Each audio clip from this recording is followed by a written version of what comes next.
5 minutes left. Check, check, check, check. Carl Struble. Thomas. All right, let's get this party started. Fighters ready, going live in 2 minutes. 2 minutes.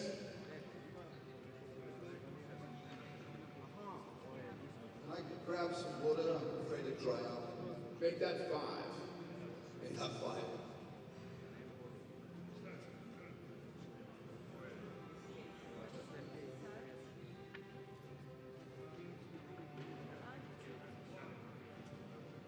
Türkiye, Türkiye.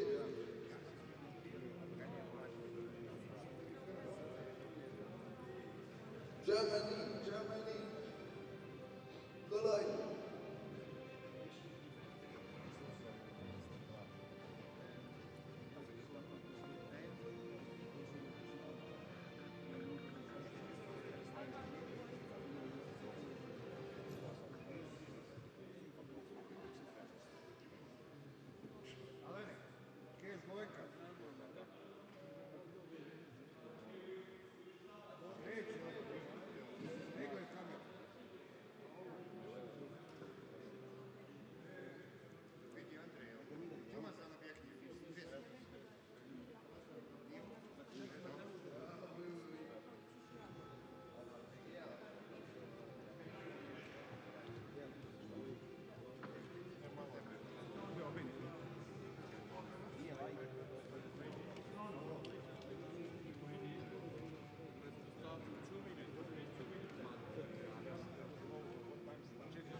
So, referees, get ready to start.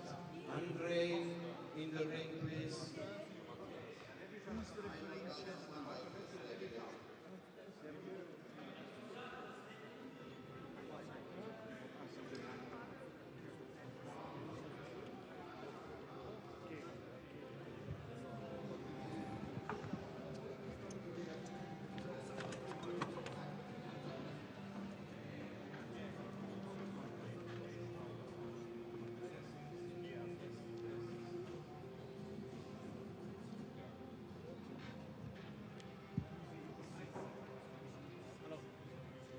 Hey, Abdi. Sasha. I'm from CBS 60 Minutes. I'm going to be filming with you today. So I'll be here with you. That's okay? Look, you're live. Yeah, yeah. You can stay here. I can't. Beginning. Yeah. And this all, we're going live. Yeah. But I spoke to your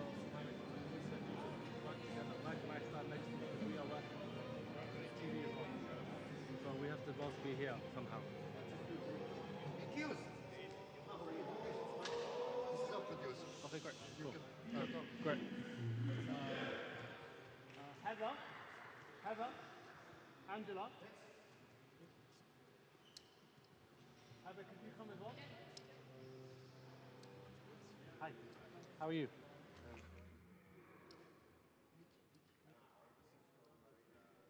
Have you spoken to Heather and Angela? This is the producer from Serbian TV.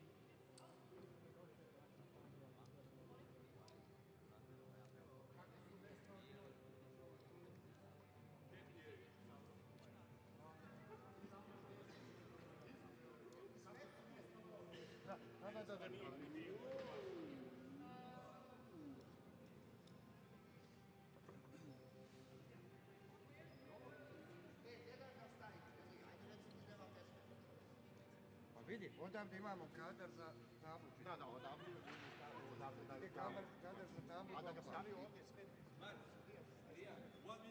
Meni ne smeta se ovdje. Can I?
Ladies and gentlemen, chess boxing fans around the world, welcome to the 7th Chess Boxing World Championship here in Loznica, Serbia. Before we get started today, a big thank you to our title sponsor, Fixed Price. Without this sponsorship, we could not do this event. And also to our broadcasting partner, Chess.com, Chess TV. Thank you for amplifying our sport to the larger chess audience. My name is Matt Thomas. I'll be joined in the commentary booth today by Carl Strugnal. We'll be hosting the event, and we want to thank our partners at the Serbian Boxing Federation for staffing much of the event and being our workforce for this 7th Chess Boxing World Championship. We are going to dive right into the action today. We have 30 fights on the docket.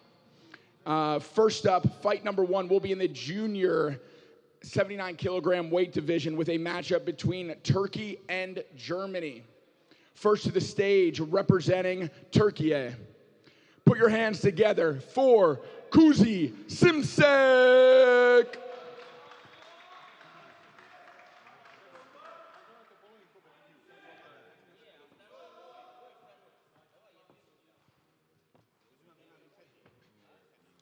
And his opponent, representing Germany, in the black corner with the black pieces, give it up for Burke Fischer.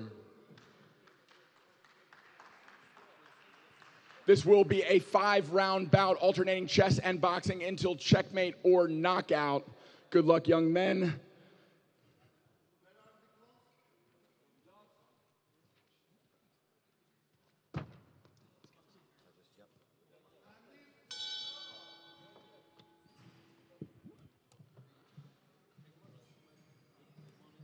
Molim. Braćo moja, da li ste spremni za šaboks? Okay, Kuzi with the white pieces. I went to Istanbul in February and saw him fight in the amateurs. So I know he's no joke in the ring. And I know he's very keen to get his chess level up. So he's playing with a fianchetto on the king side while having played e4. Now this might seem a little like a hybrid system, but lately in the Grand Swiss, we saw people of the likes of Abdusattorov or Pragnanant playing these, I think it's called the Konstantinopolski, a player from the earlier, maybe the middle of the 20th century. What Burke is doing though is kind of smart. He's both camps are looking at each other and just trying to figure out the address of each other's king, where, you know, just keeping a distance, like a critical distance. All the pieces are behind the pawns, you notice, so that's like the you know, the typical old school positional style kind of thing. Okay, so this exchange of bishops, in a sense, the bishop's activity wasn't as important as it was a piece just covering up the king. And so here we see that the German fighter has found some initiative on the king's side. And yeah, that was a blunder indeed. That was a piece. It was defended by the queen, but there are two pieces on that h5 square. So this is it happens very often in chess. With a morning round, a blunder can happen very fast. No need for the boxing for that to happen. c5 is played. So there's a rule in chess. It's if you're better statically, you have to play statically. You should not play dynamically. You shouldn't look for changes to the position, structural changes, openings of files. But once you're worse off on the static level, you have to play dynamically. Otherwise, there is absolutely no chance of making the difference. If the status quo remains, then obviously that isn't good. Knight coming into f4 with devastating effect, but the bell goes. And there's the bell. First chess round in the books, which means it is time for our fighters to move into the ring, glove up, and get ready to box. These two young men are in our junior division. We do have 3 age divisions: junior, regular, and masters. These juniors are 17 and under and represent the future of our sport. Now, the way that we grow a sport is through the next generation. So if you are a young man or woman watching this stream and feel inspired to try this sport, please reach out. We'd love to have you in our community. Our referee in charge of this bout is Andrei from Russia. Low time warning. The fighter from Cologne with Coach Deno in his corner is ready. The Turkish fighter with Dagukan and Furkan also signaling that he's ready. Fighters to the center of the ring. Final instructions to be given. Gloves to touch. Timekeeper ready. Fighters ready. Seconds out.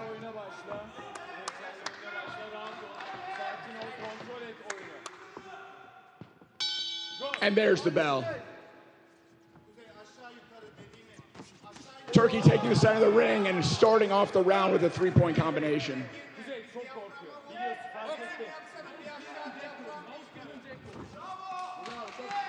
Turkey out of that exchange, laying another lead hook and having Germany on the ropes. 3 lead hooks landed. Another lead hook. Germany does not seem to have an answer for that lead hand just yet. A little shell shock to begin the round.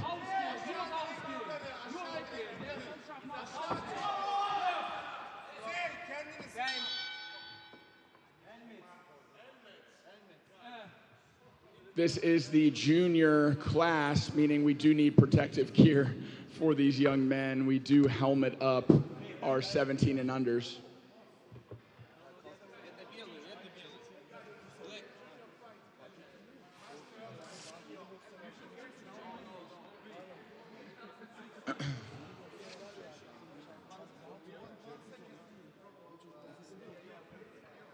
We also use slightly heavier gloves. You'd think heavier, harder, but it's actually the opposite. Heavier gloves throw slower and have more padding, meaning there's more protection for our fighters.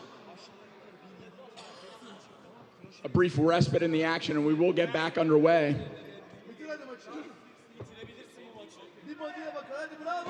Fighters are now suited up in the helmets, ready to re-begin. Another lead hook lands for Turkey.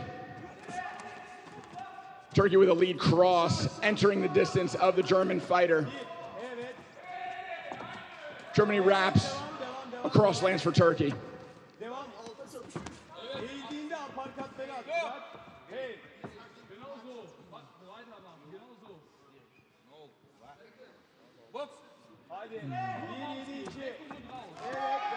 Another lead hook for Turkey. His best punch so far, that left hand.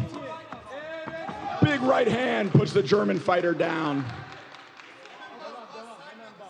It is not ruled a knockdown by the Russian referee.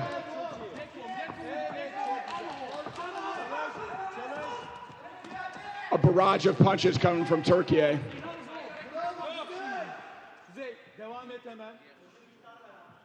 Second caution for clinching. 10-second warning.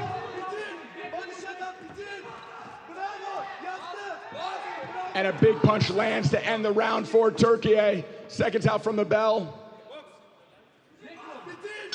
And there's the time. A one-sided boxing round in favor of Turkey. Germany weathering the storm, able to make it back over to the ring. Deno trying to inspire his fighter in the German corner.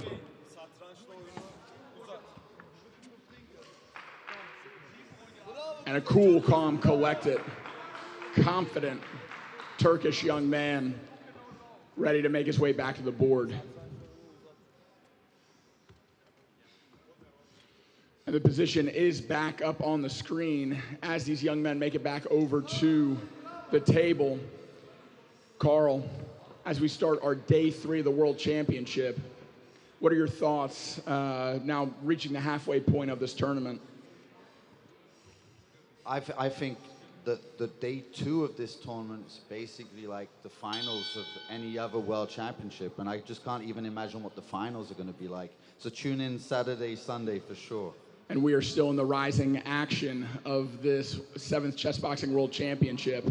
But now our fighters do have the ear protection on, muffling the sound of the commentary, so we can start to talk about the chess. It's all over. It's all over. And in 2 moves back to the board, we do have our first checkmate of the day. Official decision to follow as these 2 fighters make it to the center of the ring.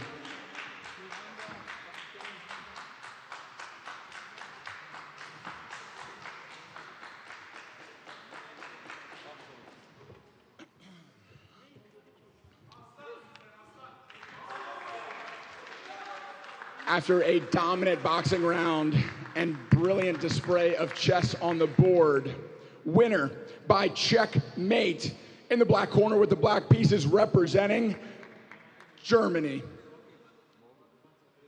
Burke Fischer.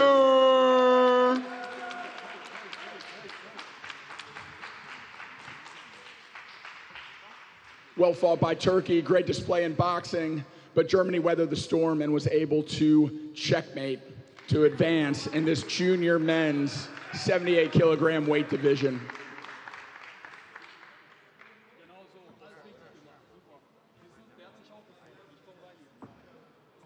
And with a long day ahead of us, we will keep this moving. We are going from the young men to the seasoned veterans. Into the Masters division we go. 79-kilogram matchup in the semifinals between Russia and Germany. First to the stage, please put your hands together. In the white corner with the white pieces, Andrei Boltinski.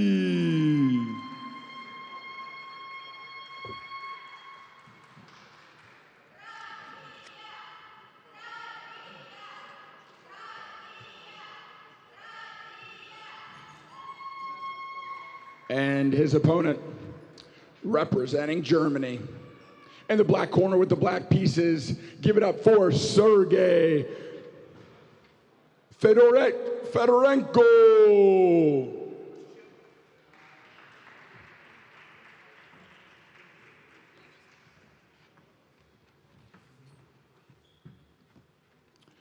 This Masters bout will mimic the junior bout with protective headgear and heavier gloves. 5 rounds, alternating chess and boxing until checkmate or knockout. Fighters, ear protection on.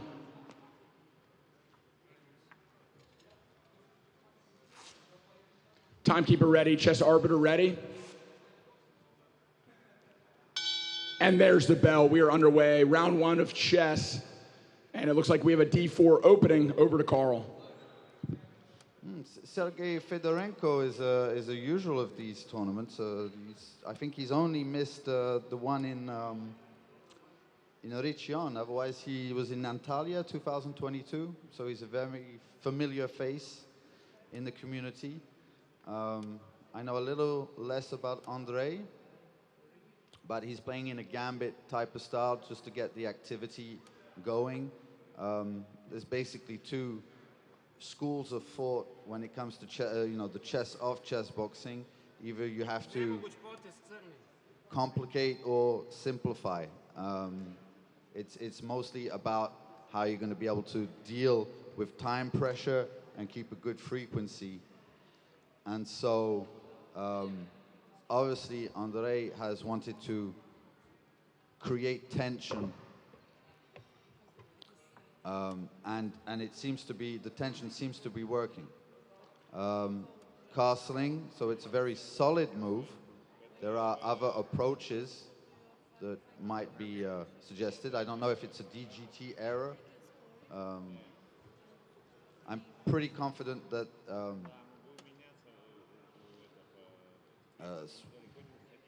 so remaining in their ways, G4 extremely aggressive. When you put your king on the king side like that, you don't particularly want to open up. I mean, it's true that black is badly developed in a sense. Bishop E4, aiming at the king side, but these pieces seem a little too clumsy to actually be effective. Obviously, there are certain things that I'll leave to your own appreciation.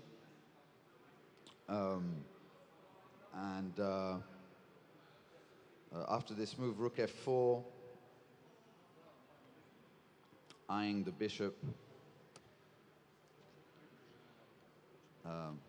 Bishop h1 with, as Customato said, with bad intentions.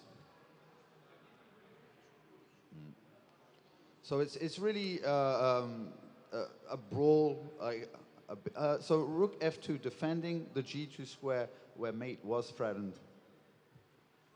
And now it's black to move. And his whole setup, because he hasn't developed his other pieces, might well backfire. It's not exactly sure where the black king is going to end up at the where you would aim for safety. He finally gets that queen off of the d5 square, where it has been on prise for at least 5 or 6 moves. So we retain a little bit more normality, but a bishop has been lost in the process. The bell has been rung, and the chess arbiter is relaying instructions to the black pieces. Looks like we do have a signal of, is that 2 illegal moves, Carl? Do you know the call? Excuse me, I didn't hear you. Looks like there was a call of maybe 2 illegal moves, something that the chess arbiter relayed. So we're at 2 illegal moves. Okay. Oh, there were 2 illegal moves. 2 illegal moves. Quick explanation. There is a strike system in chess boxing that do aggregate. So in chess, you're allowed 3 illegal moves or delays in a round or 4 in a match before it is called. Similarly, in boxing, 3 stoppages in a round or 4 in a match, and it is called. Those aggregates, so those 2 illegal moves could affect this boxing. If Germany is able, if Germany is stopped twice in this round, Russia could earn a TKO victory. Both fighters, helmets on, getting gloved up. Valera, newly elected board member for the WCBO, hailing from Latvia, is the referee in charge of this bout.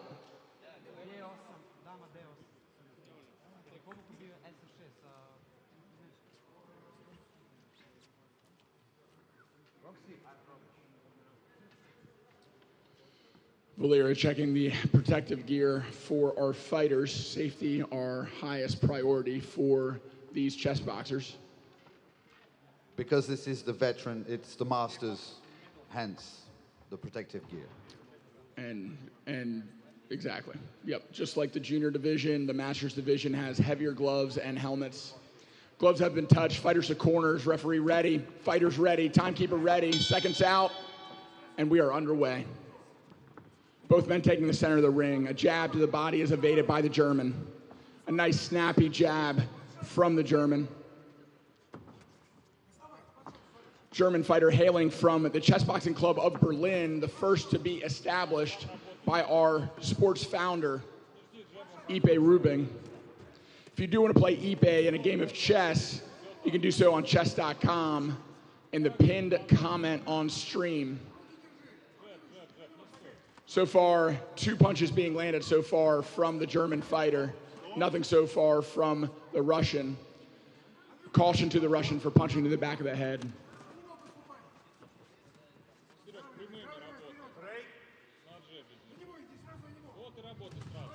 A nice 1-2 firing through from the German. A trade of jabs to follow.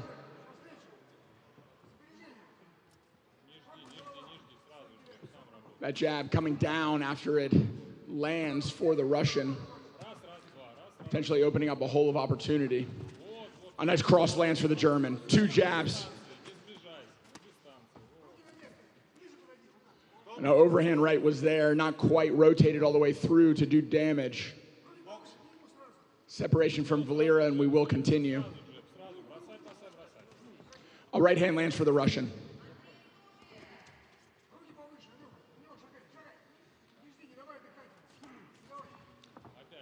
Right hand falls short, but a left comes through, tapping his German opponent.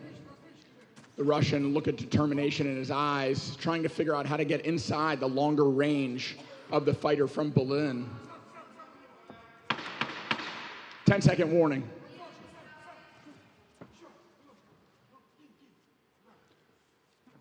Final seconds, cross to the body, landed for the Russian, and there's the bell. First boxing round in the books. In that round, clear height and reach advantage for the German gave him a big advantage. It was difficult for the Russian to get inside of that range. Mostly straight shots being landed so far. A few counters from Russia, but a dominant round for the fighter from Berlin. He definitely needed it because the chess isn't going his way for now, up until now. And with 2 illegal moves already counted against him, his back is on the figurative ropes on the board.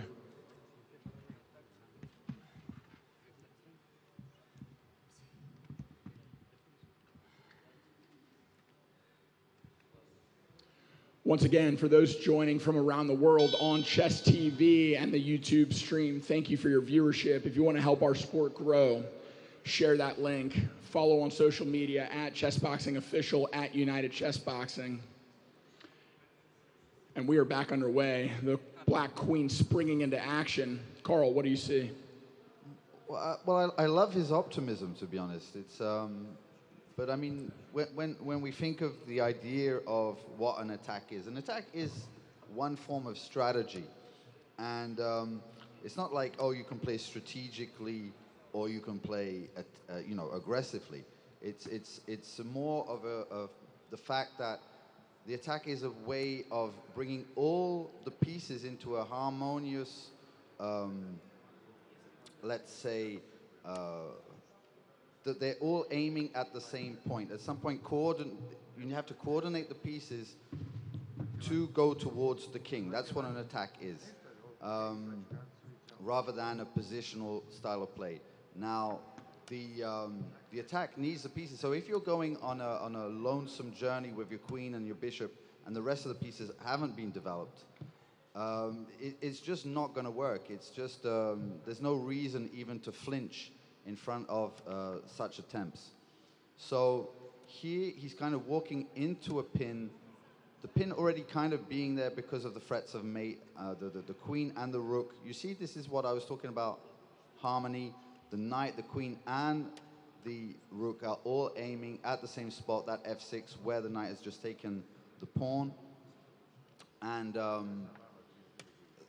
so this is, it's like one attempt at a definition of what is coordination. That's another way that, another semantic that we could use. King g8, bishop e5, actually even going for material. We see that the rook on h8 can no longer move. To be honest, the bishop is better than that rook.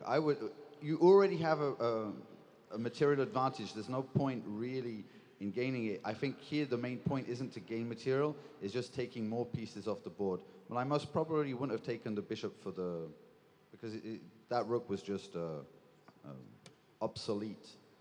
Queen f7. It's not the most forceful way to exchange the queens. It is also trying to say that if you do exchange queens, that rook ends up immediately on the 7th rank where it's best placed. Now the knight on h5 does protect is eyeing the g7 square. So there's not many squares for that king to go to. And now that we see the power of the rook on the 7th rank. Black going into the think tank because he's going to get a second round of boxing, even if he does get a count. And with that illegal move, it does buy Germany a little time to make it into that boxing round. There's the bell. On to you, Matt. And it is a dire situation.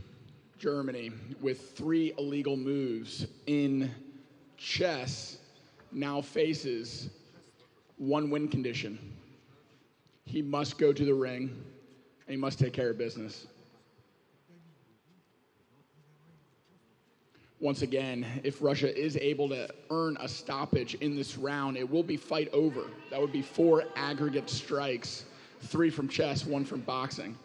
But if last round was any indication of how this one will go, Germany will be the aggressor and be trying to end this in boxing.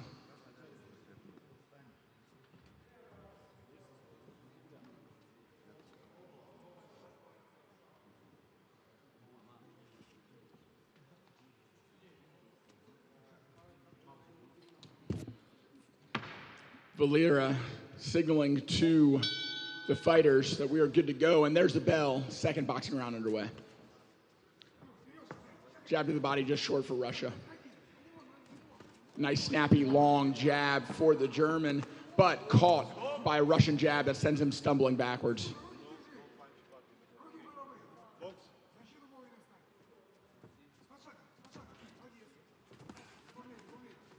Russia with an entry pattern, jab to the head, jab to the body, seems to be his go-to. Right cross to the body lands for the Russian. Now a jab to the head, cross to the body, both landing. Russia is starting to find his stride. Germany, angle change, landing a jab to the body. Jab from Germany, snapping the head of the Russian back.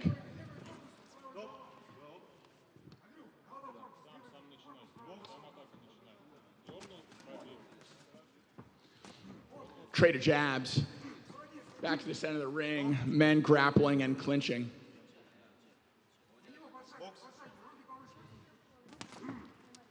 Difficult to Another believe. clinch. I think fatigue is starting to set in. Difficult to believe that a difference will be made in the ring, though. And I believe that the chessboard is going to be predominant in the result of this encounter. It seems so.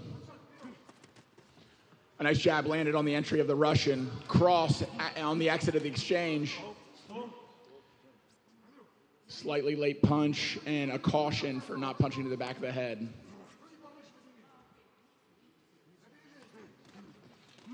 Once again, this is a semifinals matchup, so these two men are fighting for a spot in the finals and a guarantee at a medal.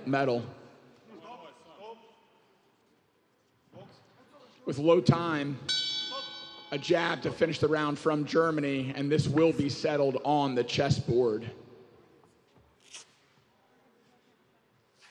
As these men take off their gloves, take off their helmets, we move back over to the squared arena. and white is currently up material, with black already having 3 illegal moves, 3 strikes against him, back on the ropes. It is up to Russia to end this decisively. Well, to his credit, he has maintained somewhat of a decent pace, not falling too far behind on the clock. But now this is the final round in any case.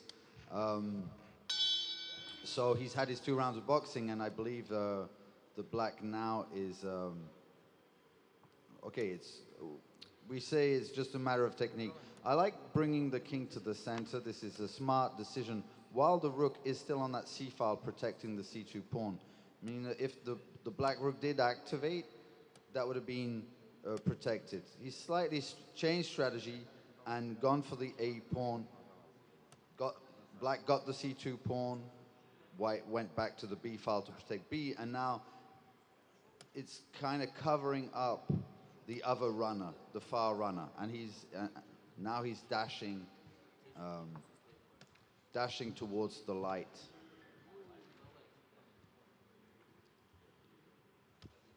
e5. So, well, I think it's more an issue of finding moves. The rook and the pawn together are not particularly going to be much of a threat even to the king. The king can handle that rook and the pawn by themselves.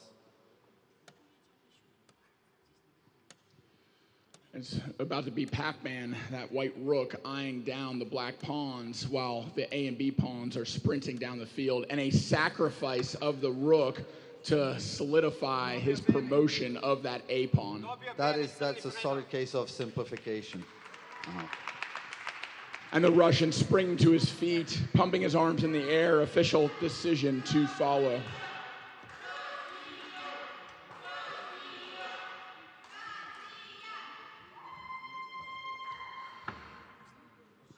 And winner in the white corner with the white pieces representing Russia. Put your hands together for Andrei Baltinsky by checkmate. Well fought by both fighters. Dominant performance in boxing by Germany in the first round. Relatively equal in the second, but Russia an unstoppable force on the board.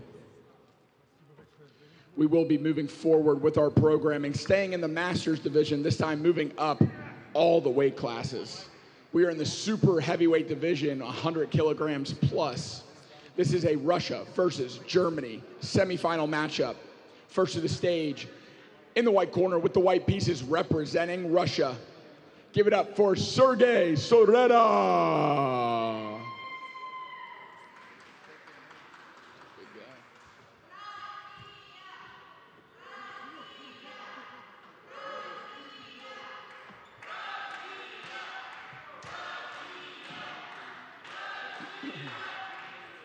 As the Russia chants echo through the stadium, we will introduce our German fighter.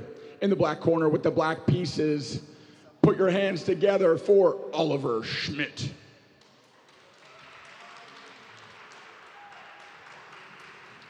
Being another Masters division fight, there will be protective helmets and heavier gloves for these 2 veteran fighters. But before we strap those on, we will be starting on the chessboard. Fighters, ear protection on. Chess arbiter ready, timekeeper ready. We are seconds out. And there's the bell. Chess is underway.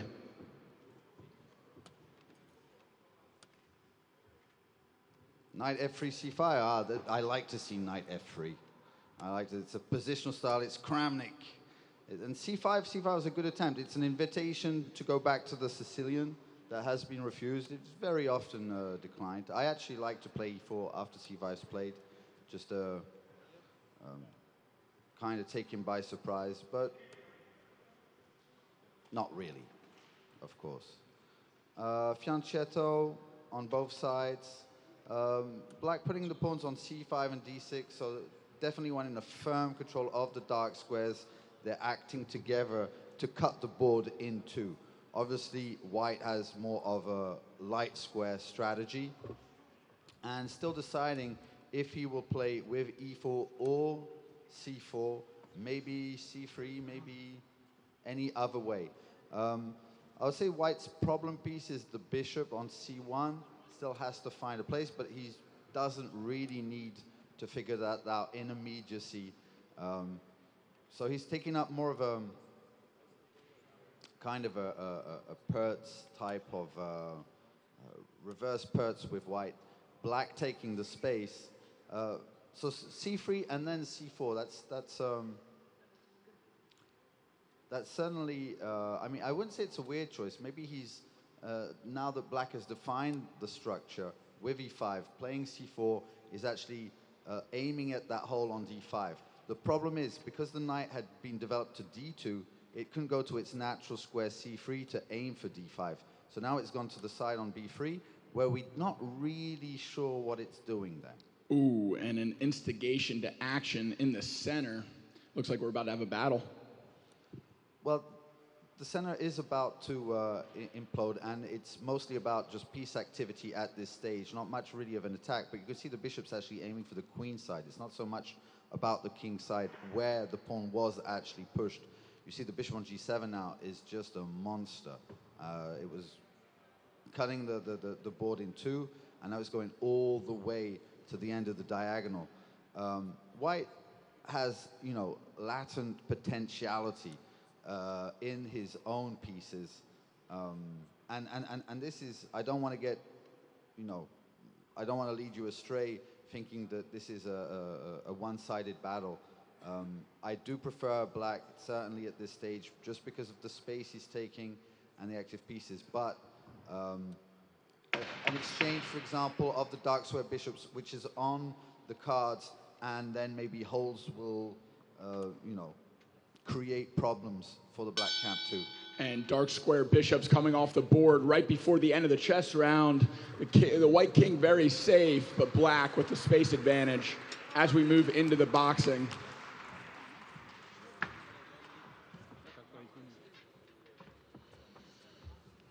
The German fighter also hailing from the Chessboxing Club of Berlin, our original club founded by Iepe Rubingh, also the founder of our sport.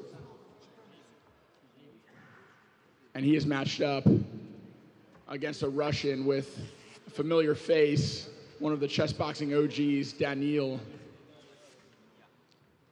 strapping on his fighter's helmet, psyching him up before this first boxing round.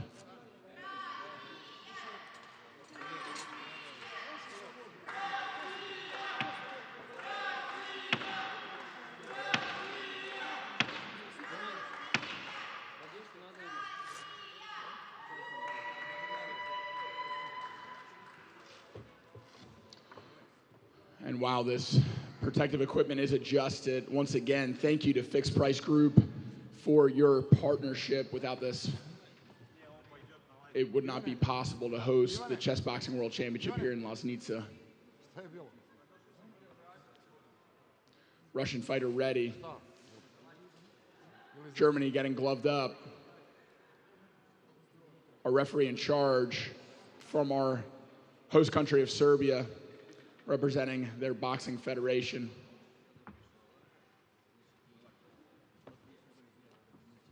Fighters to the center of the ring. Referee ready. Final instructions to be given. Gloves to touch. Timekeeper ready. Fighters ready. Seconds out.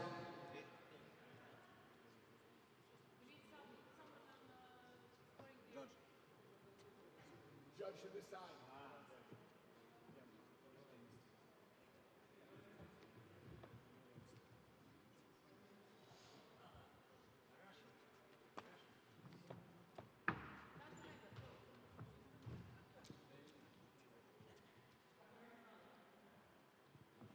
Final judge taking his place. We are seconds out.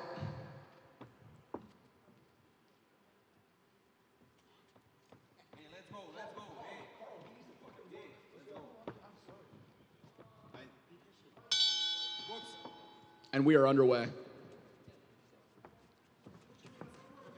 Double jab landed for the Russian. Jab lands for Germany. And a flurry of punches immediately from the Russian. Starting to Ali shuffle in the center of the ring. Is the showboating premature, or is the Russian going to take it to the German? Two hooks land to the body. Russian looking to be in control here. Cross lands to the temple, and the German takes a knee.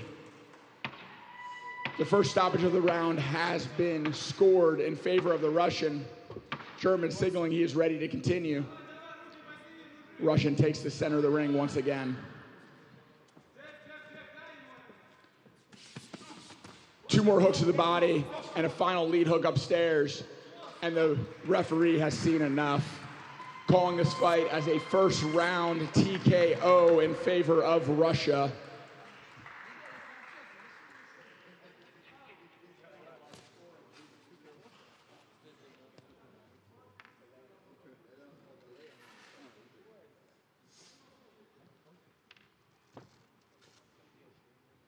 Official decision to follow. In this Masters men 100 kilogram plus weight division, semifinal matchup between Russia and Germany. Winner by second round TKO, representing Russia, Sergey Soreta.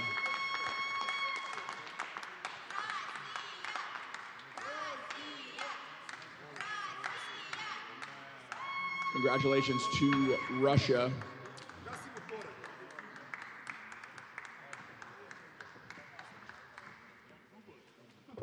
We will be moving into our fourth fight of the day. Now in the women's category, 52 kilogram weight division, semifinal matchup between Germany and India.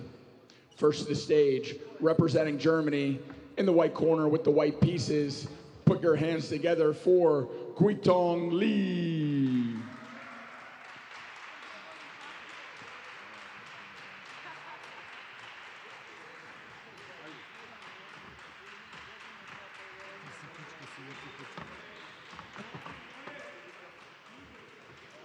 And her opponent, representing India, a familiar face to the chess boxing world and one of our chess boxing Avengers.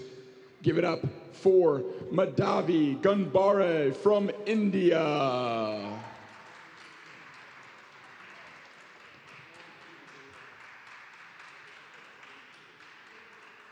This is a scheduled 5-round bout in the women's category.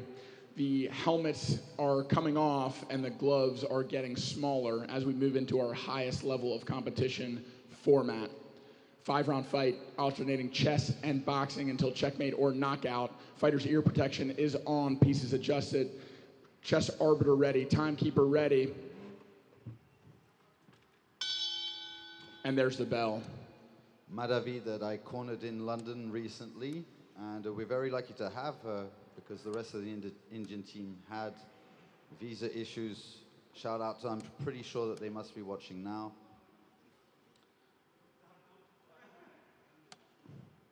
Against Guitong Li, a newcomer for me, but maybe in Germany, she's been there for a while. I would not know. I don't know how long she's been in chess boxing. So pretty level in the sense of the position remains statically, stable. And bishop d6 challenging the bishop. Obviously, white having the bishop pair, you would want probably to exchange one bishop to end up with a knight versus a bishop. The bishop isn't a bad bishop per se. It's on the other color complex. These are kind of, you can always work around these things by changing the structure anyway. But the nature of the position is kind of closed. So the bishop doesn't really find a good job for the moment, for the time being. Bishop g4 with a stab.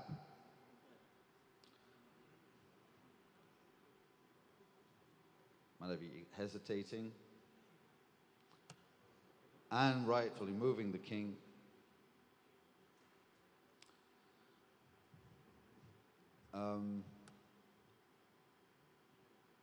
I wouldn't really change my evaluation for the moment. I do believe that both camps are basically at some kind of dynamic equality. Taking might be a good idea. You could probably push. You definitely could not stay on the E5 square.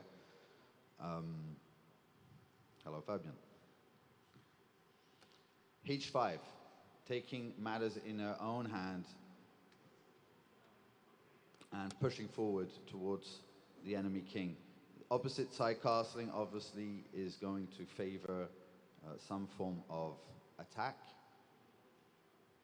So action directed against the enemy king directly. We have exchanged 2 minor pieces, but all the heavy artillery is still on the board. Queen f4, maybe a small blunder by white of the pawn, or a deceptive strategy. There is this nice, it's intermezzo on intermezzo, so slipping in moves and wondering who is actually going to be, who's going to get out of it with the best. Because if there wasn't this check, the queen was attacked, and the knight on e5 was then planning to destroy the structure on the queen side. The bell has rung, which means we are making our way into the ring. Having seen Mahdavi fight many times, I know her style is very aggressive, very active. And I know that the fighter from Chessboxing Berlin, hailing from Germany, will be tested. Carl, so far in the chess, would you be leaning one way or the other? I lost Carl. Never mind. I'm cornering Mahdavi. Ah, of course. Okay. We wear many hats in the chess boxing world. Carl Strugnoff, former world champion, FIDE master, commentator, corner man. The list goes on. And on and on. You better believe it. Low time warning. Our referee in charge, local to Lasnica.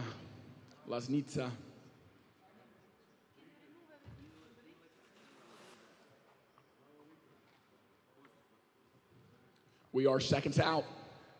Fighters to the center of the ring. Final instructions to be given. Gloves to touch. No holding, no blows, no punching in the back. Listen to me, okay? Have the gloves. Timekeeper ready. Fighters to corners. Seconds out. Time.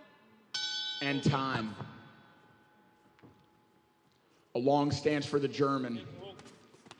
Slight reach advantage for Germany. Mahdavi coming in, entering and eating a jab, but to land hook after hook.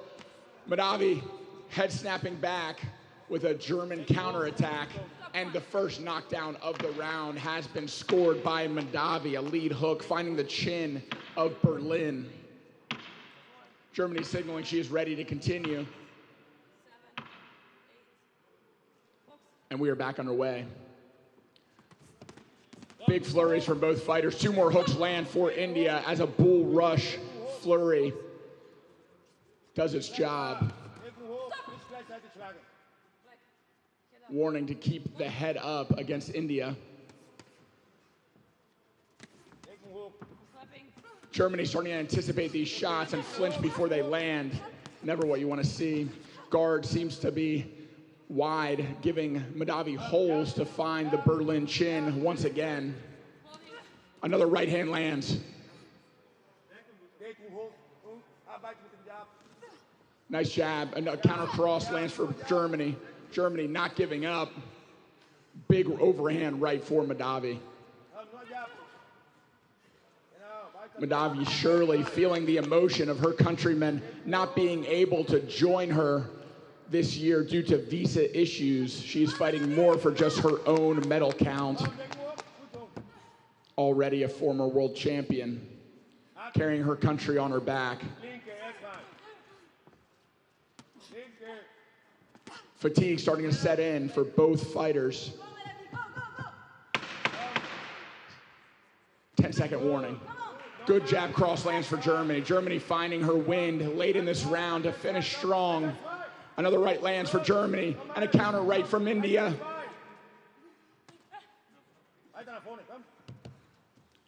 Final seconds.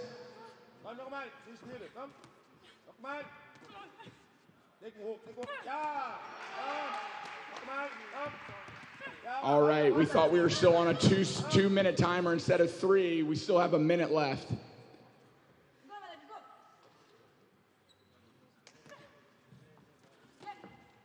Lead hook lands for India.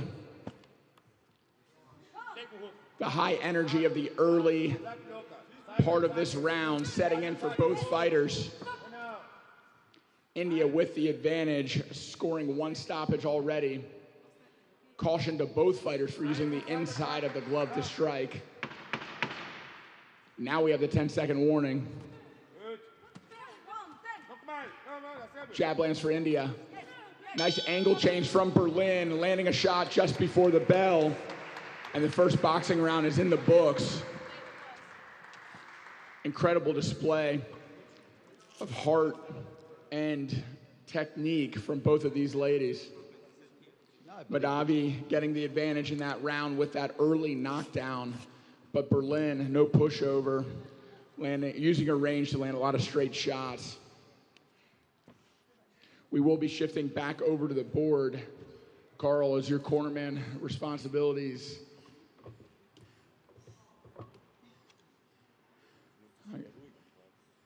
Looks like the last move was made by the white pieces, King H1, which means that white has the last move advantage. Last move advantage in chess boxing is something unique to our sport. To make the final round, a move before the end of the round means that both fighters are assessing the position after boxing on the person who did not make the last move's clock. Time always plays a factor in chess boxing, can provide a sense of urgency to the one that is lower on time because running out of time is a win condition. Looks like a pin knight did move, opening up the rook to be captured by the bishop. A lot of action happening. A Catch little yourself, bit in Carl. haste. We can really feel the boxing just changing the nature of the spirit of the fighters. Less precision, a lot less of... the first chess round was very much like an observation round almost. Nobody's really taking a chance, and now they're swinging just as they were in the ring. White has emerged with a significant material advantage, and Black has, in compensation for that, a form of attack on the white king side there. Found a hook whereby white has actually already played h3 to give a little window to the king, but at the same time allowing this hook. Now, queen takes does in effect stop all threats, and unfortunately what Madavi is trying to do here by sacrificing the queen is a back rank mate, except for that little window now is actually serving a purpose. So she basically needs to run and hide and hope for another boxing round, because on the chess we can no longer really be searching for a win. The German player is an interesting choice. Just okay, that was a DGT bug. Rook F4 check, an exchange of queens, and Black getting a pass pawn, believing still maybe there is a chance to touchdown.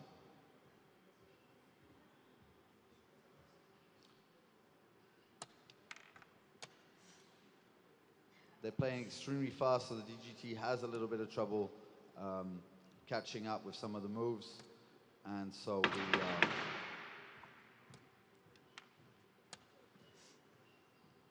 White is doing the job properly. Madavi is doing her best to get some form of counterplay. And we have got another round of boxing. What do we have at the end? Carl to the corner. And both ladies make their way to their corners as we strap up for this final boxing round of the match. Once again, this is a semifinal matchup. These ladies fighting for a spot in the finals, a guarantee of a gold or silver. As a reminder, last round, India did score the only stoppage. Usually when that happens, it is scored a 10-8 round, meaning Germany has an uphill battle to try to claw her way back on the boxing side of this match. Low time warning. Referee ready. Timekeeper ready. Fighters ready. We are seconds out. There's the bell. Gloves touching the center of the ring. Madavi straight to work. Diving in with her head down and getting actually a caution for using the inside of the glove, not head down. Nice lead hook lands for India. 2 more, 3 more hooks. Springing towards the Berlin chin once again. 1-2 for Germany. Countered by India with another bull rush. Nice head movement from India to score a counter.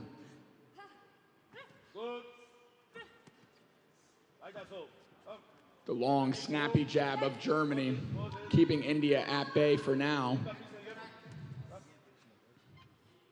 India's high guard, repelling most of these straight shots from the German fighter. Right cross to the body lands for India. Counter right to the head lands for Germany.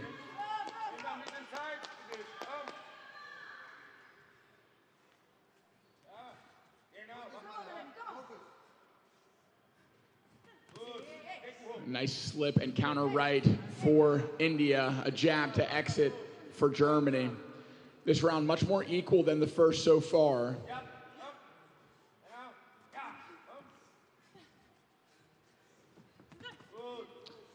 Right hand lands for Germany as India rips a cross to the stomach of Berlin.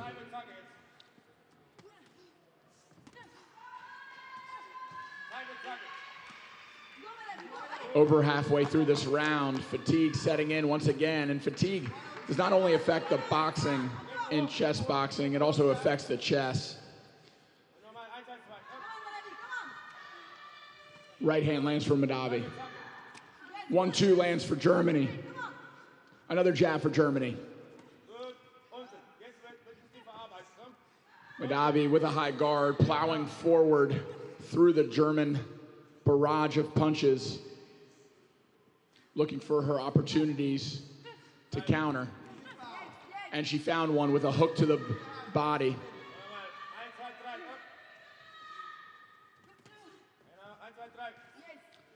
Overhand right.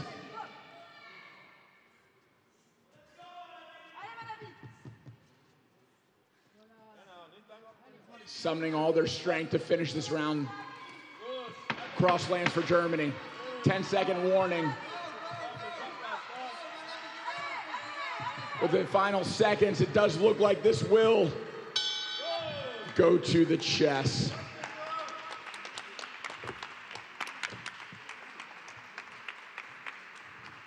As Carl heads over to the corner for words of encouragement to Madavi.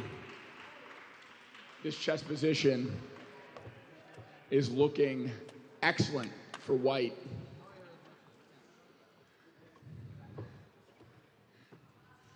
The main chance that black had was to try to end it. It's not over till it's over, but it is looking dire.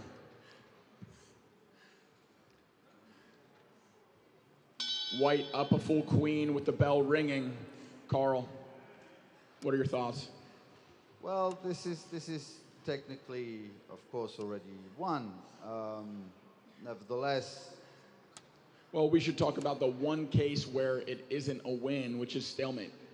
If this does come down to stalemate in chess boxing, it is up to the judges' scorecards in the boxing, in which Madavi likely has an advantage because of that stoppage. So if Madavi can weave her way into a stalemate position, that is her win condition. There is one slight difficulty in this type of position to get a stalemate. This black still has a lot of pawns. So it would have to be grabbing all of them that would lead to that. I think, oh no, hang on. Oh. Ladies and gentlemen, we have it. This has been decided on the board, official decision to follow.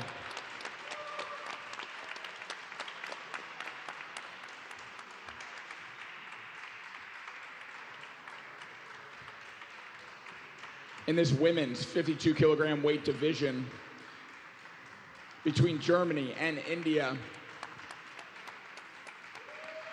Winner by checkmate, representing Germany. Give it up for Guitong Li.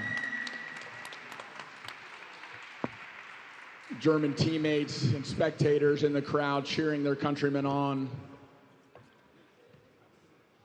And we will be moving forward with fight number 5 of the day, moving up to the Masters 92 kilogram weight division, a semifinal matchup between Russia and Latvia. First to the stage in the white corner with the white pieces representing Russia. Give it up for Mikhail Grigorev.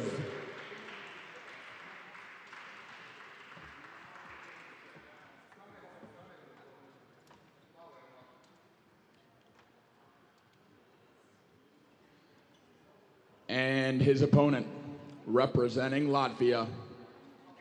In the black corner with the black pieces, put your hands together for Armand Krukilis.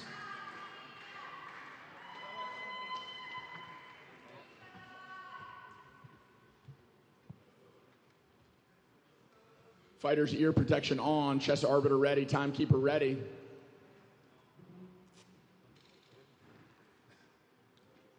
Seconds out.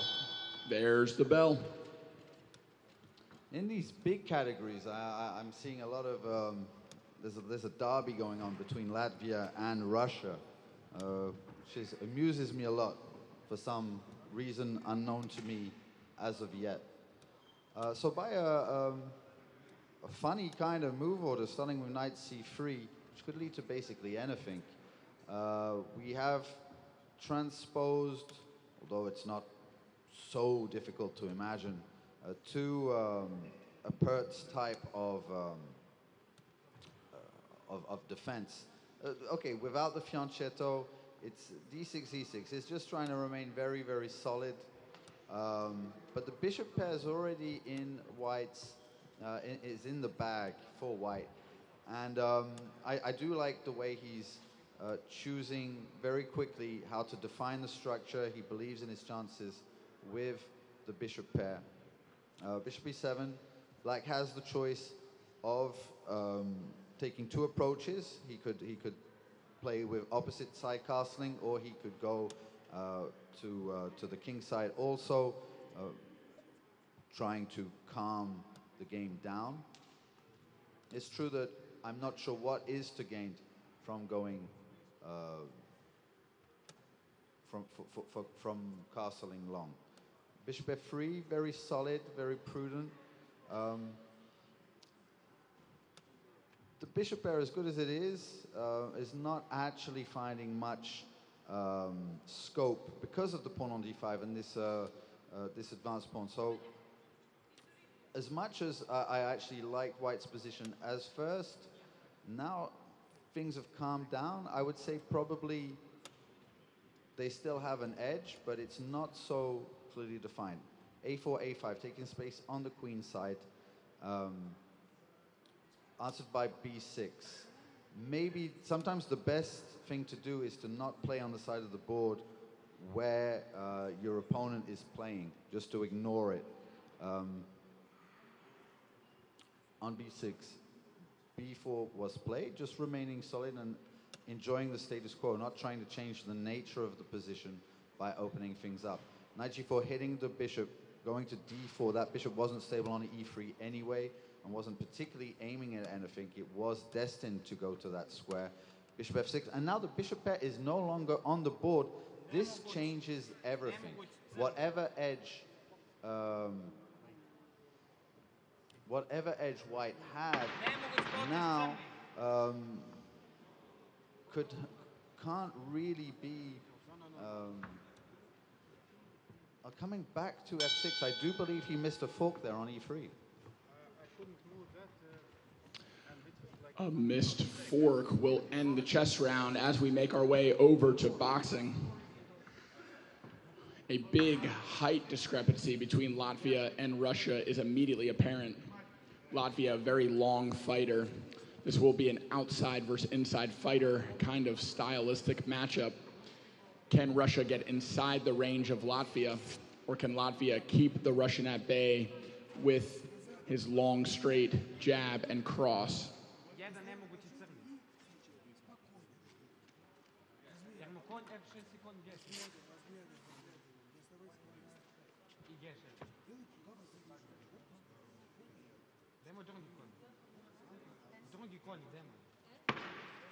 There's the low time warning. Once again, we are in the Masters division, which means we do use helmets and heavier gloves to help protect our fighters.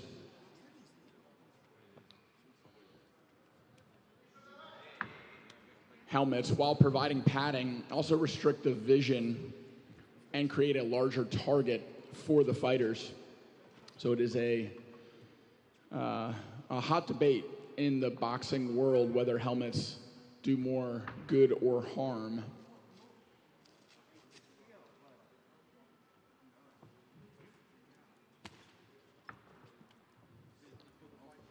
With the final checks being given, once again, thank you to our broadcasting partner, Chess.com, Chess TV, for amplifying our sport to the wider chess world.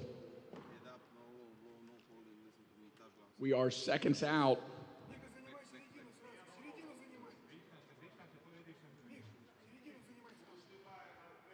Fighters ready, timekeeper ready, there's the bell. And we are underway. Jab lands off the bat for Latvia. Russia attempting a counter to the body. Russia with high guard entering. Pulling down on the back of the neck is Latvia. The caution is actually to Russia for keeping the head up. And a typical outside style. Nice long punches from Latvia using his range. If Russia is able to close the distance, he can land looping shots like that one with an overhand right.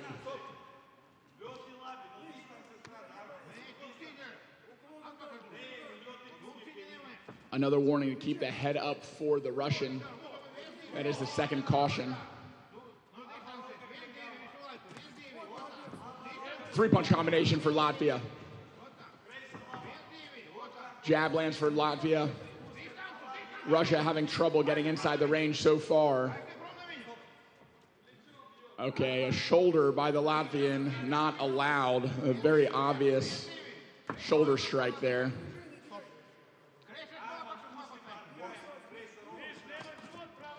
A nice counter for the Russian. Working in the clinch, getting some short body shots.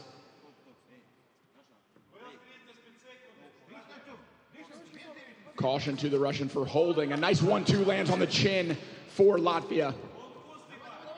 Latvia in his rhythm and his stride. Landing another jab, coming forward, closing the distance. Russia is staggered, walking backwards and clinching, trying to recompose himself.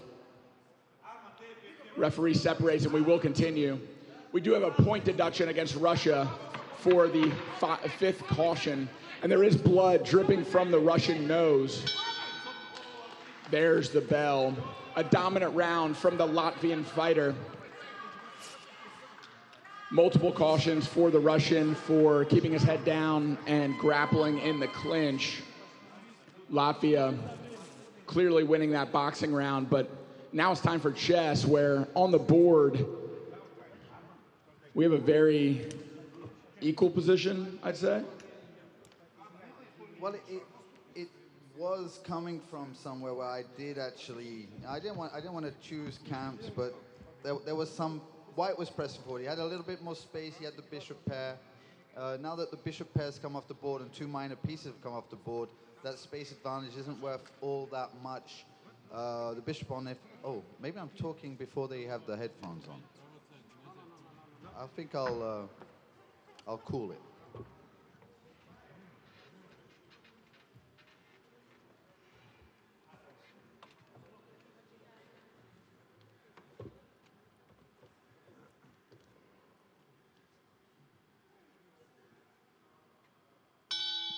Okay, the headphones are on and the bell's gone.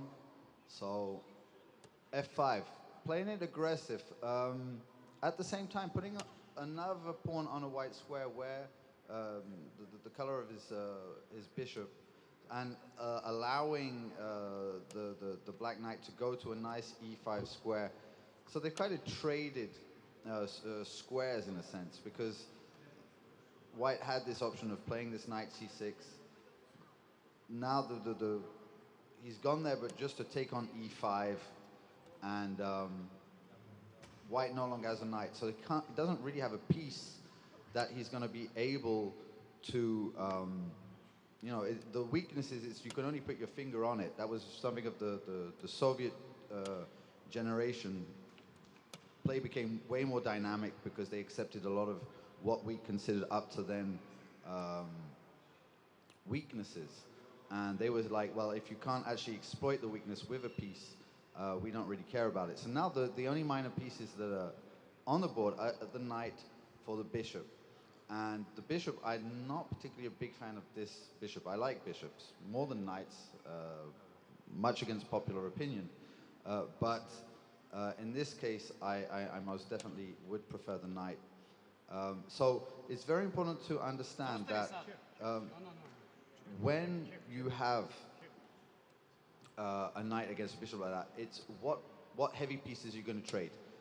With white, who has the bishop, he wants to trade queens to end up rook bishop v rook knight. That's his best combo for the endgame. What the black wanted to do was exchange rooks and to have queen and knight versus queen and bishop, because the knight defends extremely well against the queen. So these are things that you can see immediately as soon as the first minor piece is exchanged. You can already, in your thought process, start thinking about what type of combo you want your minor piece to be and what you want to exchange. Do you want to exchange queens or not? Very powerful pawn. Now, on E2, backed by the rook, looking down on the back rank. And he covered it up with rook E1, making promotion invalid, but immediately swiping in with the queen, hitting on that rook on E1. Very difficult to find a defense for the rook. And it's going to be over. And Latvia has won, I believe.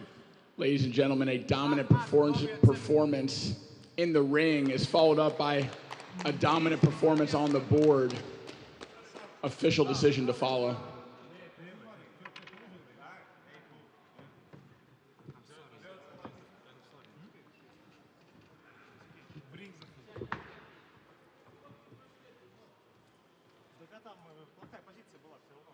And in this Masters 92 kilogram weight division semifinal matchup between Russia and Latvia, winner in the black corner with the black pieces by way of checkmate. Give it up for Armands Krikilis.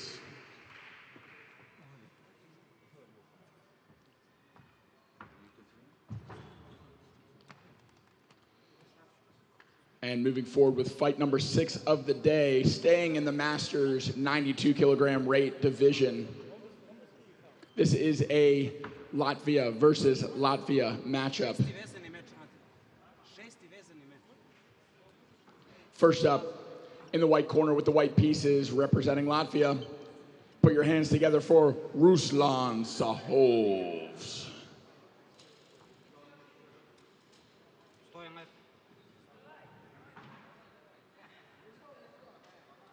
And his opponent and countryman also representing Latvia in the black corner with the black pieces. Put your hands together for Andres Zozula. The winner of this semifinal matchup will advance to the finals against who we just saw, also a Latvian. So this guarantees a Latvian gold, silver, and bronze medal in this 92 kilogram Masters division. Talk about stacking a weight class. And there's the bell.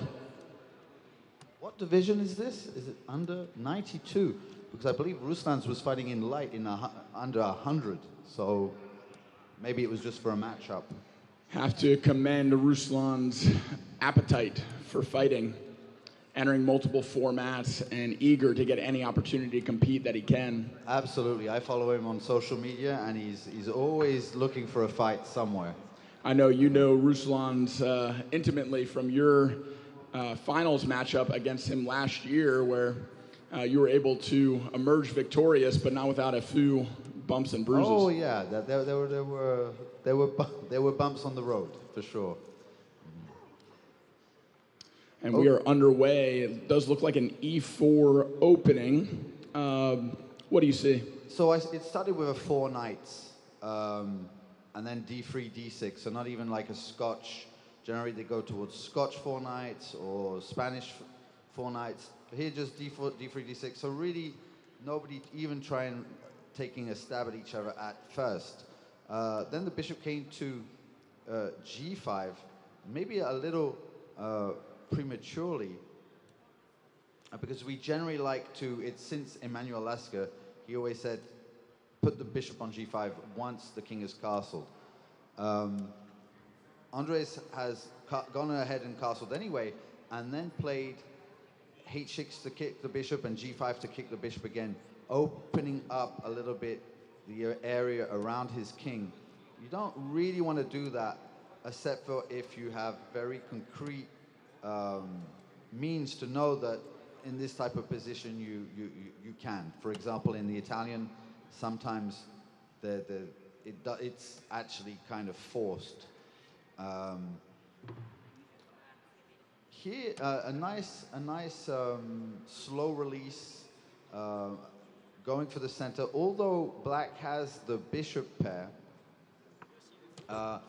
given that his king is open, if the center opens also, it would give a whole bunch of squares to white. For example, the square on F5 would have been, if black would have taken on D4, knight takes D4, and the knight would head to F5, where it would be perfect. Here, on the other hand,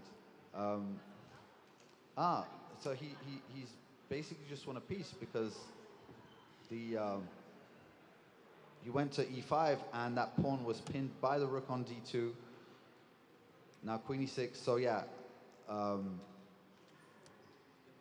Andre is playing maybe a little too fast for his pace, and dropped a piece in the process. Now very one-sided. That open king, you can really feel it now.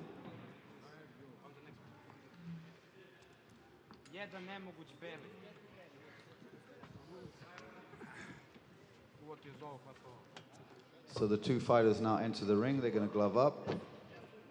Now these two big men, while they are countrymen for 364 days out of the year, on competition day, they are competitors. They are opponents. There's no holding back.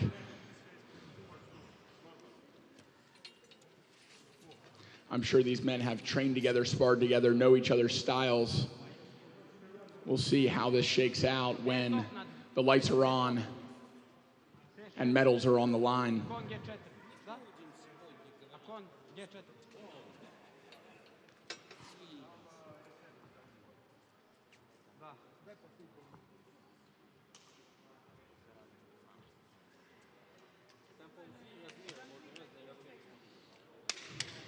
Protective equipment has been strapped on.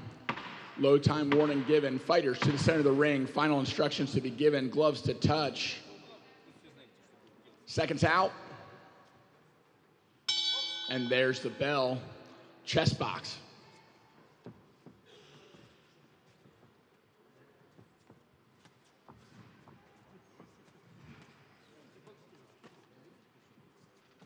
Just feeling each other out so far. Establishing range is the Latvian in black.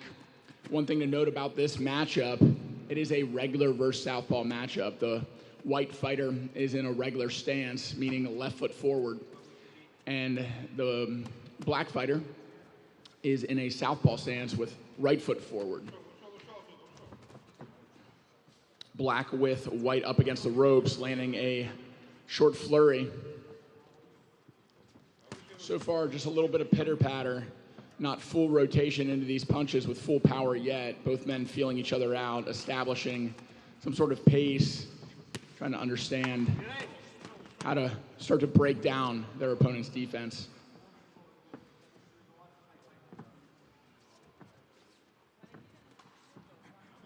So far, the upper hand to black, landing the majority of the punches. Big right hand lands for white with his back on the ropes. Black firing back with hooks to the body.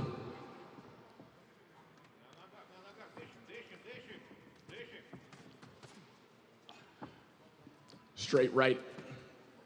Ooh, little low blow. Black switching to a regular stance now, landing a jab. A smile on the face of Ruslan. Ooh, big right hand lands for white.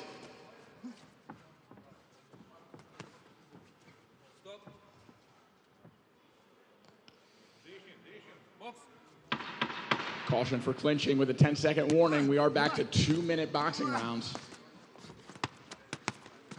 Big left lead hook lands for Ruslan's right before the end of the round. I'd say the stronger, bigger shots landed by Ruslan's, but the higher volume of punches being scored by Black.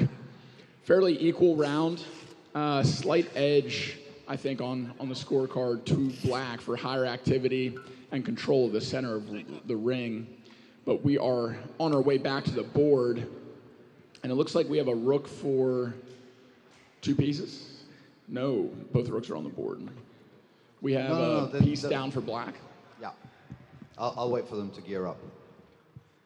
So fighter's ear protection on. We do this in order to muffle crowd noise, help the fighters focus, but also to avoid any kind of potential chess hints shouted by the corner or the crowd, or potential to hear the commentators.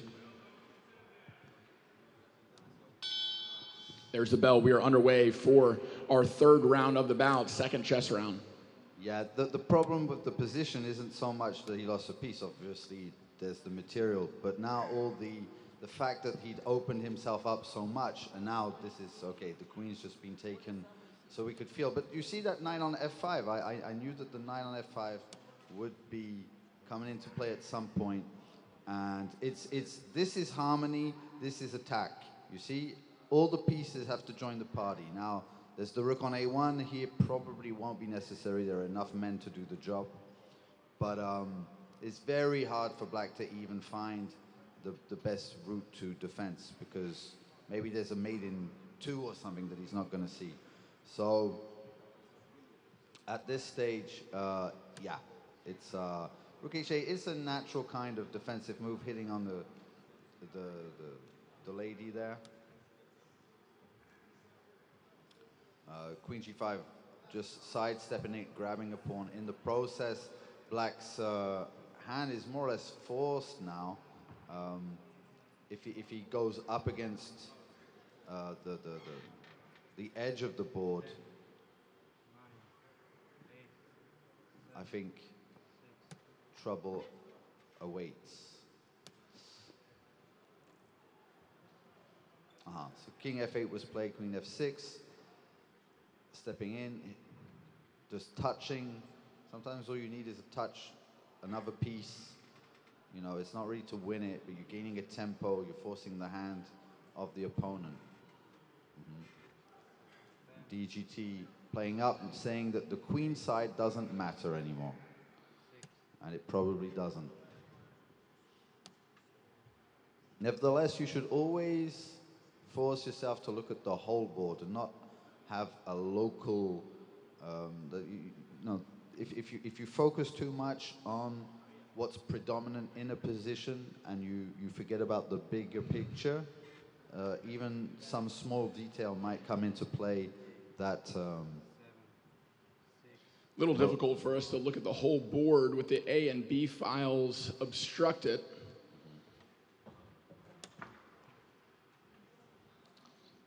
So King G8. So here you have kind of a typical situation where you're much better, but it's just awkward to find the proper win. You probably need a little bit of time, and you probably can't be bothered at this point.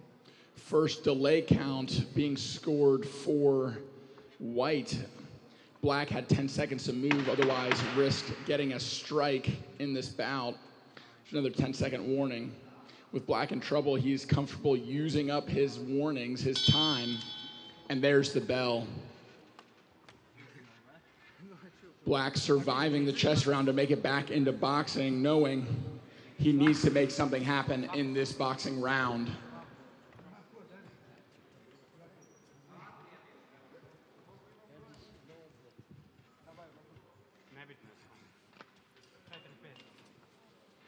Both men getting their protective gear back on, helmets and heavier gloves to protect our veteran fighters.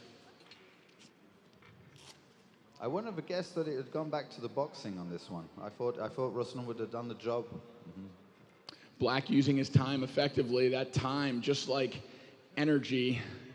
He did pace himself pretty well. Mm-hmm. I am of the mindset that fighters should be able to use their time however they see fit. It's their clock to a reasonable amount. But we are into the boxing. There's the first bell. And the black, Latvian in black, immediate, seizing the center of the ring and starting to press the action with Ruslan on the ropes. Lead hook cross combo. Trying to split the defense of Ruslan. Ruslan staying strong. Three-punch combination fires off for Black. Trade of lead hooks. A little wild, losing the balance. A nice cross hook for the Black Latvian. Elicits a smile from his teammate, Ruslan's. Uppercut sneaks under the lead hand of White.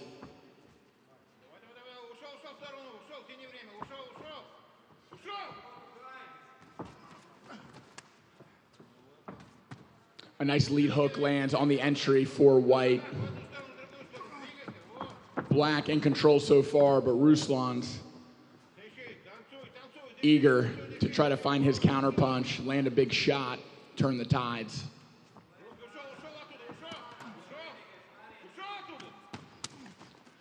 Most of Black's shots landing on the guard of White. After the clinch, they are separated and will continue.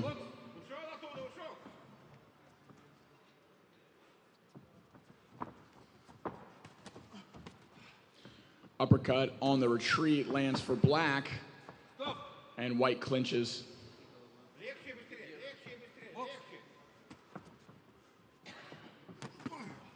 Right hook to the body landing for Black, and a cross. Ruslan's fighting back with a jab, pushing Black into the ropes with a 10-second warning signaled. It all comes down to this. Shot landed with the break call. A big hug between teammates. Black, knowing the writing is on the wall, trying one more time to land a big shot right before the bell.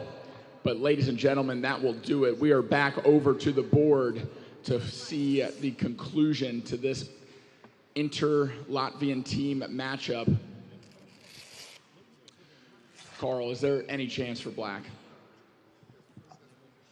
I'll let them gear up before I give my my thoughts on this. Don't want to influence anybody or everybody's allowed to believe in and be positive until the end. If that is their approach, you don't have to be objective. That's our job as commentators, but subjectivity is allowed. And so, yeah, no, here in this particular instance, it's just checkmate immediately. It's made in one. Wondering how mysterious that really was, but we have an official decision to follow. Ruslan, you might want to take off your ear protection. Oh, I guess he can't hear me. There we go.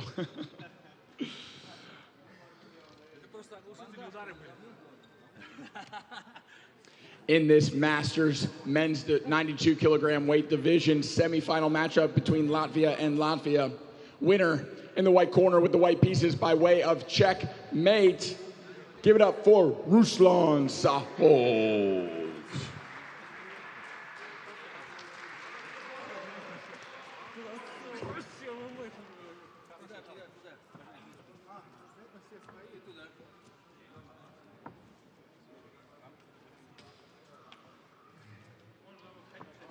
With a lot of fights to get through, we are rolling right into the next. Fight number 7 of the day in the women's 59 kilogram weight division. This will be a France versus Russia matchup. First to the stage, in the white corner with the white pieces representing France. Put your hands together for Elise Jolvet.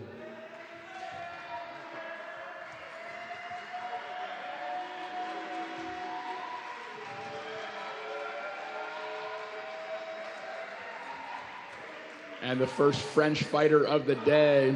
There are France and Julia Chance filling a stadium in this rivalry matchup between France and Russia. Her opponent making the way to the stage in the black corner with the black pieces representing Russia. Give it up for Sofia Argentina. Sofia, a defending world champion from last year in Armenia. She will be matching up against her French rival.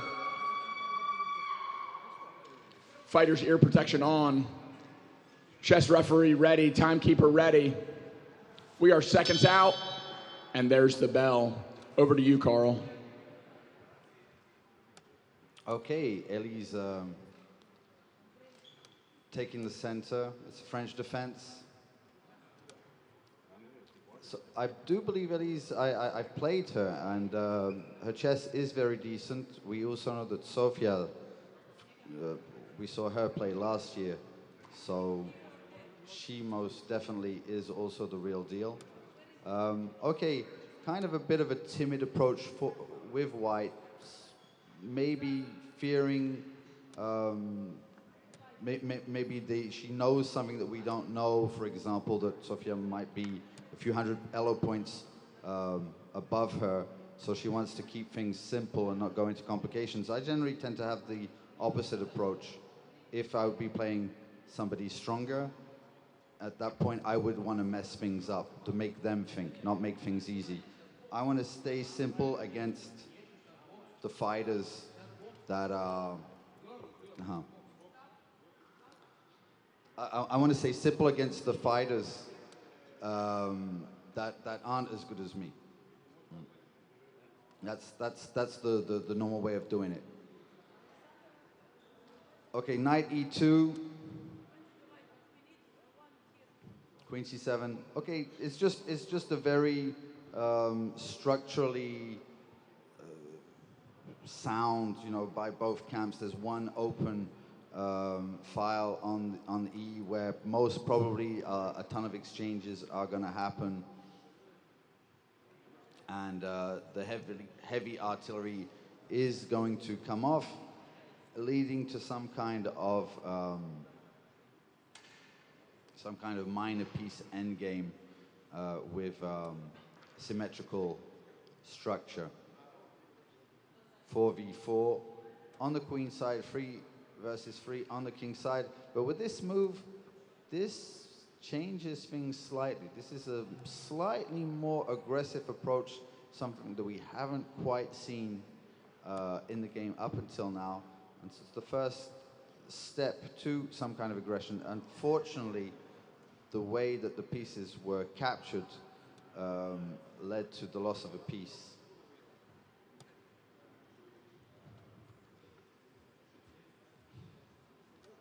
Probably had to catch it with the knight to remain defending the bishop on d3. Bishop just has accomplished its mission, just going back towards g6.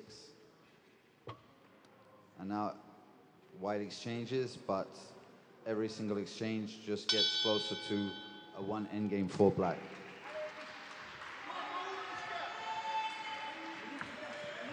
And there's the bell. Ladies and gentlemen, after an exciting first chess round, we make our way into the ring.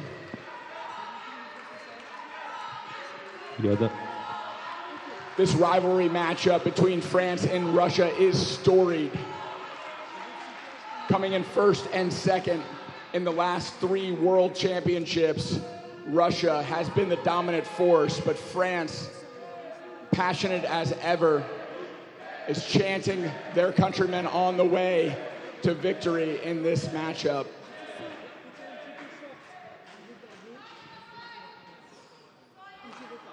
We are seconds out from beginning this women's 59 kilogram semifinal matchup. And there's the low time warning. Our referee in charge, a local from Lasnica.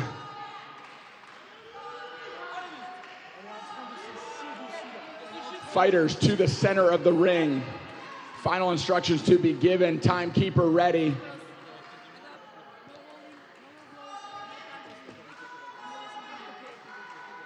Gloves touch. Seconds out.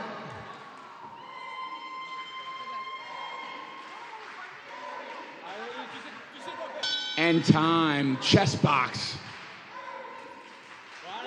Immediately a knockdown to start the fight by France. And a menacing look by France as she stares down her Russian opponent.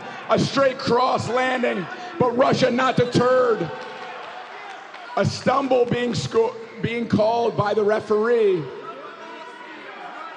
Russia immediately fighting back. She was being caught on her back foot. Now Russia with a flurry of punches on her own. This is an electric match right off the bat.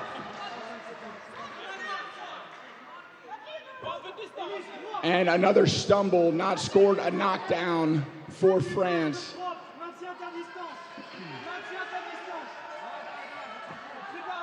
This is a regular versus southpaw matchup. The punch to look for is that rear cross that Russia just landed.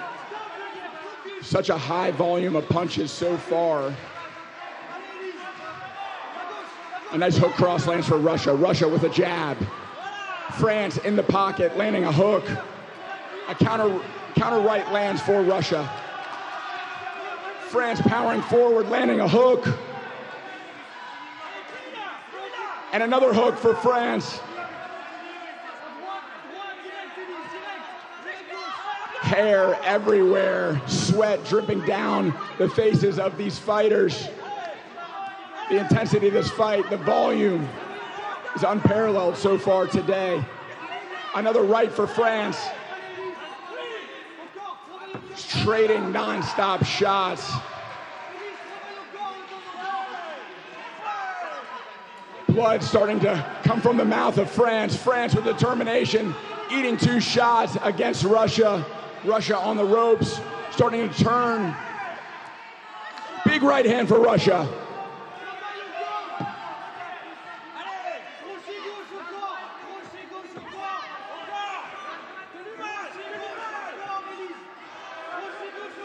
A right and another left from Russia. France powering forward, getting Russia on the ropes. A hook to the body lands. Both women breathing heavily, feeling the effects of this high energy fight so far. Big trade. Russia getting the benefit of that exchange. The right hand lands for France. reddening all around the nose and mouth of France, blood coming from her mouth. Another straight right lands. And across. 10-second warning.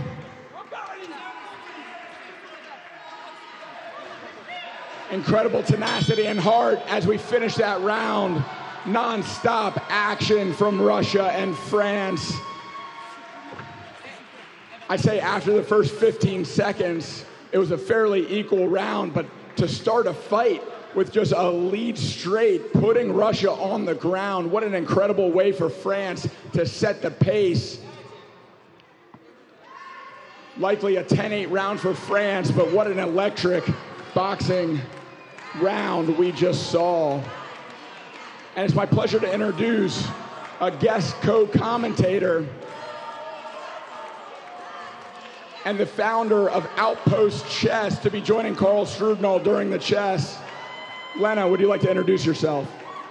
Yeah, thank you so much, Matt. Hello, everybody. My name is Lena, and I arrived just on time to watch this chess match from the chess tournament from the first Serbian League. I'm very happy to be here, to represent my company, Outpost Chess, and yeah, to commentate here with you. Thank you so much for having me. Absolutely, and you and Carl both put me to shame on the chessboard, so please, women's international master, a FIDE master, take it away with the chess position. Should I have some comment on this? Yeah? Can I go here with you?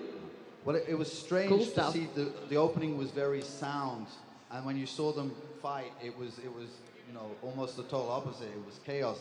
Now obviously things have changed, and Black is very dominant, just materially speaking. Yeah, this is really good move. So can they hear me? Oh, no. Players? You go. Yeah, I can go don't give ahead any and tell the particular position. Moves, Yeah, but, perfect. But you can, you know, talk in generalities. Yeah, Black looks really, really good. Yeah, it's rook and bishop up, you know, this is quite a lot. And I like the way she just went for trading queens rather than going for an attack, just making it as simple as possible. Now it's just a question of time. Now we have a little bit of trouble. There's sunshine Yes, on the time. clock, so... We're but going to have queen here. I do believe that Sofia has kept up the pace because I see she has almost 3 minutes. I think it's 2:43. 243, 150. But still, there is enough time to give checkmate, either if you have 2 minutes In or this 3. particular case, yeah. well, Yeah. Here is. not yet. No. Don't We're clap too close. early. Yeah. But it's not- pretty close. Yeah. I don't know what was the opening here, but I guess Black has a huge advantage here. There is no way for White to defend here. And it's not even really a way of having a stalemate situation because of the pawns. No, there and- is a lot of pawns around, so even if, you know, there is a chance you can move just pawn and that's it. Okay, so now the inevitable is about to happen, I believe. And unfortunately, there are moves available for White. There is a checkmate in 2 moves right now, so... And it's undefendable, yeah. So Queen F4 is coming. Okay, Rook D2 is coming, and this is it. It's it. This is it. Is it a French girl, isn't it? Or the Russian one? The Russian girl one. Yeah. And there we have it, ladies and gentlemen, official decision to follow.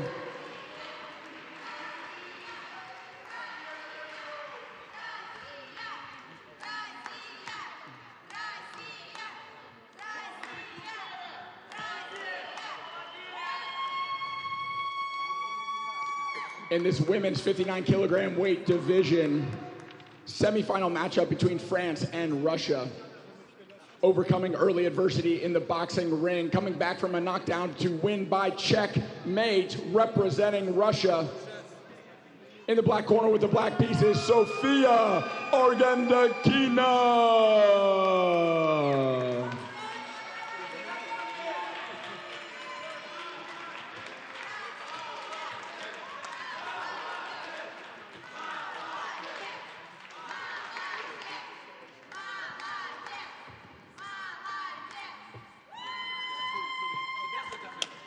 And before we announce the next bout, we will be introducing one of our sponsors of the World Championship, Outpost Chess, and their founder, Lena, thank you so for much. joining us. I know you're a local to Serbia.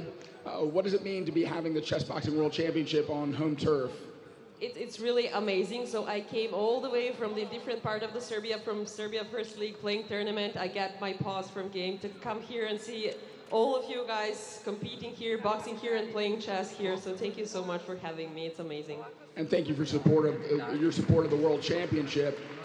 We did in part use your technology to help register fighters. Do you want to talk about what you did for us and what you do for the larger chess community?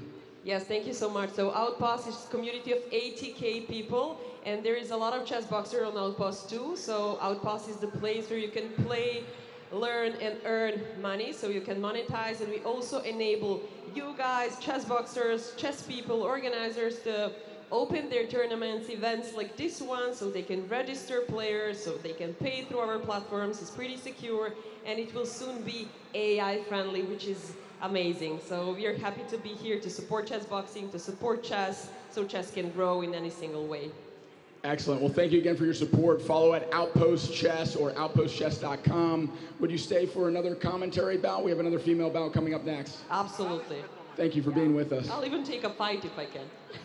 I'm just kidding, yeah. Thank you.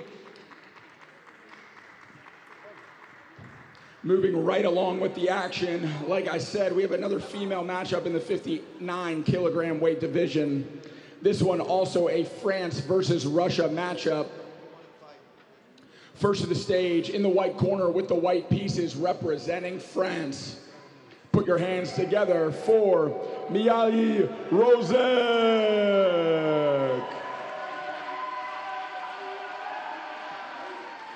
And a little background on this fighter. She is a doctor medic in the French army, joining the team this summer.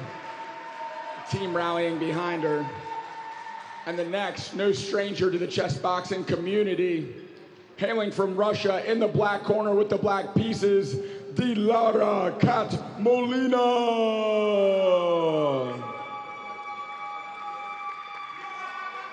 This is a scheduled 5-round bout, alternating chess and boxing until checkmate or knockout, with the winner advancing to the 59 kilogram finals.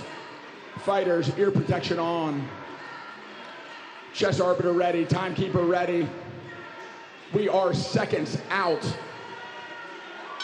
And there's the bell. Kicking it over to Lena and Carl for the chess commentary. We do have a D4 opening. Pretty stable.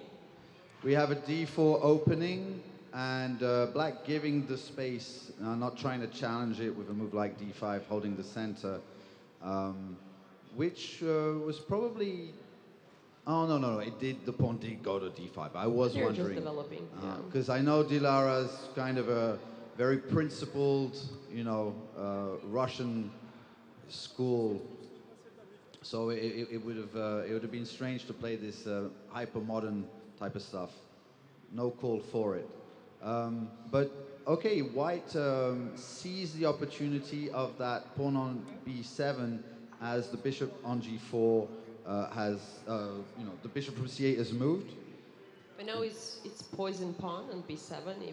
If White takes, it can be dangerous. It can be sometimes. It needs a little bit of calculation. I tend to try to avoid this type of thing. Me too.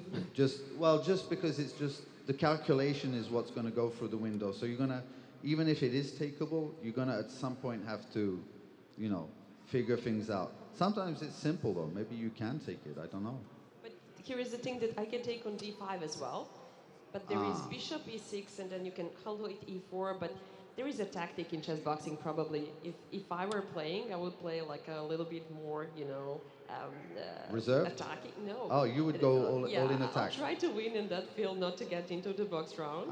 But if I'm a good boxer, I'll definitely go and play a little bit, strategical, so I can get in the ring and play.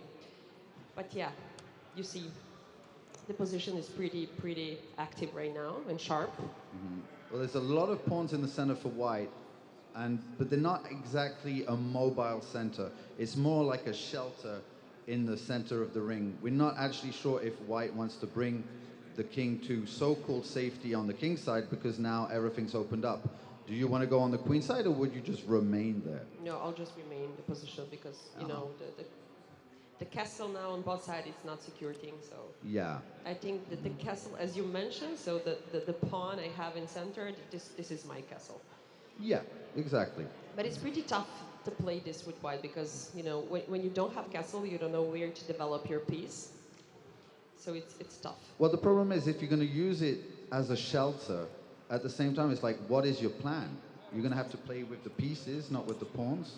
And so I think Miali here did do a good job. Bishop e3, just playing simple moves, and now pushing on the king side. Trying to attack.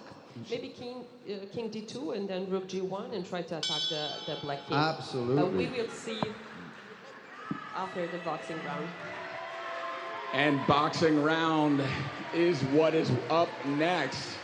France already starting to mount their chance, hoping to start this match the same way the last one started. An early knockdown would be amazing, but we do know the pedigree of Dilara from Russia. A very strong boxer, very active style, reminiscent of Madavi, who we saw earlier.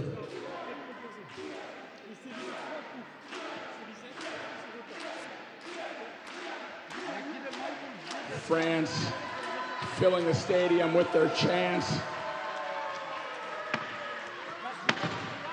rallying behind what the head of the French Federation, Guillaume, has called their mascot.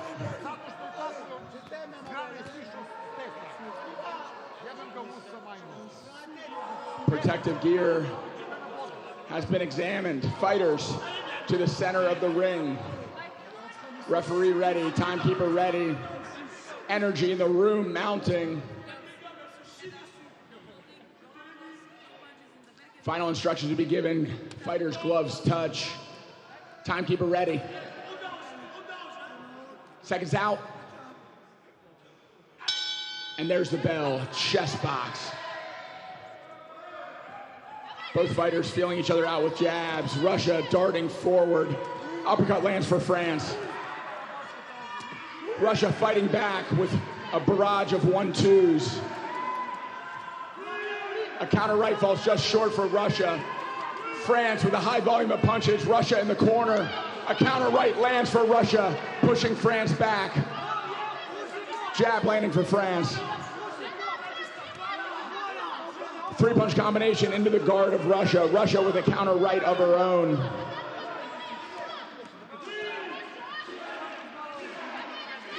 Jab splitting the defense of Russia. Trade of shots, jab for a cross. Tearing the guard away is France, trying to sneak across, which lands with Russia on the ropes. A nice lead hook lands for France and across to the body. Ooh, big right hand lands to the chin of France. Determination in her eyes as she starts to fight back. That punch only seemed to wake her up and get her locked in. Another cross to the body lands for France. Russia in the corner. Russia with a counter right. Barrage of punches from France. Russia grappling her hands.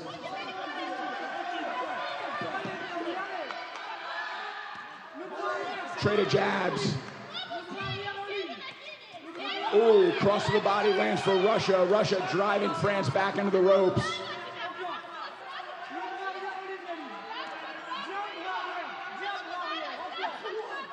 Big right hand falls just short for France, followed up by a cross landing the chin of Russia. Cross the body lands for France. Big right hand for Russia. Russia, her best punch has been the counter right so far.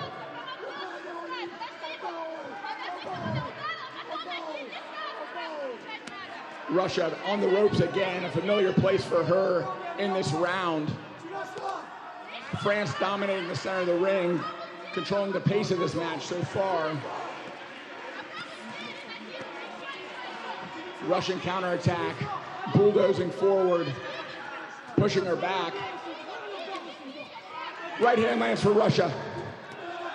And France, with a 4-punch combination, driving forward, 2 hooks to the body. 10-second warning. France lands a right. France lands a jab. Russia lands a right. And to end the round, a right hook on the chin of Russia, noting what happened in that round. Such a high volume of punches. And really the control of the pace, the range, and the frequency was all on the side of France. A few big counters did land for Russia with that right hand, but a definite edge for the volume of punches to France as we take it back over to the board where we have an interesting position.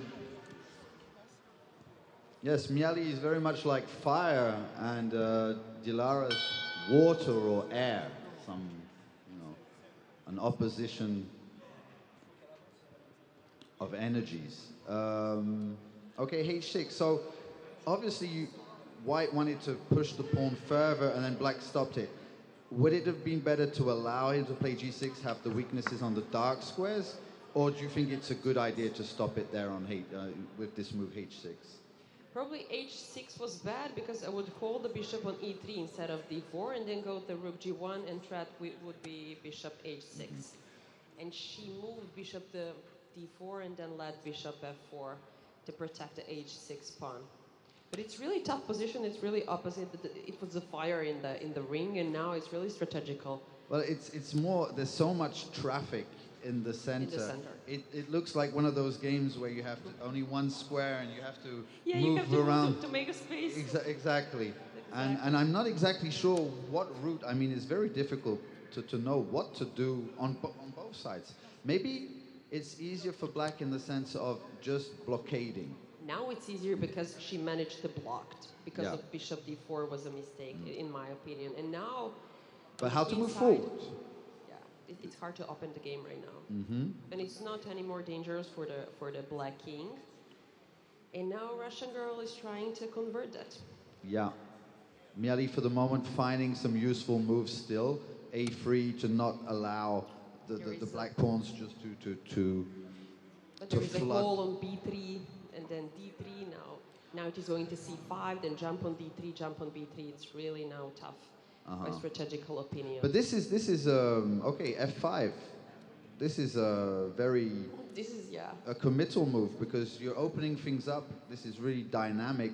When I think Black was statically better, I would not have played dynamically. I would have just done, as you said, already go for what I have. I have a square on b3. I could just improve my pieces. I don't need. This is related to character. You want more and more and more, and then we will see what's going to happen. So this is the really strategical move, knight e5, pushing on f3, both on d3 square. So I do believe there was a tactic though, because that am I No, it's me. It's me. It's just me. Black is pushing. But now the tactic has come into play. A pawn has been won, and the central pawns of White now. Everything is falling apart. Yeah, right now. it's. Look at this. Yeah. So Black is completely winning.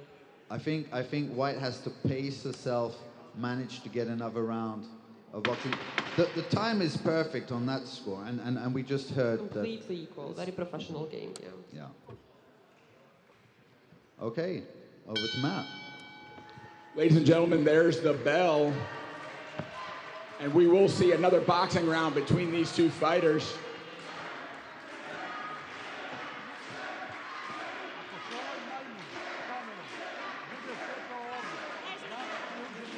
The chants from France already beginning.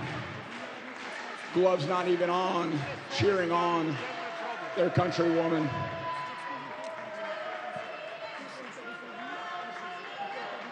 Once again, France in the white gloves, Russia in the black.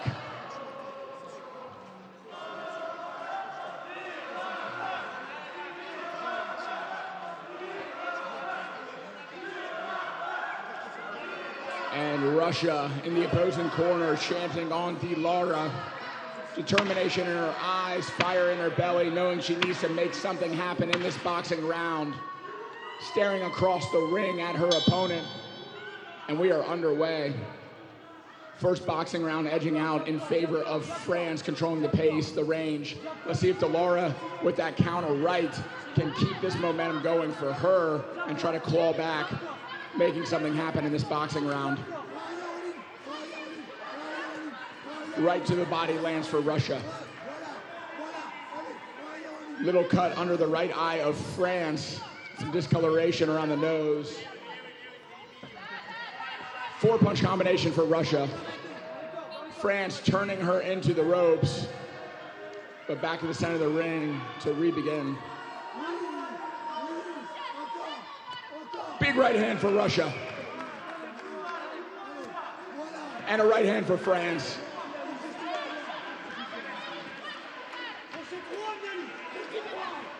Both women fighting out of a regular stance, but Delara coming into a neutral and southpaw stance during that advance. Big shots into the guard of Russia. Traded jabs. Big right hand for Russia.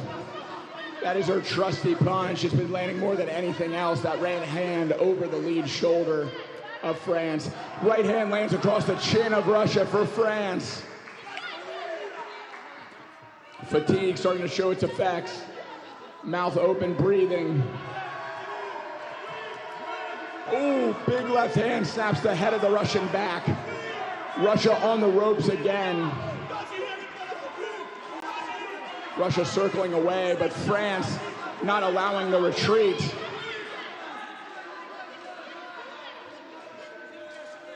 A caution for using the forearm to brace her opponent.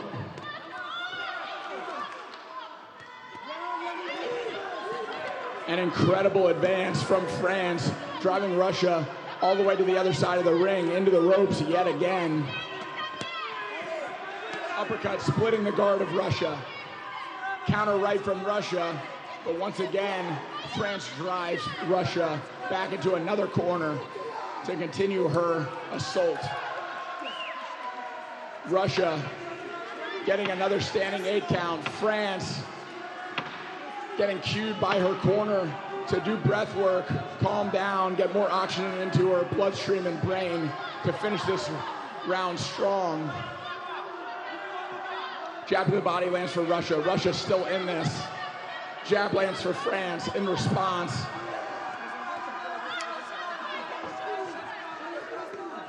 And a right hook to the body.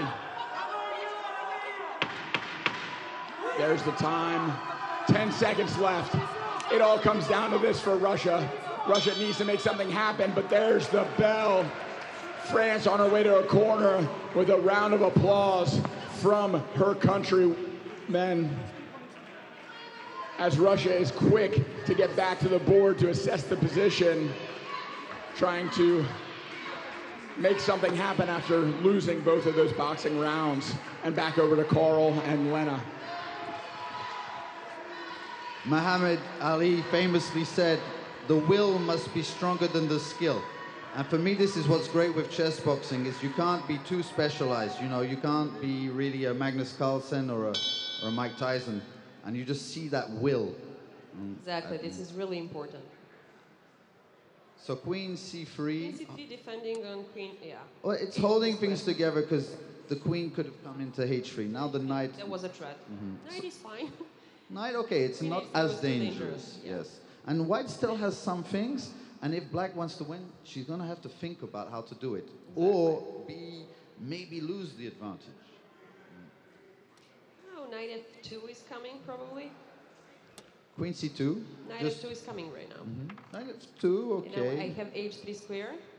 And when I put in my queen, it's going to be so tough to defend. And It's definitely, we Queen mustn't give H2. anything too precise at this stage, but Rook F8 is a bit of a surprise, I must say. Yes. Maybe it's strong, huh? But, and another check is coming. now only move is Queen F3 or King Yes, F1. now going back dangerous into that. move, Bishop Oh, but the D2. queens were exchanged, and now what Because will of Bishop happen? D2, yeah, exactly. Okay, very well played.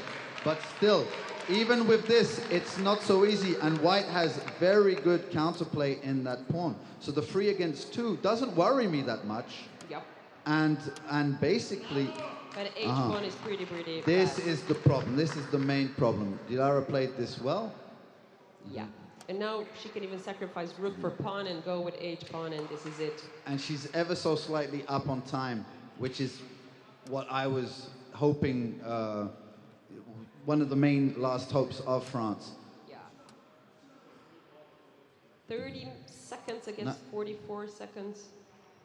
And so we mustn't say, because it's Czech and maybe there's an illegal move that could have been made, it wasn't.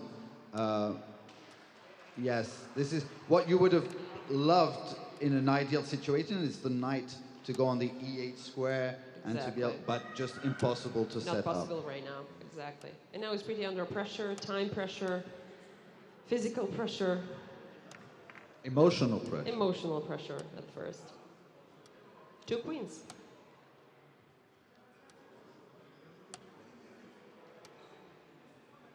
Let's see how black will convert this, but it looks easy, yeah. The problem is the knight doesn't give, the fact that she has a knight doesn't give any Exactly, stalemate for stalemate, possibility. yeah. And it's over. Congratulations, very good.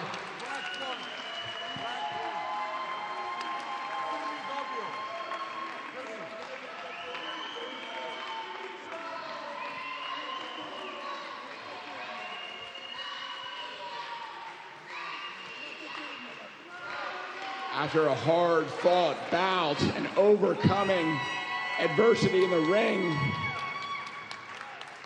official decision in this women's 59-kilogram semifinals. Winner by checkmate. In the black corner with the black pieces representing Russia, Dilara Cat Molina.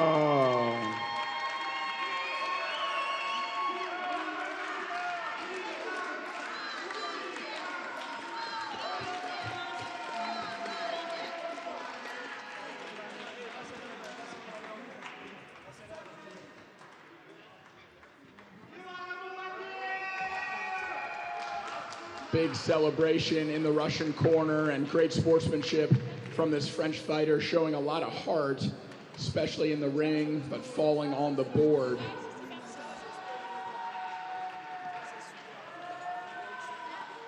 And now we move into the men's classic 61-kilogram weight division. This is a semifinal matchup between Turkey and the USA.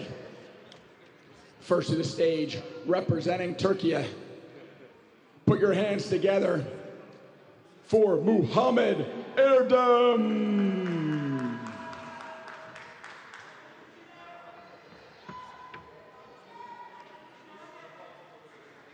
And his opponent, hailing from the United States of America, in the black corner with the black pieces, give it up for William McLeod.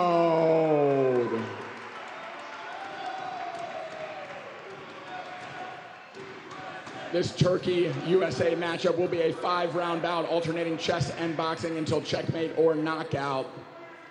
Both fighters ear protection on. Chess arbiter ready, timekeeper ready, seconds out from this chess round beginning. And there's the bell. Now through this opening, I will give a little background on the United States fighter. He is the youngest member of the Team USA this year. He hails from Cornell University and started his amateur career with a loss. Stumbled across a chess boxing piece of content, reached out 3 months before the World Championship, and decided to try out in Atlanta, earning a spot on the team. Originally, he was second team, second to our chess coach, international master Alexander Velikanov. But after Alexander decided to step back, supporting the team as a coach, leaving a spot open for the young rising star in America to step up to the first team and represent the United States in the 61-kilogram weight division. In the first round, he took on the defending world champion. With blood running down his face, he found his way to checkmate. Let's see if he can do the same again against a Turkish veteran from a chess boxing powerhouse like Turkey. And now we are well into the opening. I'll kick it over to our chess referees. Lena, Carl, take it away. Thank you so much. Looks pretty close for now. It's close. There's some action on the queen side, and white has some ambitions on the king side. Except for what I really like, very Steinitzian, is to keep the kings in the center and just observe the other guy. Like, what Just in case. Yeah, just like, are you going this way? I want the address before I'm going to tell you where I'm going. That's so like related to box, you know. You're not going to go left or right. You're trying to surprise your opponent. And here black with the move h5 is trying to say, you won't go king side. I'm trying to tell you, stay away from the king side. He already had the queen dashing down that diagonal, not allowing to go king side. But he wants action on the king side. And I think he wants some immediate stuff. Here, there was a tactic indeed. Yep. Would you rather be black or white right now? Well, yes, indeed. I would have to go on with black, right? He just won a piece. That's going to be taken, gobbled up immediately. Now the knight's attack, so it's an extra tempo. And look at the clock. There is a huge advantage. Yeah, he's when you're running. a professional player, you know that a minute and a half is a lot. It's like a piece. So. Especially after only 14 moves. Exactly. And it's as it was before. There's no increment, you know, because we all got used to playing with increments. We got used to play with increments. It's pretty weird, you know. And it's really nice to come back from time to time to this type of Armageddon, you know, just going towards the zero.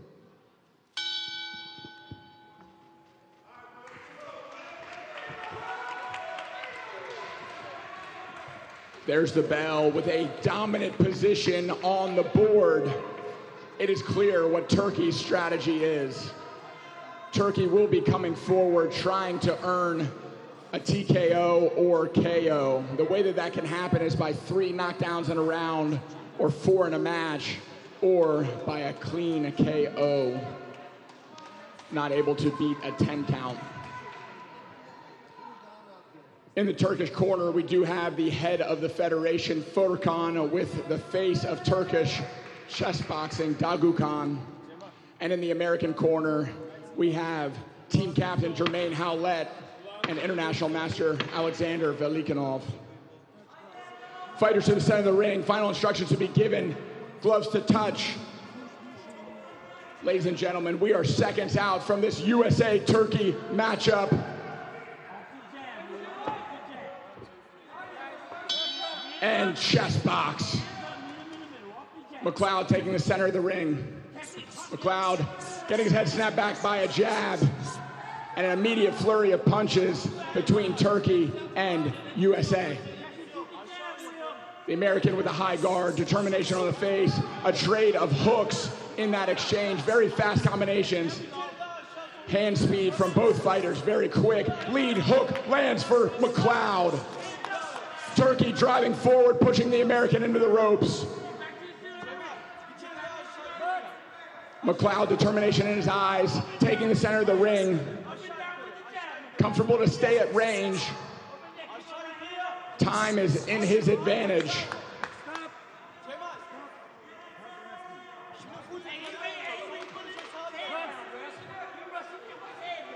Turkish fighter very composed, very comfortable, but McLeod puts him down.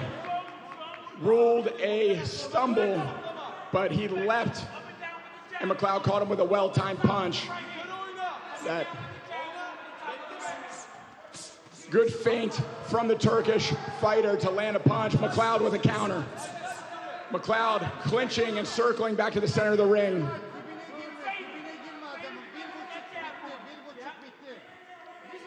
The Turkish falling into a rhythm, almost like a hypnotic lead hand. Trying to make the American fighter feel safe right before springing into action. McLeod in the corner.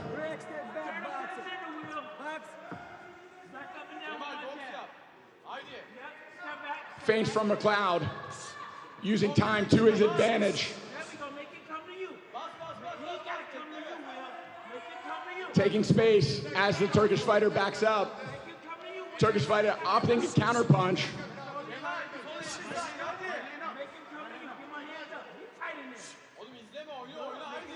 McLeod completely comfortable letting this time tick down.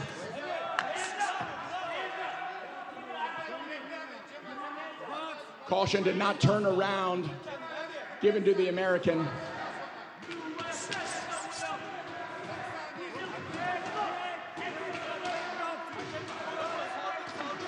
Turkish fighter complaining to the referee.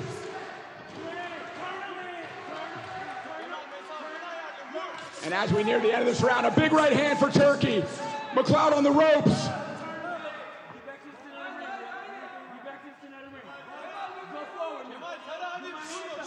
Jab from McLeod is met by a Turkish lead hook.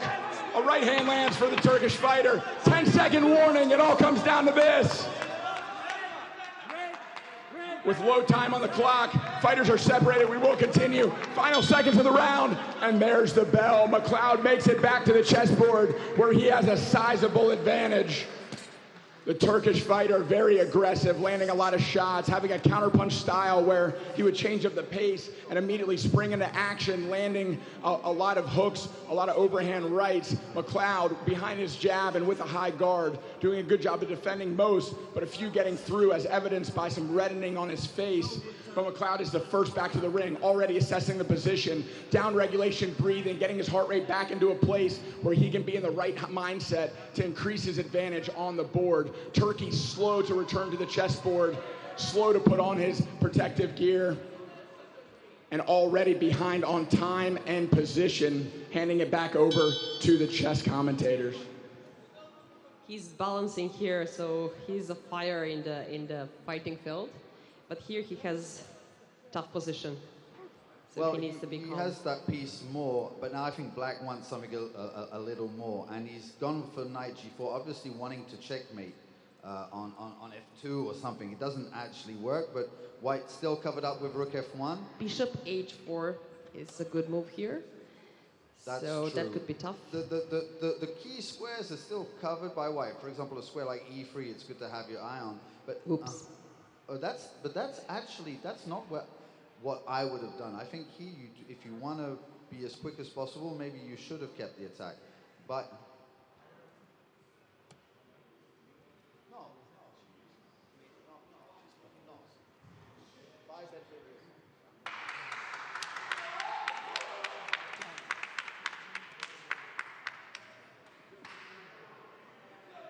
So the exchange has been won, but at the same time, so the material is up, but the immediate action is if put he on survives, hold. it's going to be tough.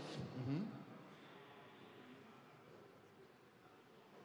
And there is no way for fast checkmate right here. It is true that with so much material advantage now, it's easy to find just random moves to play. That is the downside, of course. So. Only 45 seconds for White. So is he maybe waiting to get into the ring? This could be a tactic. Oh, he definitely is. But generally, in the qualifying rounds, if one camp plays extremely fast, there will only be one round of boxing. I do believe with 3 minutes 35, that's what he's played in less than a minute. So I think he will run out of time before we hear the gong. Yeah, Black only needs to play fast. Huge material advantage. Very good move, knight g4. So we will see. Yeah. Knight g4, yeah, a very preparatory move. I would have immediately just. Very good moves right now. Yeah, that's it. 0 time. USA guy won, yeah. Ladies and gentlemen, we will not see another boxing round because it has ended on the board. A dominant chess position is only preceded by time running out on the Turkish clock. Official decision to follow.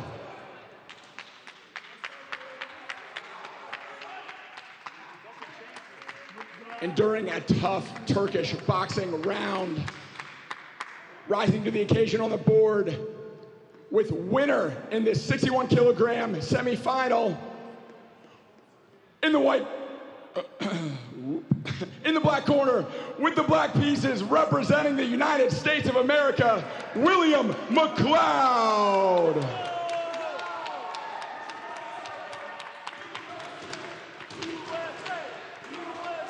And chants from the United States filling the arena as McLeod shakes the Turkish Federation's hands. A good display of sportsmanship from both fighters and respect between the two competitors. We'd love to see that in our small chess boxing community. And as they make their way out of the ring, it will be a United States fighter in the finals for 61 kilograms. And we're about to find out who he will face in this next 61 kilogram semifinal. This will be a match between Italy and Russia. First to the stage, representing Italia. Give it up for Nicolo Tiraboschi.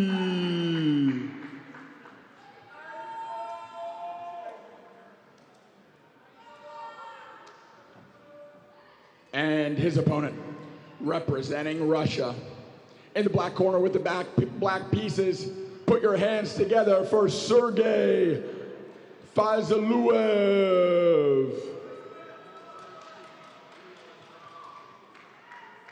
This will be a 5-round bout, alternating chess and boxing until checkmate or knockout. Fighters, ear protection on, chess arbiter ready, timekeeper ready. We are seconds out.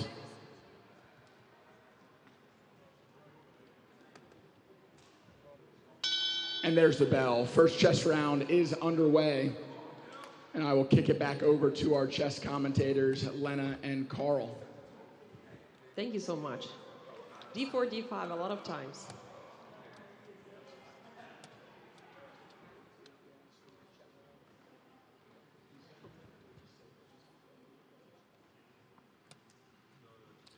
Well, there's a reason for these systems. It's that they have a tendency to be very solid. Yep. So in this case, it's not Colle. It's not a London system. It's a Colle Zuckerto, with the bishop on b2, but the pawn on d4. Yeah, but it's pretty solid. So they're just developing pieces, and I know the tactic for both players are just to develop piece, get into the ring. That's for sure. Here, basically, yeah, they're not looking at anything long term. No, nothing sharp, nothing. Just to save the time and to save pieces. Because black has so many setups. When you play something like this with white, you can't really have like clear preparation in each line. I mean, you could, but you would have to revise everything before, and that would just be... that would blow your mind. Yeah. Well, it's not what's going to be the deciding factor in chess boxing. So... what I think is just keep your pieces, safe, develop your piece, and then get into the ring and show what you got. And then in the other part of the game, it will be more sharp. Let your general level play and not have any precise thing. But here, what did you think of the exchange on e4? I definitely think black initiating it, going to e4 is a natural move. But what about white taking it? White has pretty healthy position. This pawn structure is pretty healthy. So bishop pairs on both sides. Major material, same. Queen, 2 rooks. This is pretty equal. Like, really good game. So before then, I was thinking, though, that after the take, the bishop on b7 does gain a little bit of something. It's okay. There's questions about some pawn levers, etc. But now c5 for me was these actions. All these are very responsible, committal moves, and they're changing structures extremely fast. Exactly. Without really the time to really, like in a long game, you would probably think like 10 minutes per move. Exactly. And now probably d5 is coming, so to exchange the g7 bishop or something like that, that might be a tactic. But so far, it's really like, it's like a world champion match. It's really strategic game. It is. It looks like they're going to play there forever. It is like they're pretty that. calm. The timing is pretty cool. 3 minutes for both players. Only 20 seconds difference. So we understand this move by black e6. obviously trying to make sure that the white queen side isn't mobile. The pawn structure doesn't move Good forward. game so far, yeah. And there's the bell. The 61-kilogram semifinal between Italy and Russia is sure to be exhilarating, just like the last.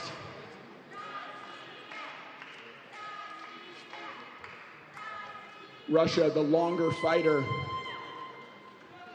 Very clean, long punches coming from his last match. And the Italian, an impassioned fighter. A bull rusher, big looping shots. This will be a very traditional inside versus outside fighter stylistic kind of matchup. We'll see if Russia can jab and circle, staying away from the aggressive pursuit of the Italian fighter. We have the low time warning. Fighters to the center of the ring. Final instructions. Glove to touch. Timekeeper ready. Fighters ready. Referees ready. Seconds out. Time. Let's chess box. Jab lands for Russia right off the bat. Nice, snappy, long jab from the Russian. Lead hook lands for Russia. Jab to the body, land for Italy. Italy lands a jab to the chest. 1-2 sneaking through for Russia.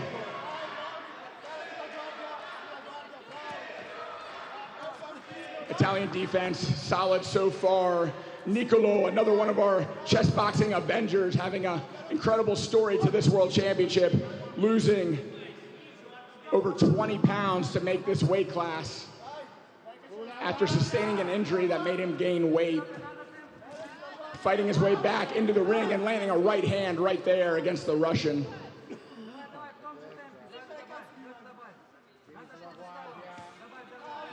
Trying to stuff that jab into the Italian defense, but so far it holds. Right hand lands to the body for Russia.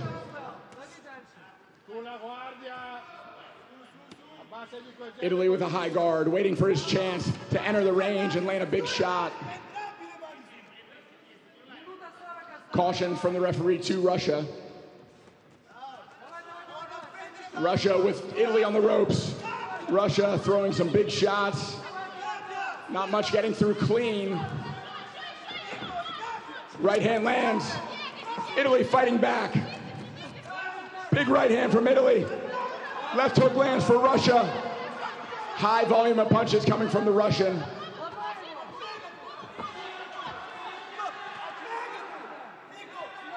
Caution to the Russian to keep the head up. Italian defense solid so far. Uppercut lands for Italy. Russia with Italy on the ropes. Hook to the body landing for Russia.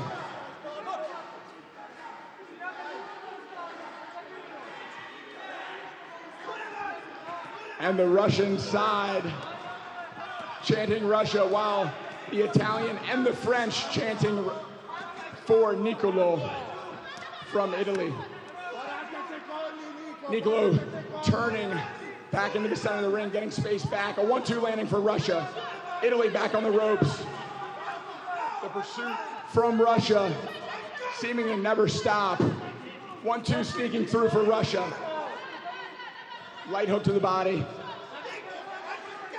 Italy driving forward. Fatigue setting in. It is exhausting having someone never give you a break. A lot of energy expended for the Russian, but it seems like he still has plenty left. And there's the bell. An advantage to Russia in that round. Very high volume of punches for the Russian. Some big counters from Italy, but definitely the lesser number of punches being landed. And we are coming back to the board and back to our chess commentators to take it away. Back to this amazing position. Really calm with Bishop here. You know, completely opposite in the fight. Well, calm in one sense, because there's the same pieces. It's like 2 rooks, a queen, 2 bishops each.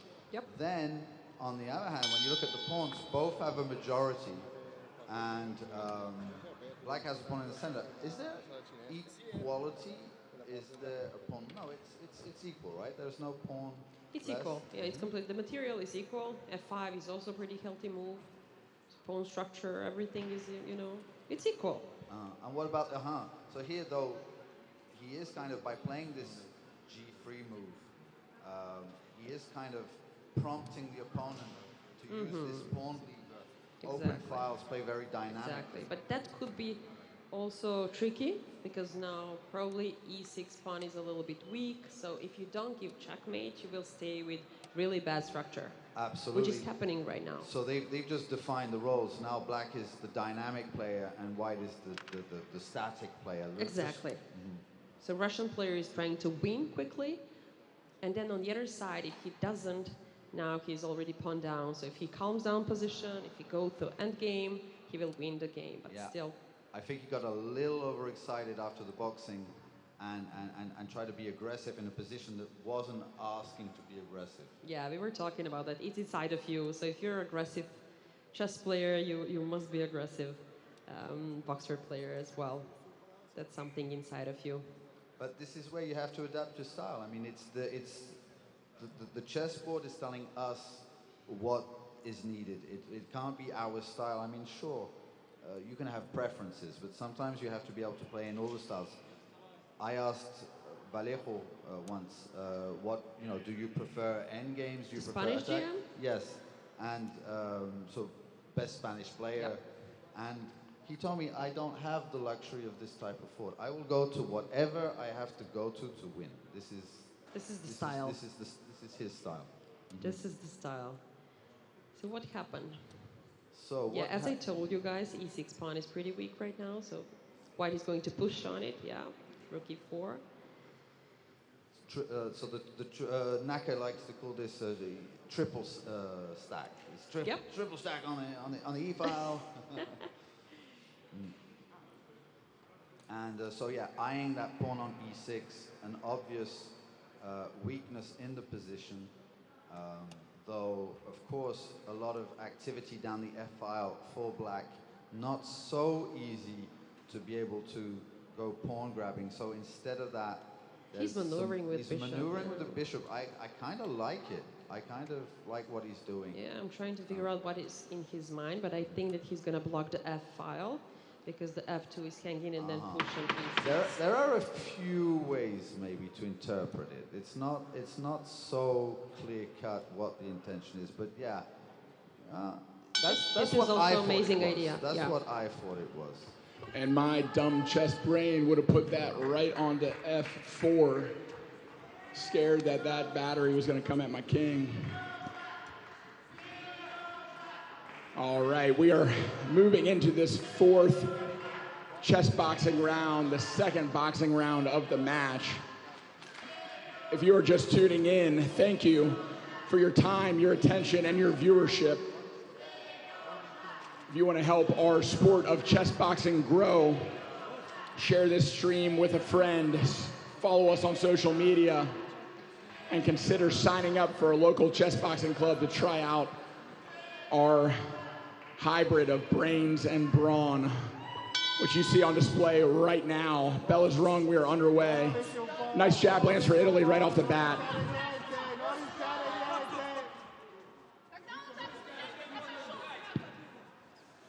Caution to keep the head up from the referee.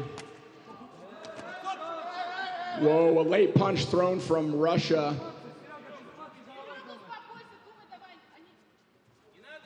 And we are back to the action. 1-2, landing for Russia. Flurry of punches, not really doing much, except for using energy, which it seems like the Russian has an endless supply of. The Italian opting to guard up, waiting for moments in between flurries to land counter punches.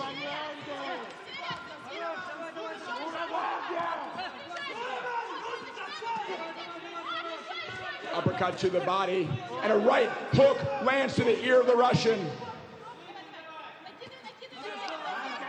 Hook to the body, catches the elbow, but might have snuck through. fatigue starting to play an effect in the Italians' game. Circling the corner where Russia tees off again. Russia trying to peel apart the Italian defense. Italy retreating with hands down.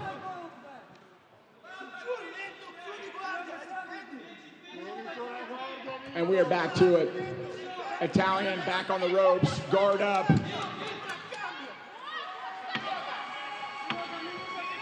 Russia scoring a stoppage against Italy. Italy has 8 seconds to recover and respond. He's breathing heavy out of his mouth. Russia looking like a tactician, coming forward. Left hook landing, really just running. Not even shuffling in a stance, but just running after his opponent. The Italian is on his last legs with breath, but can he summon something from deep within to land a counterpunch and turn the tides of this boxing round? It may all come down to this. A right hand lands for the Russian, and a left. Caution to keep the head up to the Russian. Italian back on the ropes, swinging with all of his might. Coming just short of the Russian chin. A little pull counter from the Italian. Italy hands down, throwing from his hips. Russian with a flurry of punches. Right hand lands for Russia. Now the Russian in the corner, 10-second warning noted. Final seconds of the round, Italy hands wide. Final caution of the round, and there's the bell with a trade of hooks and sportsmanship in the ring. This one will be settled on the chessboard.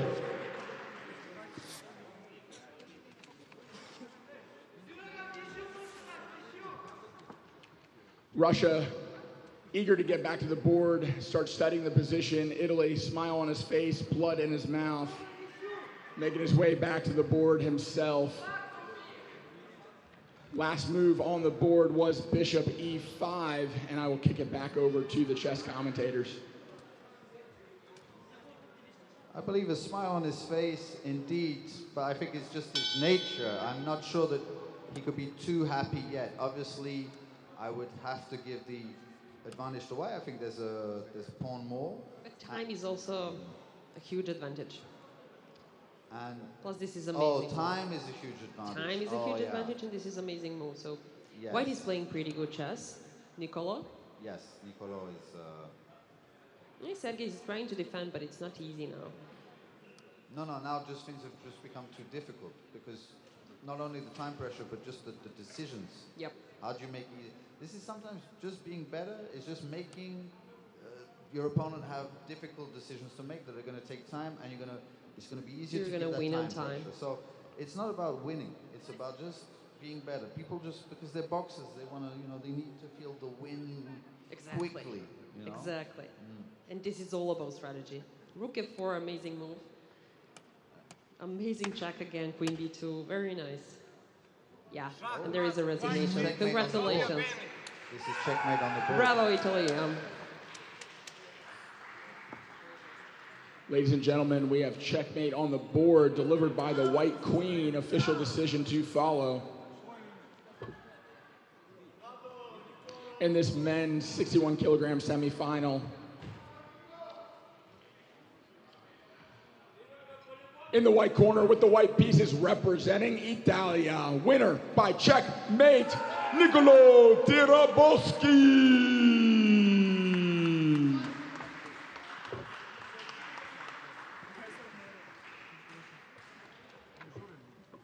And it's time to move up to the big boys. We have an 85 kilogram bout. This one between France and Russia. First to the stage, a familiar face to the chess boxing world, representing France. Put your hands together for Jules Alwa Julien.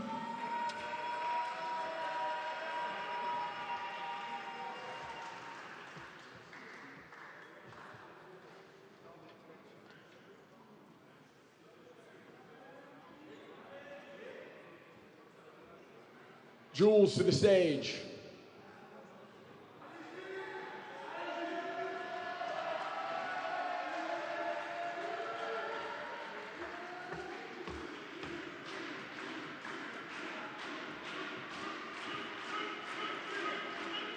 And with the French chants echoing Jules, we will announce his opponent. In the black corner with the black pieces representing Russia. Give it up for Konstantin Katovich. Two very experienced boxers and skilled chess players are about to duke it out to see who goes to the 85-kilogram finals. Ear protection on. Chess arbiter ready, timekeeper ready. Seconds out. And there's the time. Over to you. I always love I expect some E4 right now. No, E3. No, I'm guessing that oh, maybe he didn't. Oh no, because knight And F3. there is E4 again, yeah.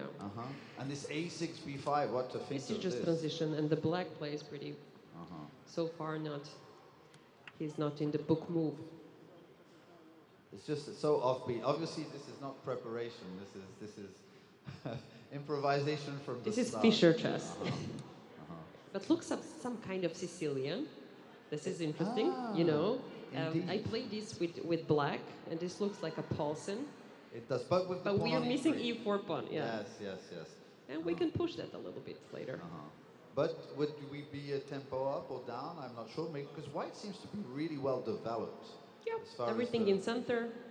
He doesn't Nice seem and to easy. be lagging in that sense. And yeah, he's because there was a pawn on D4, so the bishop on B2 was limited. Now that bishop does seem, I mean, he's probably going to get kicked away at some point. Exactly. But black is thinking too much.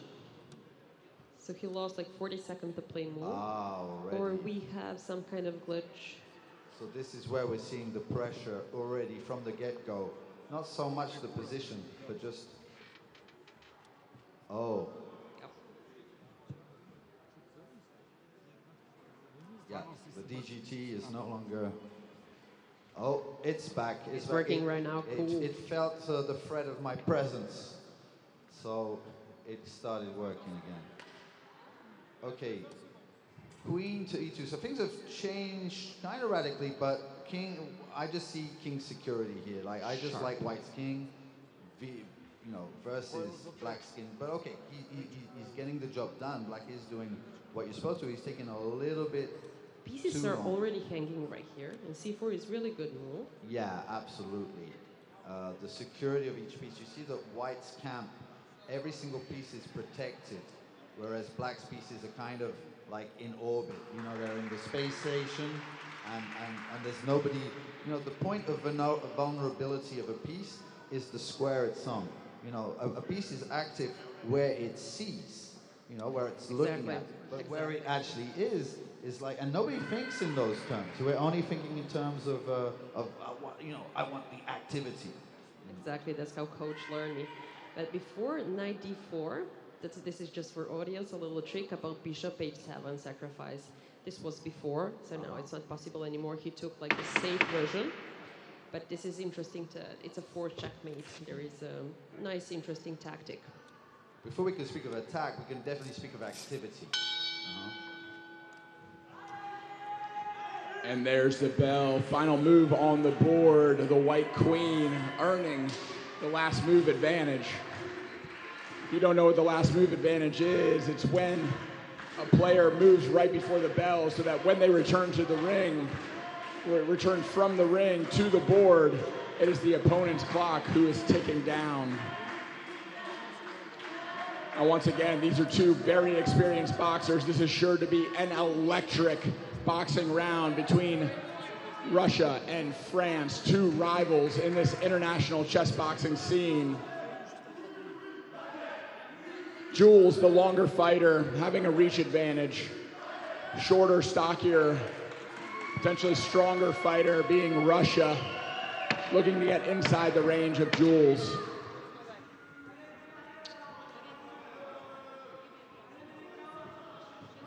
Fighter protective gear being checked. Our local referee in charge from Loznica. Final instructions to be given. Gloves to touch. Timekeeper ready. Seconds out.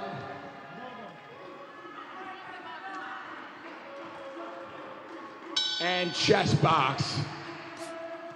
A southpaw stance for the Russian against the regular stance of the Frenchman. Cross, the first punch to land from Jules. Jules dancing around the ring, showing the outside fighter style. Big cross and hook against the guard of Jules. Jules staying strong with his guard. Undeterred so far. A cross landing for Jules. Russia countering with a jab, trying to set up a big overhand right, which is parried by Jules. Nice roll under a hook of the Russian. 1-2 for Jules.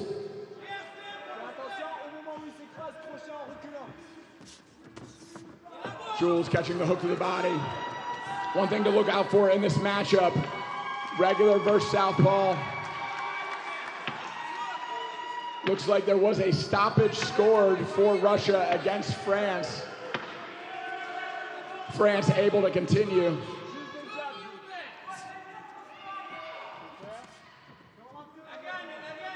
Jules circling, keeping his range away from those strong Russians' hooks.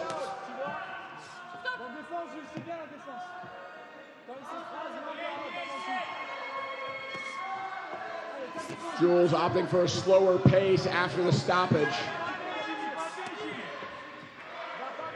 A quick comeback to his defense. Lead hook lands for the Frenchman. Jules starting to get into his rhythm. A cut over the right eye of Jules. The doctor will inspect the cut over the right eye of Jules. Russia to a neutral corner. See if we can get a look at this.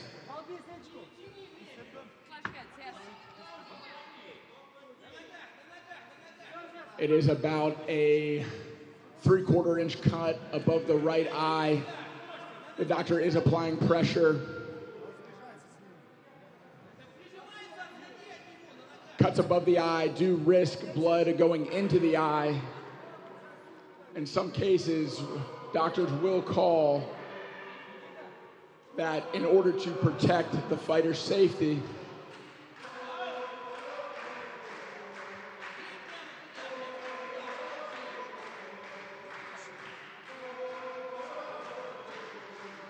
Looks like the doctor and the referee are deliberating, and they will let the fight continue. Jules in the center of the ring, determination in his eyes. Blood already starting to run down his face again. A bit more pressure.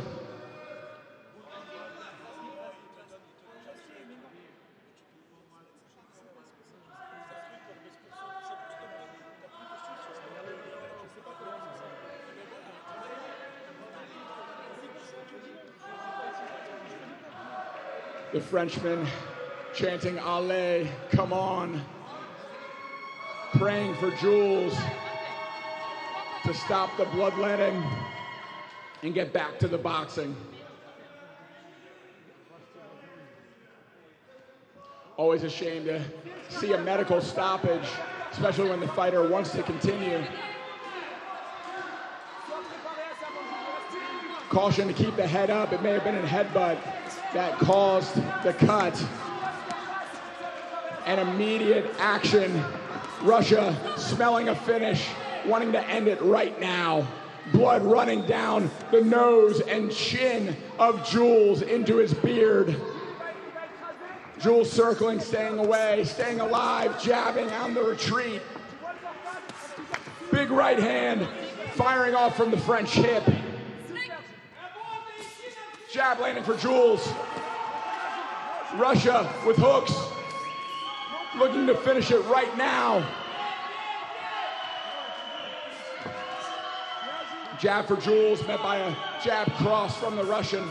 Russian starting to show some signs of fatigue after trying so hard to knock out Jules right off the bat. A lead hook lands for the Russian. Jules' defense keeping him alive. all the way to the end of the round. Ladies and gentlemen, there's the bell. Jules surviving the onslaught of the Russian, blood streaming down his face. Defense keeping him alive and making it back to the board where we will get back to the chess. Jules has had so much drama. He just didn't want another episode. I think he's very happy to get through this round, and he's going to be definitely determined to get the job done as quickly as possible to get that stitched up for the next fight. That's the ambition, of course. The Russian is probably going to say otherwise. But okay, what's happening is time is of the essence. He's only spent 29 seconds on the first round. So if he does played that pretty again, good. yeah, he can definitely do that again, especially with the position that he's got. Yeah, it's gonna be bloody chessboard as well, because There the will be position is pretty sharp. Blood on the chessboard, so literally and figuratively. So, Wow, nice. yes, this is He got so. huge applause, yeah. Even if the immediate threat would be stoppable, I mean, it's not going away completely. For example, that's what I had in mind. So he's doing his best to cover up. Oh, and he's just What saying, happened? no, I want more. I don't want pieces. I don't want to give you any counterplay. Yeah, but I don't understand still. It wouldn't be my choice, but sometimes, you know, you're just going with the first decision that you see, which looks logical. You know, you don't really have the time to weigh your options. Absolutely, yes. I never had a chance to experience this way of chess match, so I believe that sometimes this happens, but Queen G4 was a very weird move. He was about to win material, and he just refuses to take it. But he still won it. He still won it. He is an exchange up now, looking to exchange rooks. I think he just wants to play moves fast. He's finding the best move, which is, you know, that you can play without thinking, knowing it's not a mistake. And he's pressing on the clock. Exactly, but still White needs to take care about his situation. Yeah. Of course, you have to remain safe at all Exactly. times, as you should in life. Yeah, they're pretty same. Chess game is like, it's like a life. It has that reputation. Yep. I don't see, but I think there is only 30 seconds left or something like that. There is a light on the chess block, but White is pretty safe on time. It's very difficult for Black to find moves. For example, the fact that he's advanced with the pawn on f5 has not only made the king weaker, but there's no spot for the knight, neither on f5, neither on e6. So it's just like instability. It's hard to consolidate pieces right now. Now he's getting checks in. And another check. Oh, Julien is taking advantage of it. That was very Yeah. nice. That was very nice. So And time I stop. believe- Yes, he's giving up. He's giving up. Fantastic chess. Fantastic.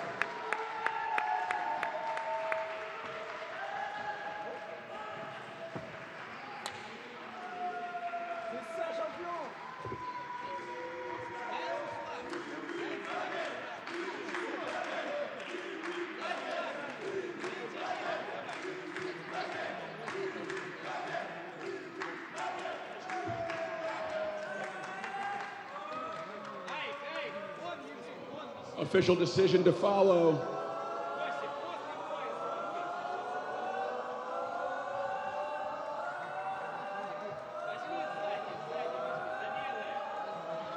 The French chants giving away the official decision. Ladies and gentlemen, in the white corner with the white pieces by way of checkmate, Jules Alwal Julien. An incredible show of heart overcoming adversity, blood streaming down his face from a cut opened up over the right eye by a headbutt.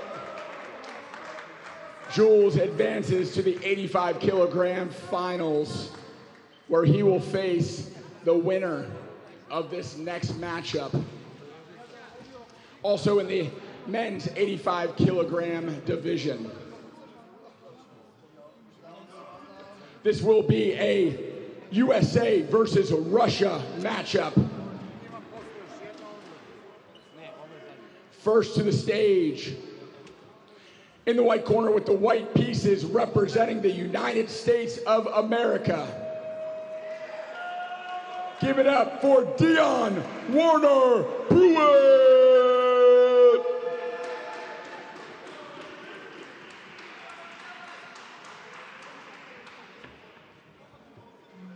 And his opponent hailing from Russia. In the black corner with the black pieces, put your hands together for Sergey Kuvshinov.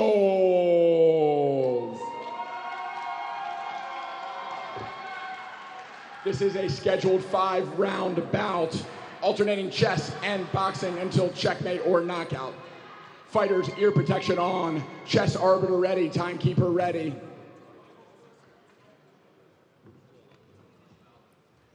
We are seconds out from this 85-kilogram semifinal, getting underway, and there's the bell. A brief backstory on the American fighter. He is a 8-0 pro boxer with 7 knockouts. He has poured himself into chess over these last 3 months during fight camp and has been one of the heart and souls of the American team. Always lightening mood, sharing his charisma, his energy with everyone else. His strength is definitely on the boxing side, so look to him to be very solid in chess, moving very slow. Again, very solid game, d4, d5. Again, close position, and again, looks professional. Oh, wait, we see again this Kole Zukato. It's extremely This is something what I play with white, you know. You do? Yep. And it's pretty solid position, but it's completely equal, it's completely book moves. I believe a Serbian grandmaster named Miloš Pavlović. Yep, you know him? Of course. Bravo. Moj drug. Ah, my drug, Zverin chess. He's from Zvezdara. Yes. Very nice, yeah. Oh, they got prepared here. So yeah, so this is a little bit, so a real Kole Zukato player, would they play c4? Is that the type of plan that you usually That's go the for? move. It is That's the move? Oh, But okay. c5, it's not the idea, but still, this is interesting move. But it's true that d5, there was no real pressure on d5 because the pieces were Everything was defending defended. d5 square. And maybe just taking space on the queen side.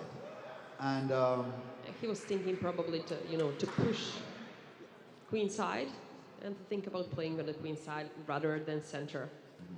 Well, Dion, we've heard his reputation in boxing, and we knew that where he would be strong is in the ring, and maybe lacking in the chessboard. But this is not showing at all, to be honest. I think he has a very solid position. There's no real mistakes, no blunders in any case, and even strategically, it's sound. And that is a direct result of the chess coaching program in the United States, headed up by international master Alexander Velikanov, pouring into these younger fighters, these chess players with less experience that may lean boxing, setting up with very solid openings and prep for these matches. So Dion, becoming a lifelong student of boxing, is now becoming a student of chess. Yeah, I can feel that, yeah. Impressive. It sounds, the American program sounds almost as good as my lessons. Not quite. I do camps in Serbia in Mokra Gora. Thank you so much for that. I take a lesson. Okay. And we have a low time warning. Final moves getting in. It looks like Russia was the last to move. It will be Dion's move when we come back. And that is if we come back. Because both of these fighters are experienced. But Dion has one thought in his mind. And that one thought is bombs over Moscow.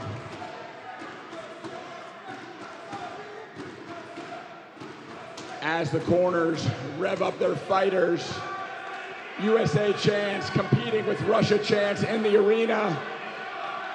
The energy mounts.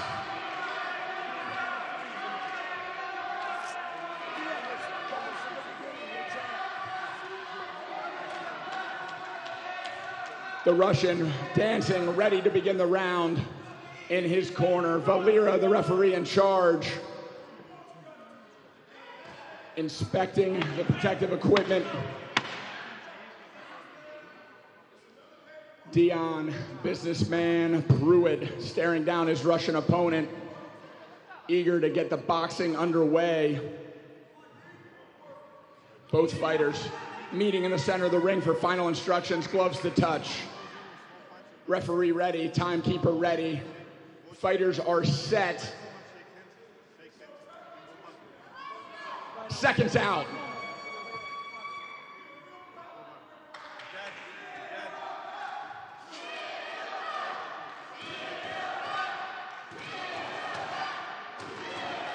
Chance, building anticipation for the bell.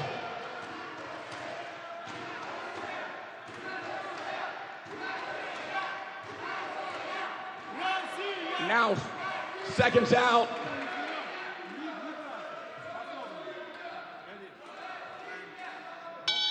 Chest box. Jab is slipped by the Russian right off the bat. Dion closing space, throwing big shots. Russian catches the American with a jab on the entry.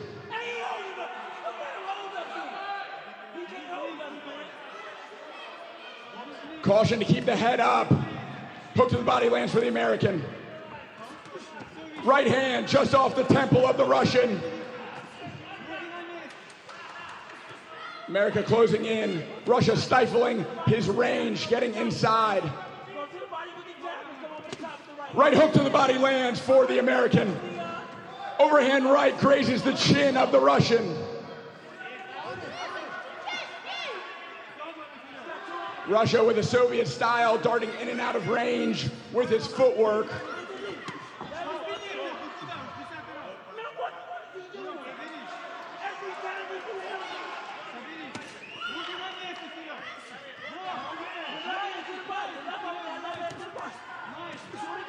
Right uppercut to the body landed for the American. Left hook landed for the American.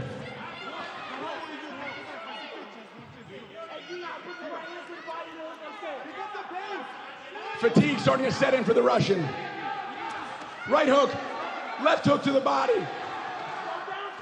The American with an uppercut into the belly. 3 uppercuts for the American. Coming forward. The Russia trying to clinch. Dion creating distance.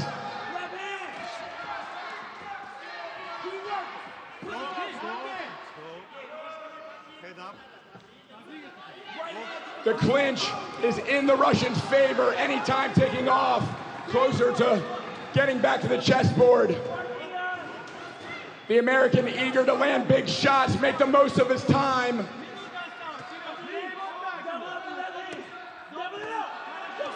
Body shots landing for the American. Setting up for something big. Right hand lands to the chin of the Russian. And another Russian on the ropes. Russia running away to space.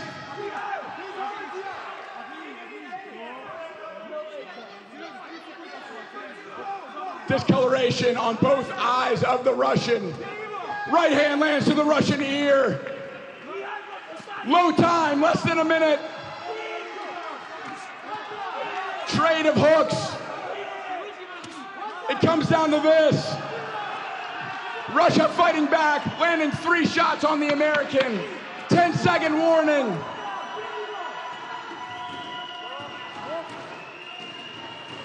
Final seconds. And time. With a Russian shriek at the end of that round. He weathers the American storm. Dion getting the advantage of the boxing. But back to the chessboard they go.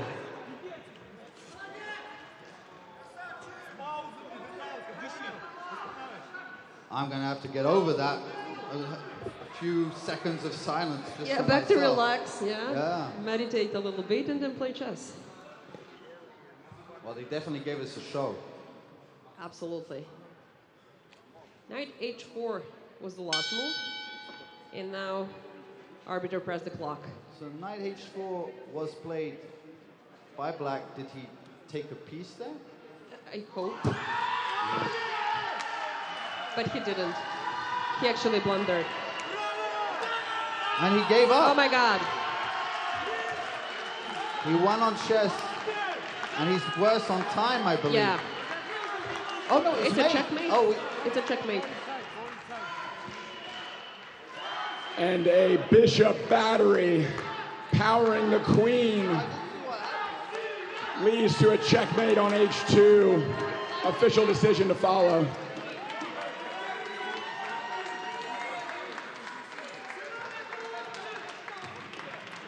After weathering a storm in the first boxing round, winner in the black corner with the black pieces representing Russia by way of checkmate, Sergey Kuvshinov. Congratulations to the Russian fighter. Good sportsmanship in the ring. And well fought by the American, bringing his best in the boxing, falling to a better Russian chess player. And Russia to advance against France in the 85 kilogram finals.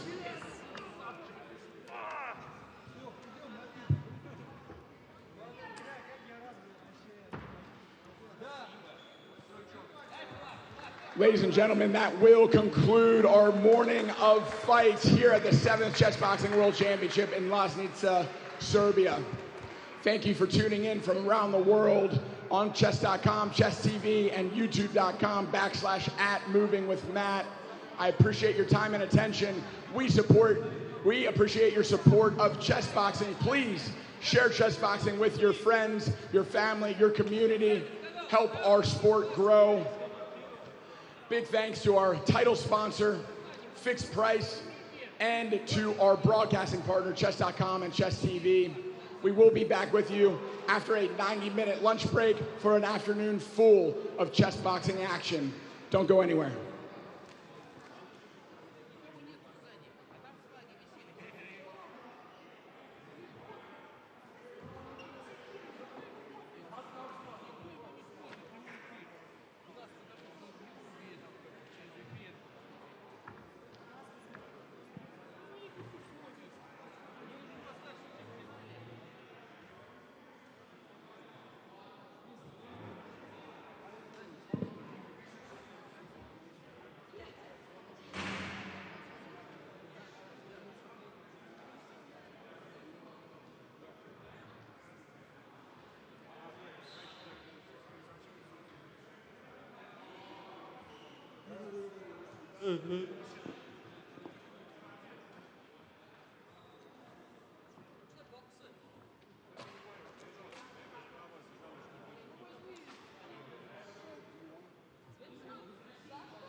네,冇加水。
place that I was, that would have been great. But then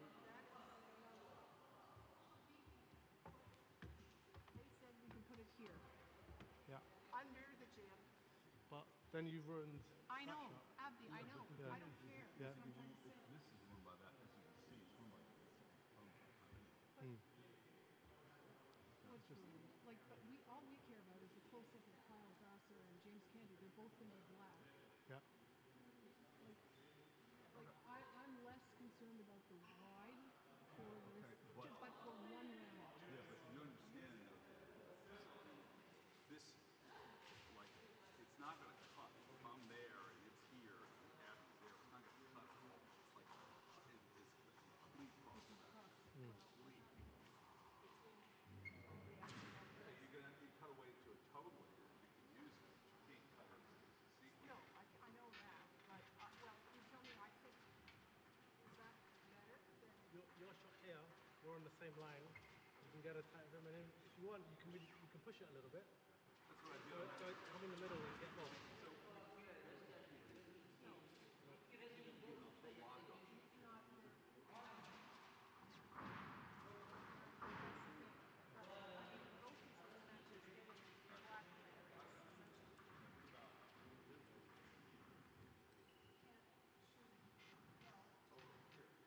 You're just going to get back of heads. And nothing else. You get him. You wouldn't see the chest. You wouldn't see the hand.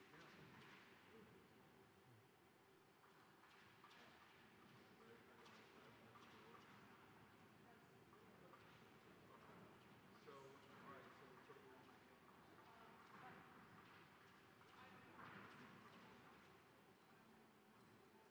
I think the way you had it though is better. Where you, if, in terms of getting them off bang for a buck, if you're there, you can be here, film this, and you can go around and watch there. You're not here, and you're like completely out of the action. And when you're in my shot, you're in my shot. When you're not, I'll try and frame around you.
Шейли или ляха? Шейли. Наступание. Наступание. Сколько от фингиште балуна? Сразу. Обоюдно. Давай, урля, откроешь.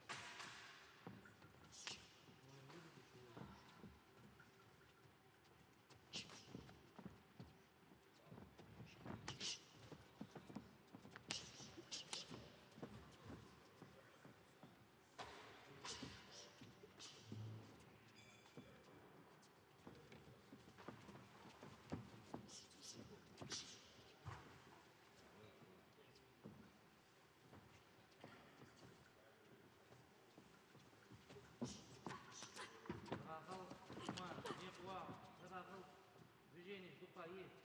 По сторонам уходить есть.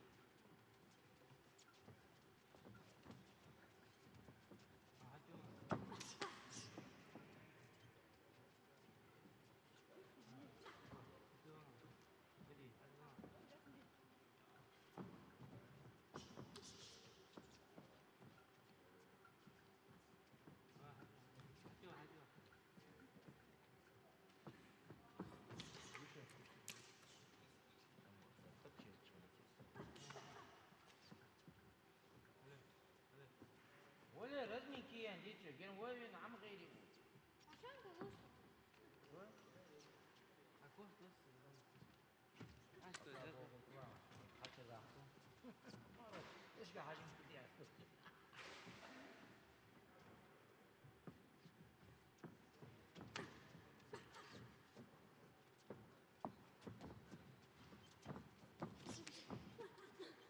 يا ماما مارك ميق واحد يربيك وزع وليغا ولد زنبار وتيكي وزع مين أوي ليه فوق الماء الكف ايش يقول واحد يشاورني дома надо 10 минут 10 минут бой стены делать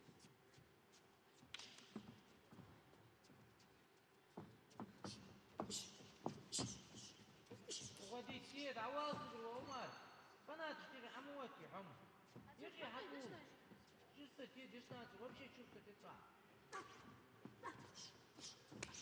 отвечать те удары шага скорость подъезд ميق لاعب دقها مشافر ميق دقه شغا واس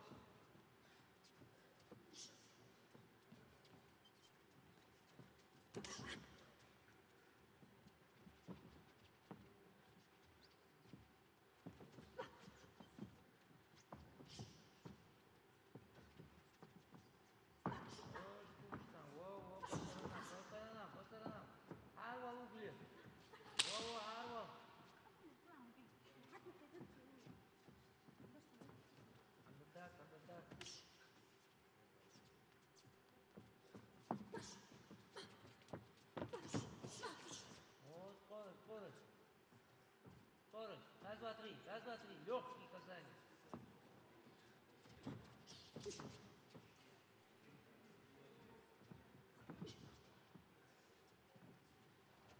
Сейчас один нырки делает. Один нырок. О, раз, крутится, один нырки делает. Давай. Еще быстрее, закручивай, мама. Закручивай. Во. Аллах, мама, заметки. Мама, мама.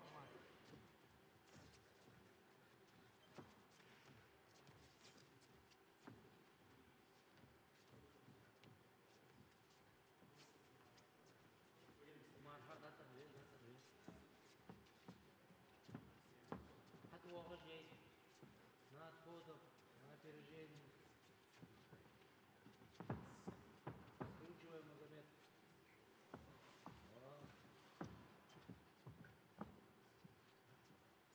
Стоп время. Сейчас потихоньку. Кесали, растянитесь за шахматы поиграть.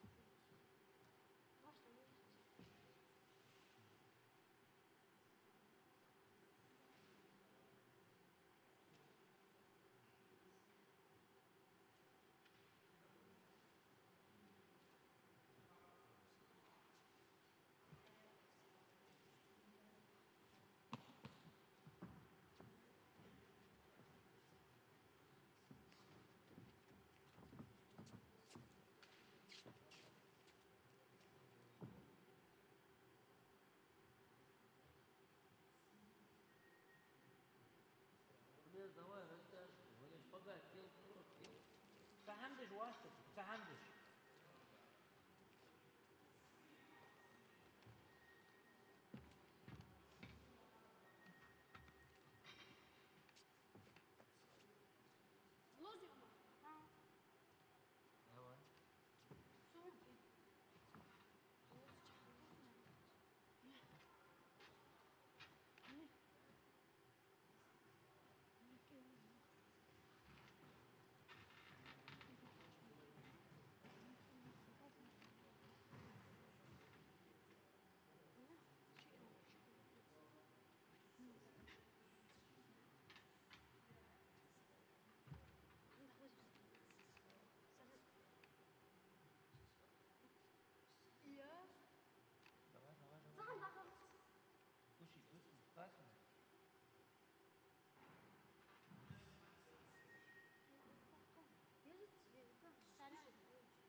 اي تيجي بقى يلا كده لقيت هي يا حاجات لا دي بيشتي حلوة هي عفدي دي حلو تعال حلو هذا مش دي يعني اوچو يسا ما حتى çıktı gelsen ha çıktı gelsen hani ya işte hasta okey o da okey ama ki adi Allah okey tanks fish kılık su كنت شو هذا ليش أعطيتي ده حاجة إيه والله تعود خاطر شو بعد ها خش البعطون خاطر ها خش البعطون خاطر ايه uzlaşıyoruz. Edward uzlaşıyoruz. Dachtun? İyi. Dachtun? أنا أصلي تايج إيش له تايج؟ الله تلو.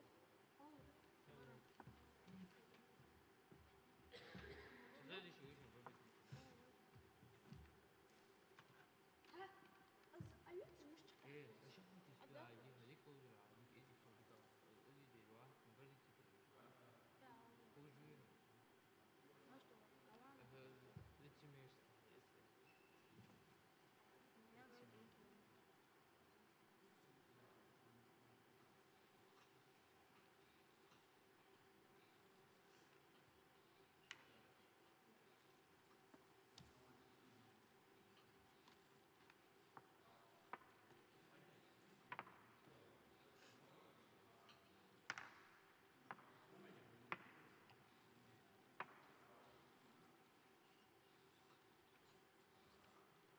عمر زي شو عمر ما تشتري فودا بفهم ميكي بفهم تيجي هو تطلع ممكن عمر ايش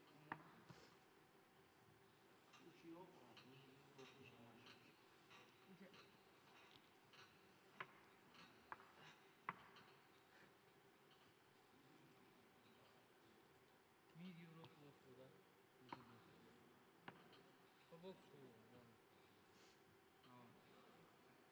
فبوكسو فنيو والله ما تيجي.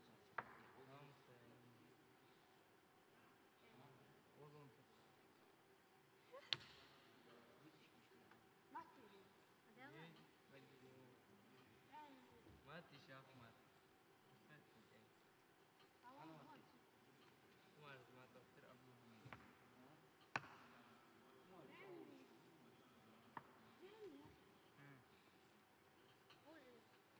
Kabul bitti. ja شدي لا شدي شاف شو واحد دكتورة هذا فاتن عادي شو العوام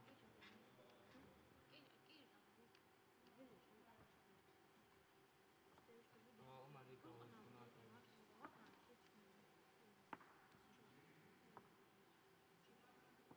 كل معلش شغل تبري مثلا او كده كان بخاص بس يوم اكسر وشي هم بس شو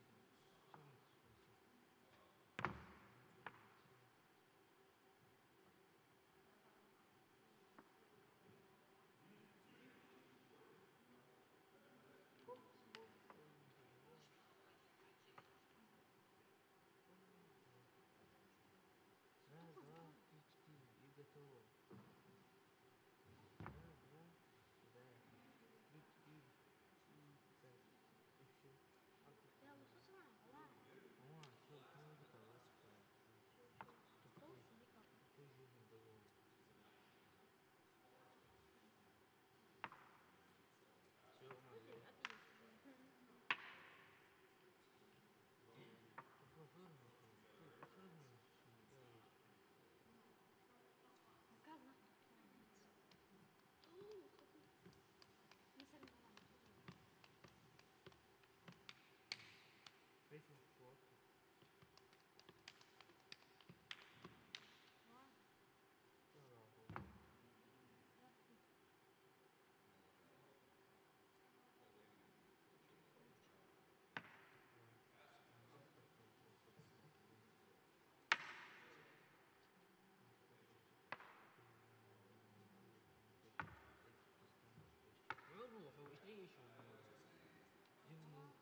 دربت واحد ضاعت شلل ماسك غدوة كده هو ضاع دربت سيكون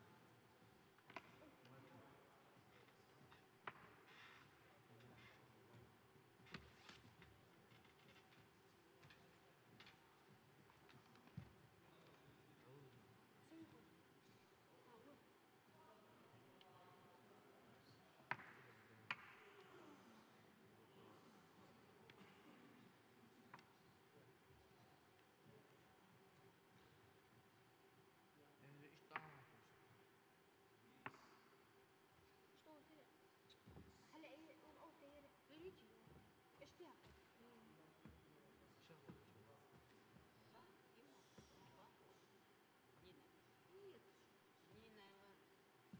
مين يوصل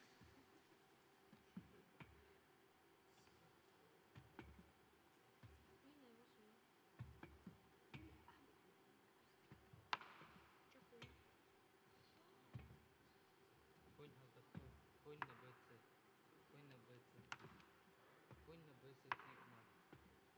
اساسا رياضة مش ارض العمر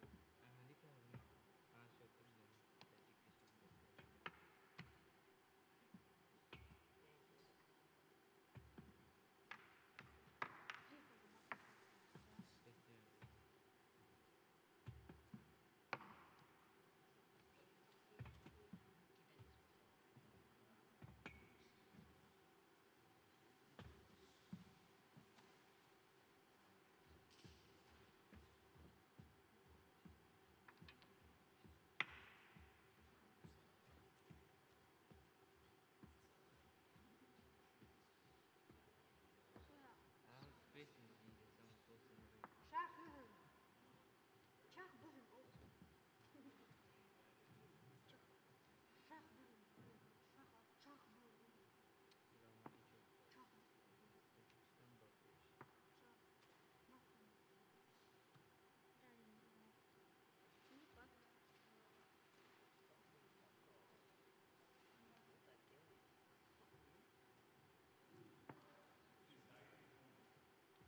والله دي ولا والله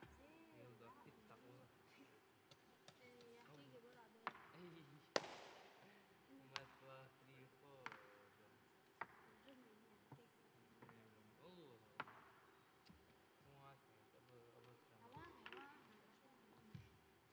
هتيجي هوان انا بروح نيتشه ايش امه يكون شاف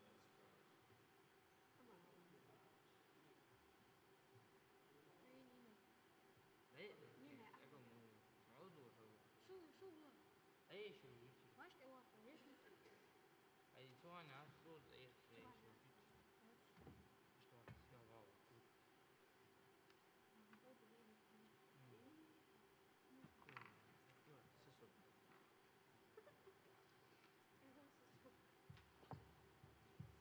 ايوه فاعل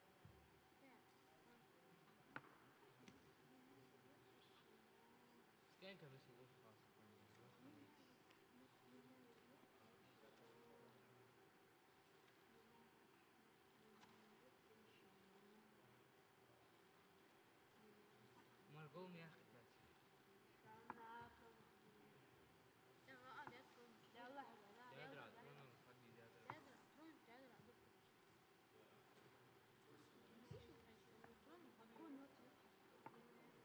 شاف شاف بهم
скороли шипешкима. ما ترلش خلو Я Дагестан дершан, смотря, лаучка тахаша бар. Шам то. Хар Дагестан. Мар да чакка. Ne oldu vakit?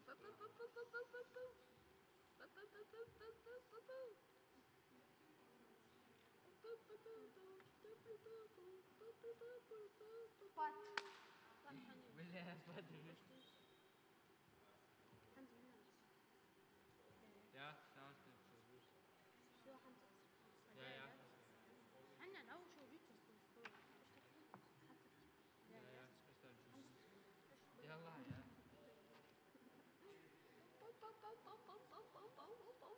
Все, тигр черный стоит. Сергей вот Еще 20 секунд, а что? لا Ну, еще. ما توصل يا А ты я кстати, мать толстый. توصل في جاتا حدا وين توصل Есенин толстый вроде. Есенин вроде толстый. Тоже могу видеть, да, радует. ليش توصل Гордится ты, вот. Толстый. حدا وين توصل Гордится. Авал фильм там, да, хотел. وين توصل Мама, папа. هو مش حدا وين توصل هذا صح شنو ورا بيوقع ورا بي انه شنو ورا بي ورا بي وش ورا بي يلا ورا بي فيتشر ورا بي ها ورا واحد حي صار طيب حتى حتى تقول له شيء زبون زبون awal nina نيناور وانيناور نوع هاي طبيعي وضعية مسلسل يا شو جاتو شق جاتو هجر إذا حصل ليه هو بوت شيطان بوت بيت برع ده هيك انا عارف نيناور احلى شغله شغله awal ni sama kuis نيناور أجدي أيام تدري بحر kuis بدء أجدد موبايل كذا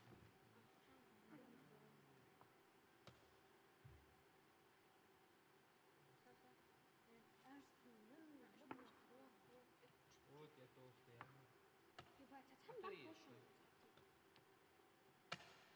شو تقولي كده تعرف قلت يا خذ الموت أو الموت صح هم حاخذ ترم دوتشر خذ ايه ليه صح نخوي ما الولش كان مستوى السمس الفاين ما قلت يا ولي خزر خزر ما قلت شيء خير هو ذاك الفرق بس حطيت شو هي مش عارف بعد مش كل يخوي ما تكون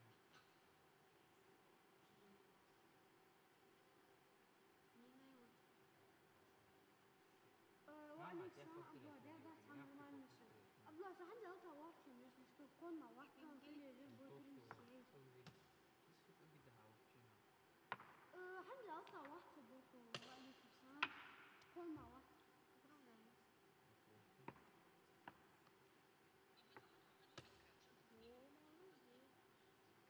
ما زي كون ما ترى نحسب كون بوي كون نسوا ترنش بيسر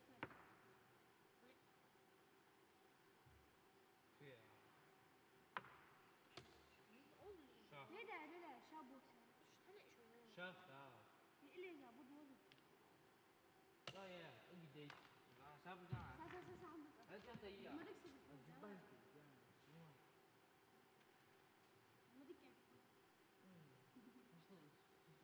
هذا يوم يا أخي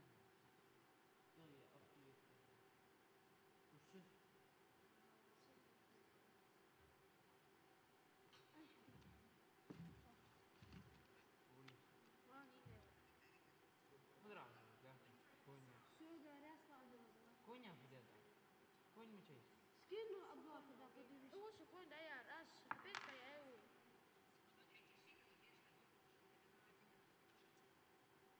ده ما حنزلوش ضغط أريني هذا حكاية ما شو ما حنزلوش ضغط ده من أو ايش رايك في كاكا وصل؟ Heel je burger.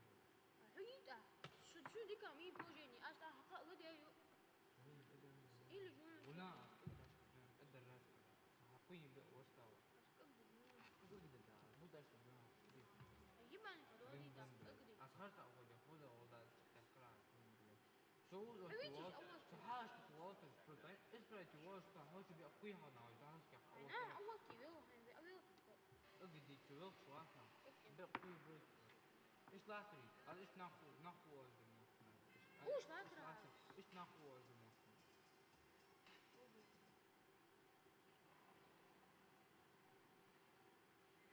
لا واش تخلص كمال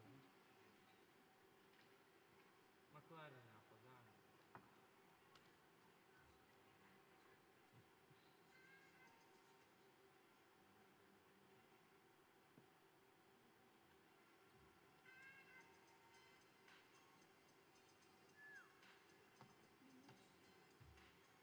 lips bum sencam kama ting lips bum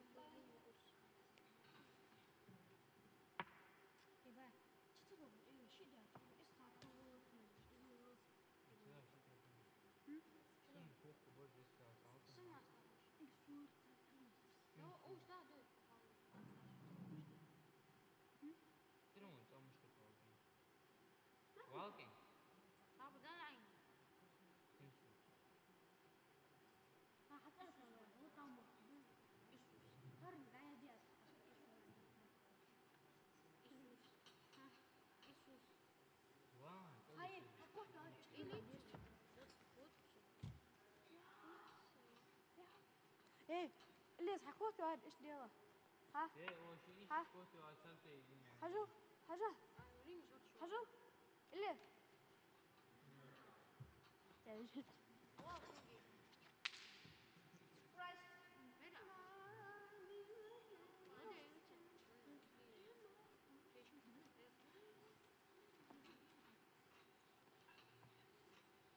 اوش لا تشوش مشكلة ما توافق اشتيشو الوقت اوش ما تايي مش أزاي ما أخذ اوش لا تايش بس شو ده شاهي يا تخلي شو لا ثلاثة لا ثلاثة ايش لا بس فيش وشاخص ومركز يا تحمل فوق شيء هو بشحنة الأوبر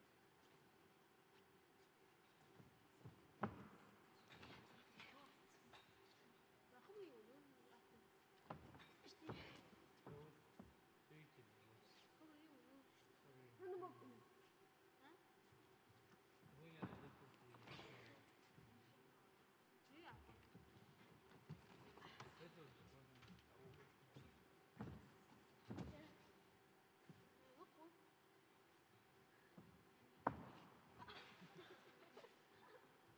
أول طبعا أول أول بكبوكسي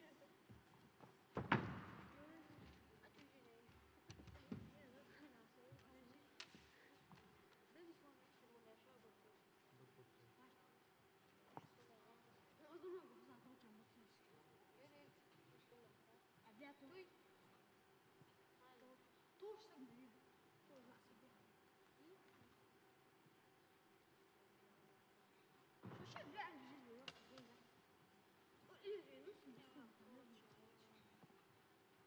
هي يصير مع يونسون وين بيجي يونسون أدين نفس الله رضي مش كلها مش فيديو لكن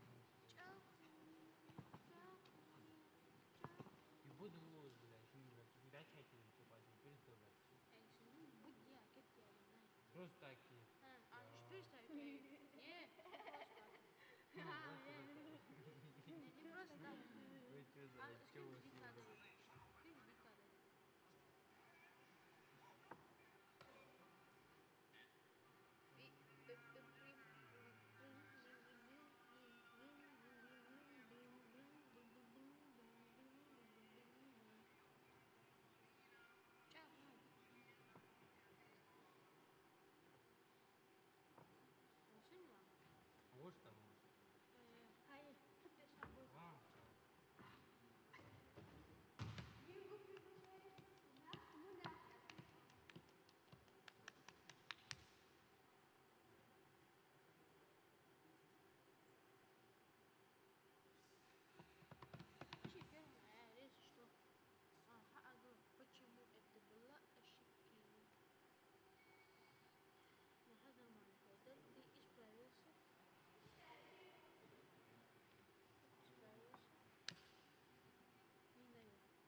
ولا كيف سوديت صوت يعني وكا هذا اختيار هذا اختيار اللي بيشني قلبي لي وكا يلا أنا تعبت الشيء إفساء مشيت يا زناي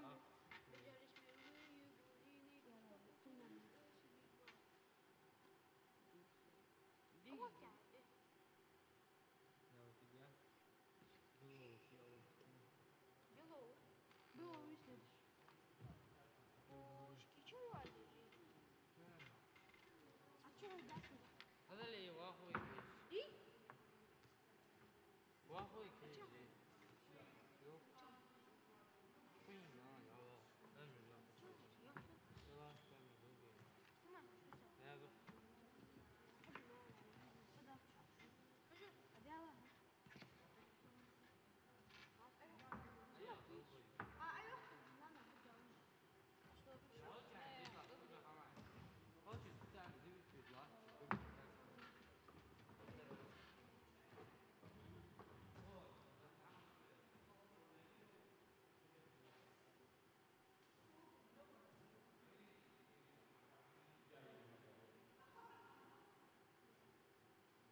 73.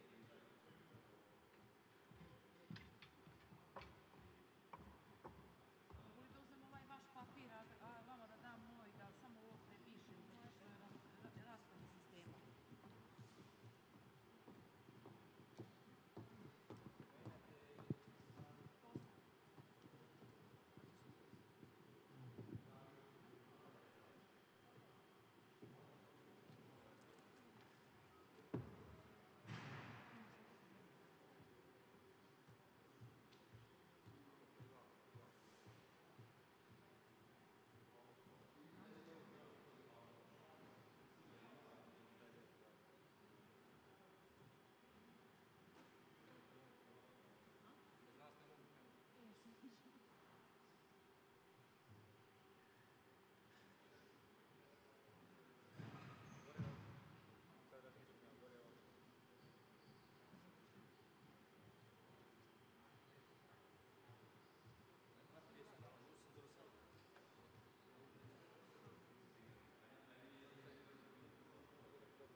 da sam to rekao, Pa ti bi njima se majke naljutila mogu na reći mene. kada ovo budu, pa nije ne zajebavaju se po veseleti. Kupi baš na samo bude. Može lagano čekati.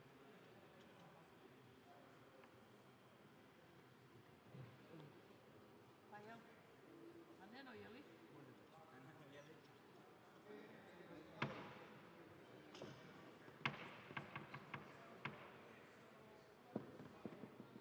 Bolest ne bi.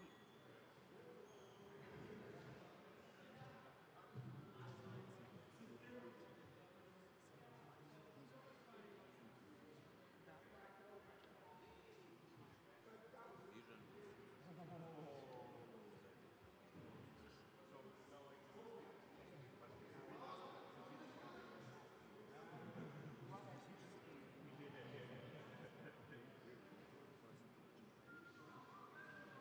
Žuđem.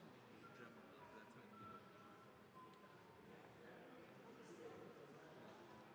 that's when you know. So if everything here is fine, I will go to you for this.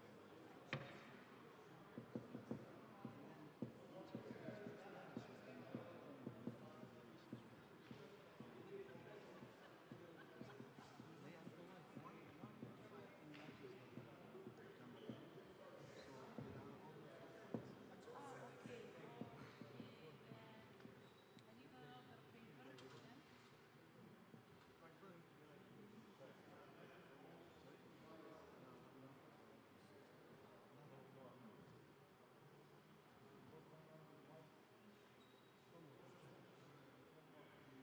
Joj, to onaj. Ja mislim da je taj Kazahstanac onaj što se tukao s ovim iz Kanade. Što ga je dobio u boksu i na šaku. Ne, ovaj je baš bio.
So, I did like this.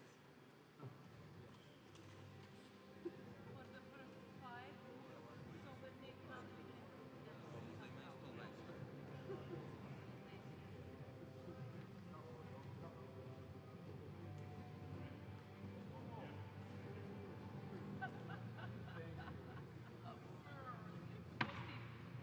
isto lešta. Nije. A? Danas budi ništa Popreko, tu ti rekao, hvala Bože.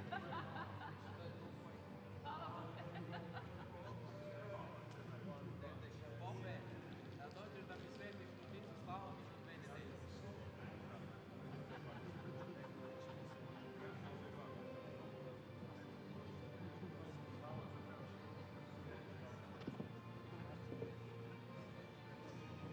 Check, check.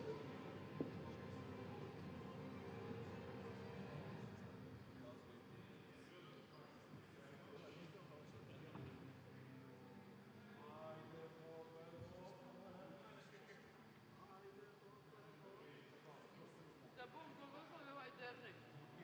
Ovaj dernek, ovaj, da.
Please, referees, timekeepers, and judges, take your place.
Nije poenta. Pa kaže Goksi, kralj. Kaže snimči, ali ima i dokumentarno.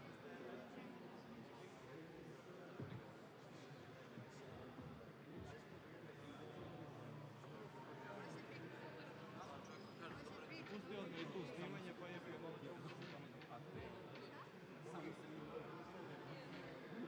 Šta staviš? Evo ti vamo, kralj. Ovo, hoću.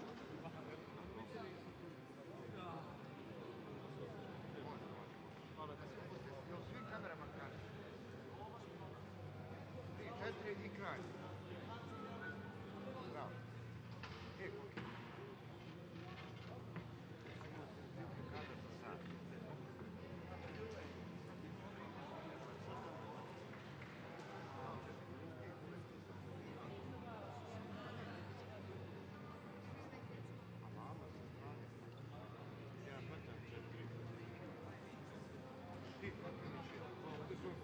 Ne, nek malo onaj.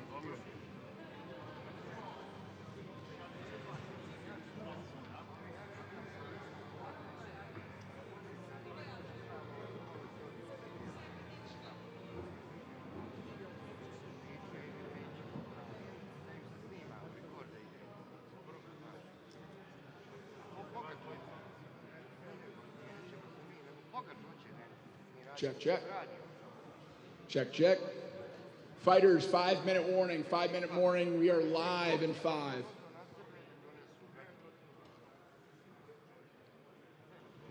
And by 5, I mean 2. 2 minutes and we are live.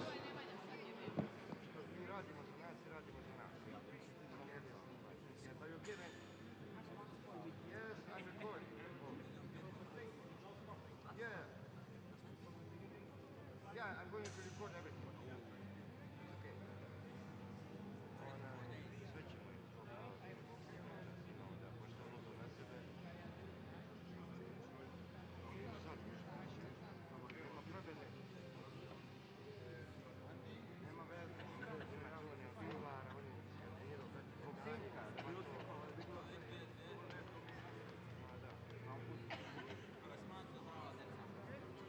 Nije ovdje, to je neki savjet.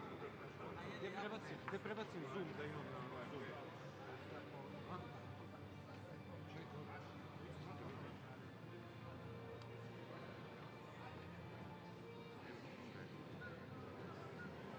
To je ovo što počne. Ali ovo će kar, sad imaš dodatni ocrt, vidiš.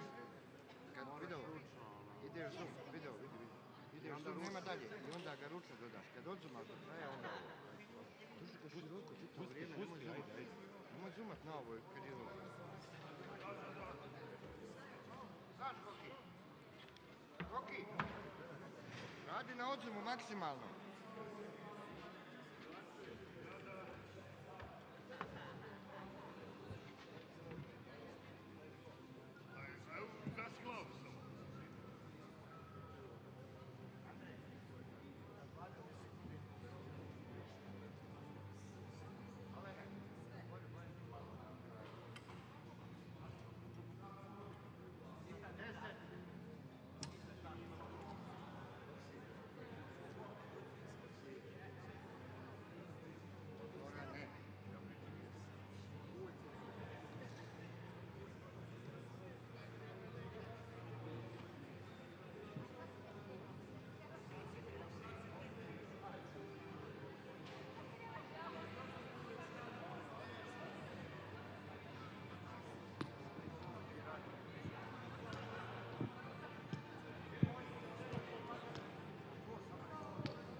Ladies and gentlemen, chess boxing fans around the world, thank you for tuning into this 7th Chess Boxing World Championship here in Loznica, Serbia. A massive thank you, not only to our fans, but also to our partners and sponsors, Fixed Price, Chess.com, and the Boxing Federation of Serbia. We couldn't do this event without you. And a shout out to our founder of chess boxing. While he cannot be here in person with us, we know he is here with us in spirit.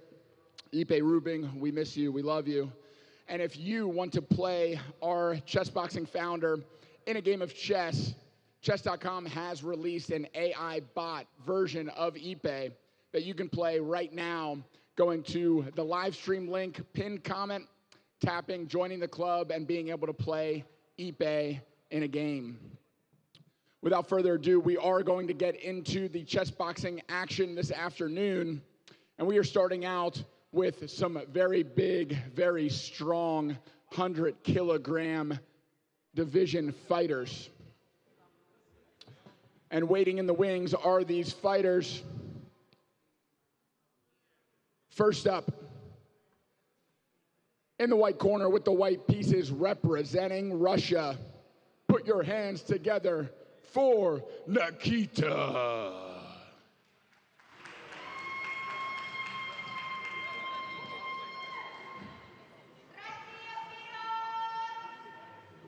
And his opponent, fighting out of the black corner with the black pieces representing Kazakhstan. Give it up for Sergey Sizov.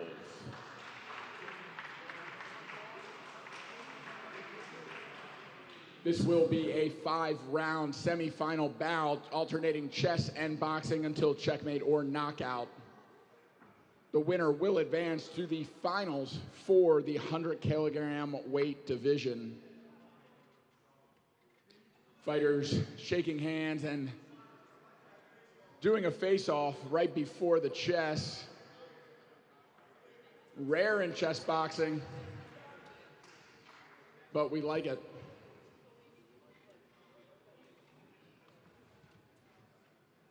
Fighters, ear protection on. Chess referee ready, timekeeper ready. We are seconds out, and chess box. Now, it looks like on the DGT, we do have an E4 opening. Knight F3 is the follow-up. And over to Lena, our guest chess commentator. Are you an E4 or D4 player? I used to play e4, and it is more attacking, it is more sharpy. I love e4. But now I do play d4, which is more peaceful. And this is the first time today that I see e4 move, and I'm very happy for it. So it looks like the DGT is a bit behind, so we will look at the live board and try to translate the action. Oh, this is completely different, yeah. A lot of pieces already off the board, a lot of tension over here on the king side. White is attacking, and black is under pressure. Knight h7 defense move. The knight retreating to h7. Rook g1 play. We do have a trade of dark square bishops. Queen was threatened, moving to g3. Yeah, now the g file. Very dangerous. And that's why black is thinking. Whoa, very brave. Castle queenside, preparing for attack. And now the king side wide open, those G and H files. No obstruction from the white pawns, and the rooks can slide over to mount an attack. But still, it's not easy for white to find a plan. Not easy at all. So many pieces are on the board still. A crowded center for black, those pawns cluttering the center. Nice game. Very quick, very precise. Both fighters clearly knowing what they're doing on the board. They came prepared. I can see that. What about timing? 3:30? It does look like the DGT timer is correct. So pretty equal on time, 10-second advantage for white.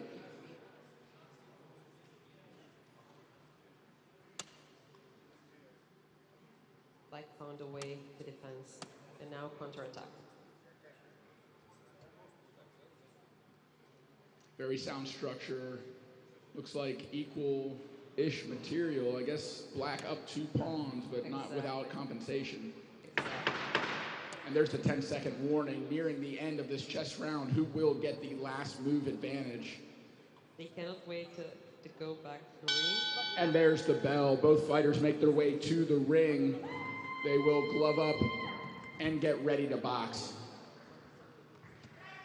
A 6-second time advantage for black, and a 2-pawn material advantage with a white attack mounting on the king side. Let's see the fight. All right, Nikita, no stranger to the ring. We've seen him in the last World Championship in Armenia, one of the most fearsome opponents to see across from you in the ring. And across from him is no slouch himself, hailing from Kazakhstan. Gloving up with his countryman in his corner, fighting just 3 fights. There's a low time warning. Nikita, stoic, calm, prepared. The Kazakh, similar demeanor. Both men make their way to the center of the ring. Final instructions, glove to touch.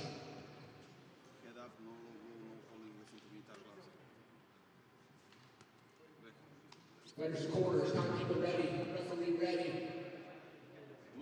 Seconds out. And chest pops. Nikita storming towards the center of the ring. Nice and relaxed, hands down, baiting shots, inviting an attack from the Kazakh. The Kazakh with a busy lead hand, circling, constantly in motion, staying unpredictable, and landing a jab. Nikita, punches coming down from his waist. Hard to see coming. Head movement really just bait to try to open up his opponent. 2 hooks to the body land for Russia.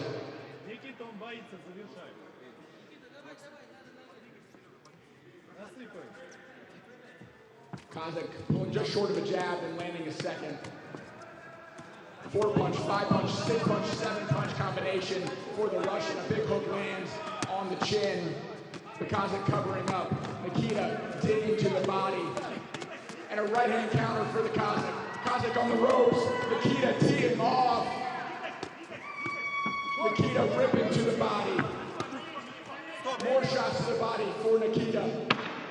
And the first stoppage of the round has been scored in favor of Nikita.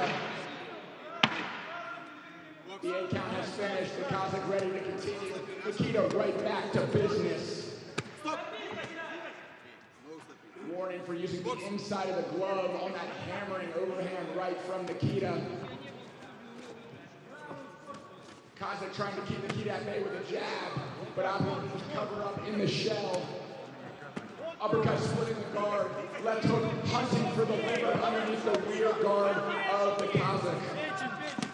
Nikita all offense, no defense, menacingly marching forward, ripping to the body again and again. How is he taking his body shots and keeping his feet? I will never know. Ladies and gentlemen, a stoppage turned into a TKO. The Kazakh not fighting back. Nikita completely one-sided.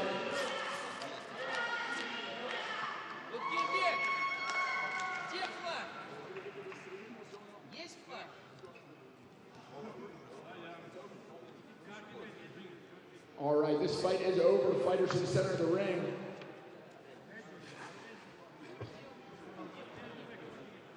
Nikita gearing up for a kingside attack with his rooks and queen. Doesn't need to go back to the board after a one-sided boxing round between Russia and Kazakhstan. Official decision to follow. In the white corner with the white pieces representing Russia. By way of knockout, Nikita Yasychenko.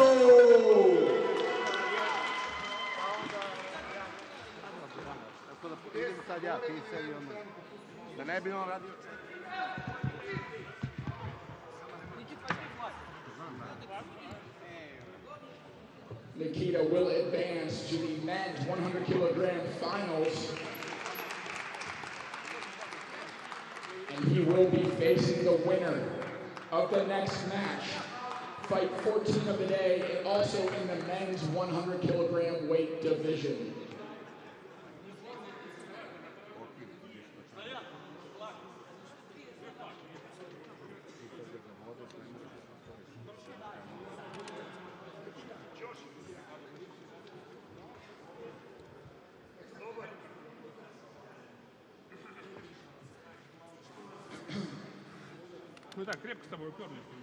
In this men's 100 kilogram semifinals, we have a Germany versus United States of America matchup.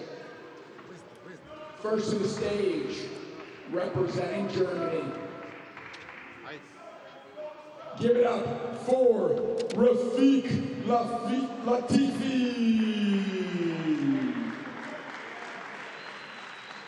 This fighter from Cologne made his appearance at the 2023 World Championship in Riccione. And he will be matched up against his opponent in the black corner with the black pieces representing USA. Put your hands together for Kyle Grasser.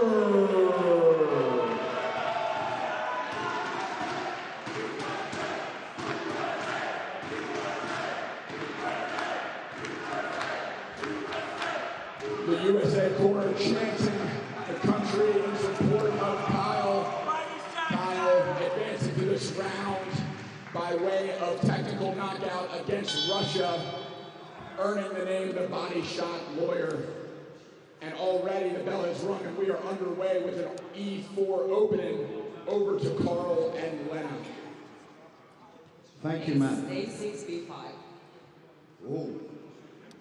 And I like the reaction from White. Like, oh, you want to go on that diagonal? Well, okay, I'll try that myself. Remaining solidifying E4 against that bishop, playing against the bishop. It now looks like a closed Sicilian.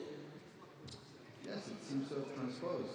once again into that same structure, if only now the difference is the C and D pawns are... It's supposed to be a castle? Yeah. Okay. Castle? They Yeah. made a mistake, yeah. Ah. Look at one over there. Oh, it does that.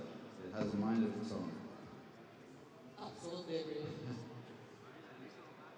So knight f6, okay, here, clearly no visible mistakes for the time being. Knight g4, it's very... Looking for bishop here? Yes, it's a very thematic kind of... I mean, there's a desire to trade certain pieces, and generally speaking, the pawn, I'll take a little step back, waiting for the DGD to catch up. Oh, he's actually prompting him to move the knight, which...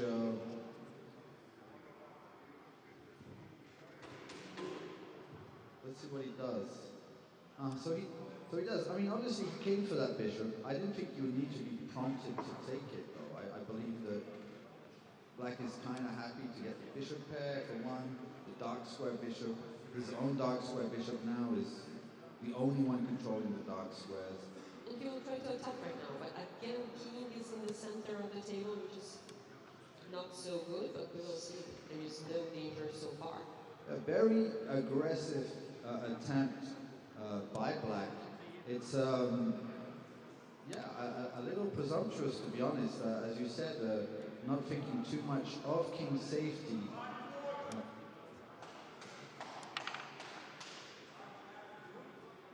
Pretty aggressive play, yeah. I can't wait to see them in the ring. So opening up and kind of justifying the fact that he did go on attack. It's already sort of paying dividends. Maybe knight h4 was maybe not the most precise square for the knight. But still, for the moment, a hermetic position. I mean, the attack is not immediate. You still have pieces that can defend. And there's only the rook and the queen in attack.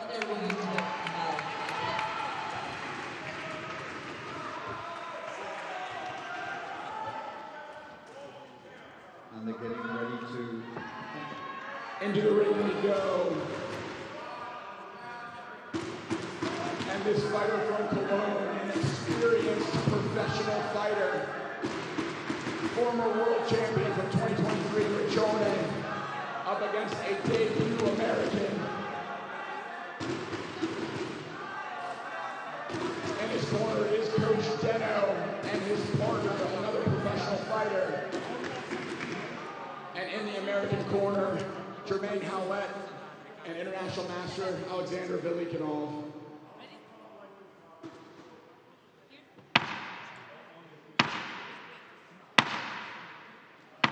Protective gear getting sorted out. Low time warning having been signaled. And the tension in the room is mounting as we approach the first boxing round between these 200-kilogram semi-finalists. Both fighters sacrificing a lot this fight camp, training hard. Kyle spending time away from his wife and children to train, sacrificing a lot to make it to Serbia, to take his best shot at a WCBO medal.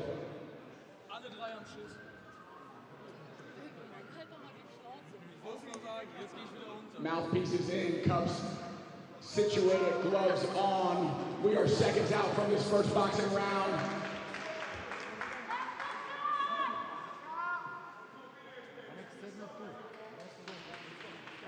Fighters to the center of the ring. Fighters, stay in your corners. And there's the bell. We are underway. An immediate jab from Cologne. Body shot landed from the American. Left hook to the body landed from the American. 2 punches landed for Germany. Referee motion to stop. A caution to the German fighter to not use the inside of the glove. A big right hand is just short of the German fighter. Uppercut landed from the German.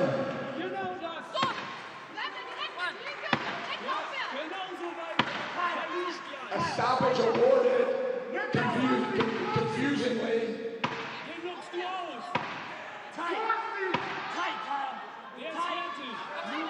Maybe an early stoppage called by the referee, but we are underway. Grasser in a high guard. The German fighter.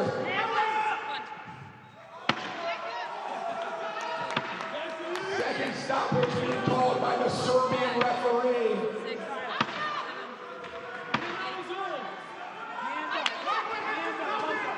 And we are back underway. So far, the German coming forward, being the aggressor, landing shot after shot.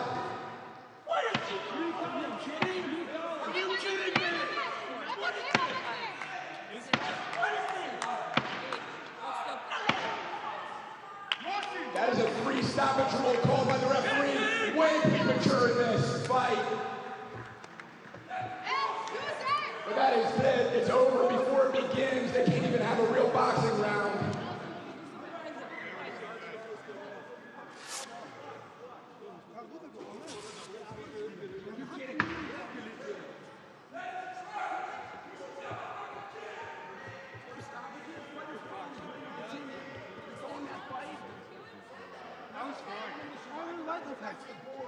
It's chess boxing, it's not just boxing.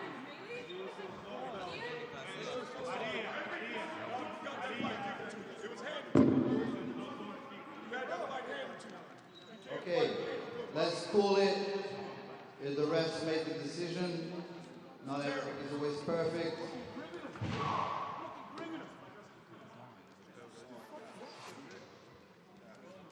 Okay, let's continue with the.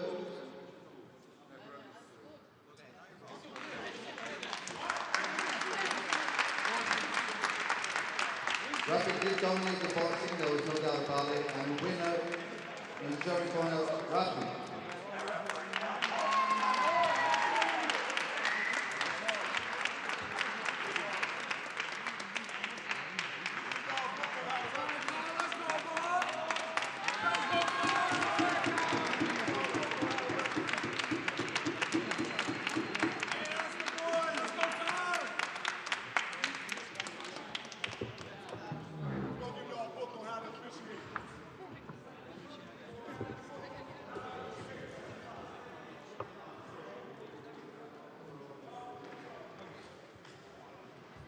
Pusti bre neka bije kad hoće. Ne treba ubiće ga jebote, to je greo. Pa bre, vidiš što. Pa jebe, Amerikanci treba ubiti. Debili bre, nisu normalni. No. Okay, let's move on to the next fight. It's men in over 100 this time. Russia versus Turkey. With the white pieces from Russia, Iepe Rubingh.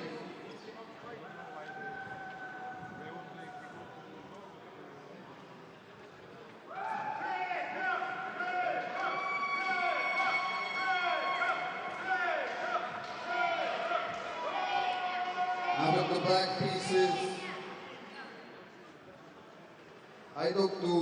Sedat Turkan.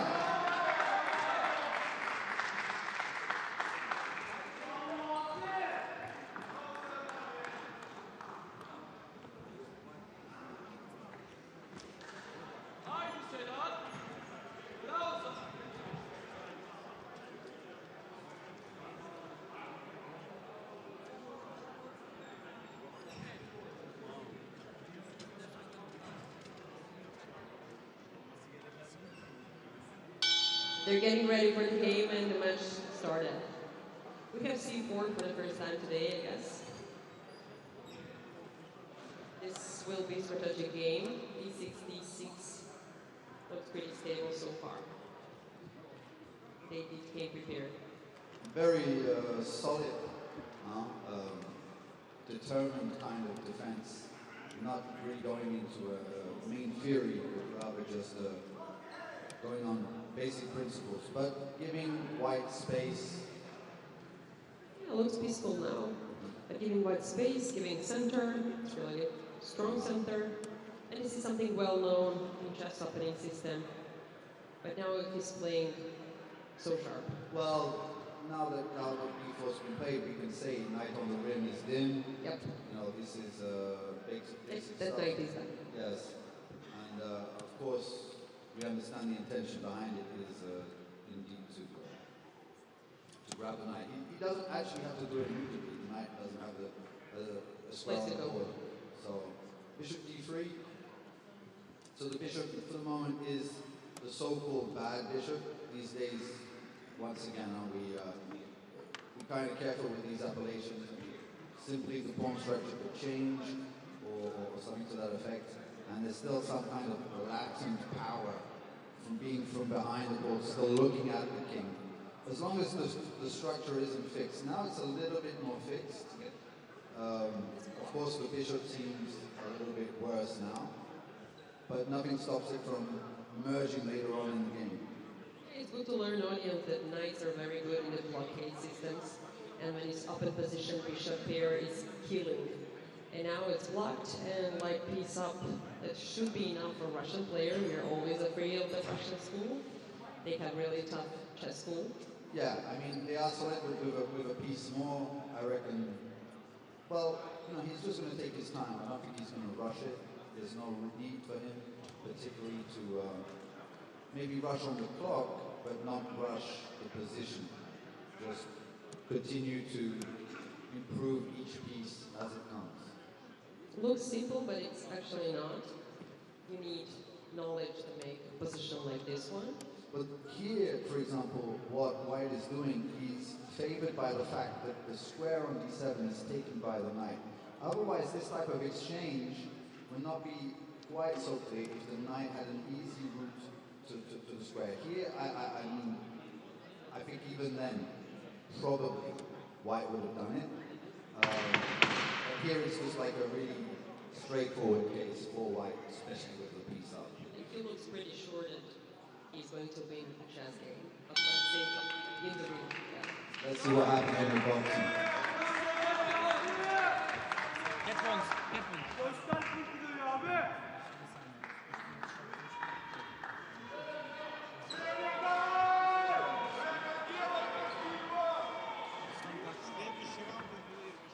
Задний под. Что? SBF.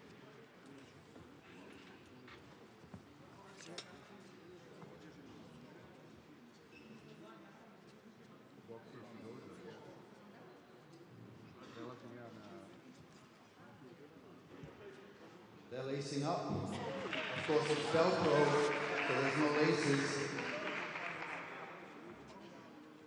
So we have Turkey versus Russia. They're getting prepared.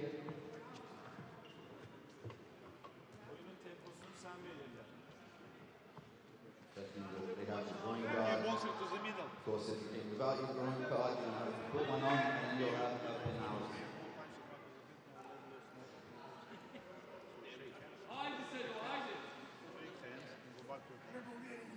Ladies and gentlemen, I'd like to apologize for my outburst. It's not professional. I apologize to the referee wherever she is.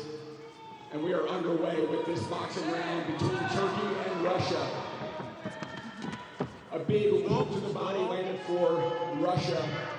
Turkey creating distance back to the center of the ring. An uppercut landed for Turkey as Russia entered.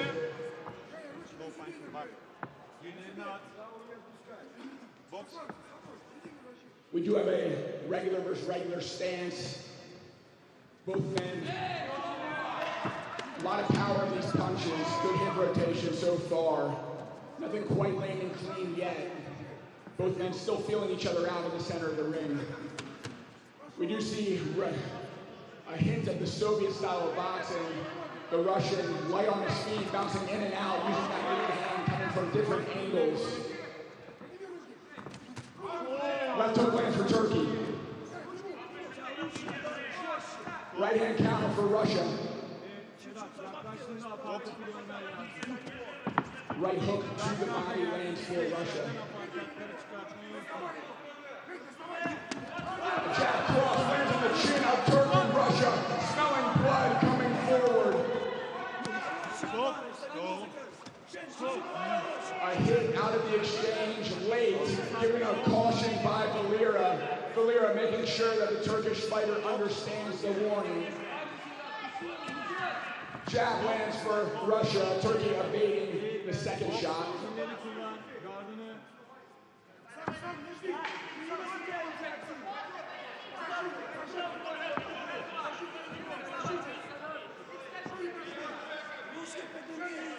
Turkey opting to jab, staying away, catching breath. Russia consolidating his energy as well and waiting to pounce yet again. Russia getting that right hand and uppercut. Turkey in the current corner before a separation by Valera.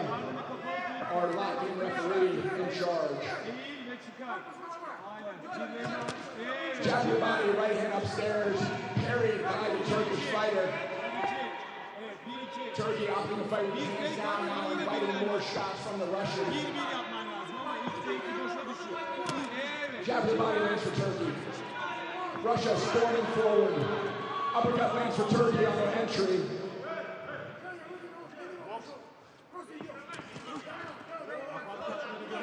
And as they tie up, Valera will enter to separate the two.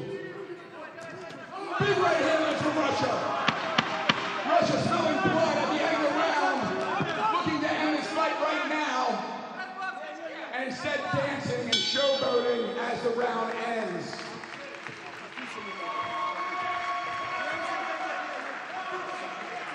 More activity from the Russian in that round, especially at the end with a big overhand right scoring on the Turkish fighter. But now they make the way back over the board. They'll do a pick up with the chess commentary over to Lena and Carl. Thank you, Matt. Let's go back to chess.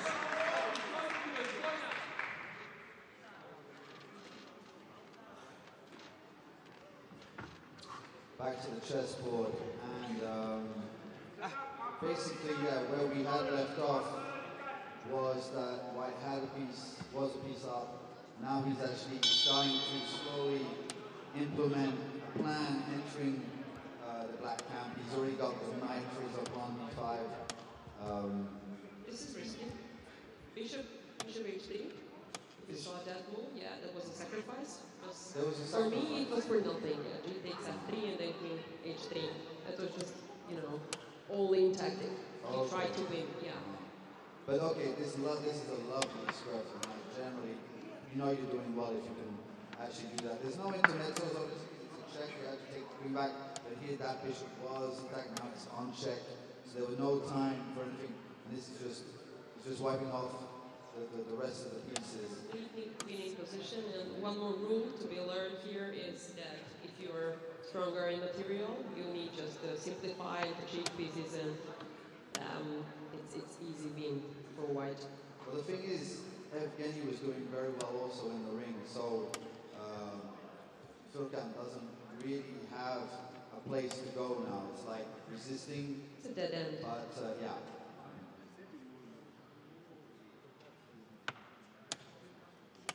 I know that Furkan is a good boxer.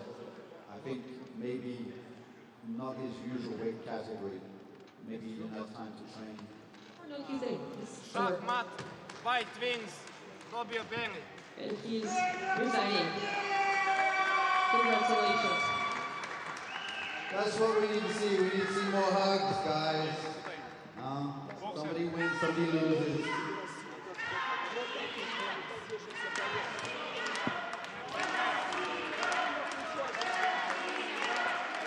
Ladies and gentlemen, this one was decided on the chessboard. In fight 15 of the men's 100 kilogram plus weight division. This one between Russia and Turkey. Winner in the white corner with the white pieces by way of checkmate, Evgeny Isayev.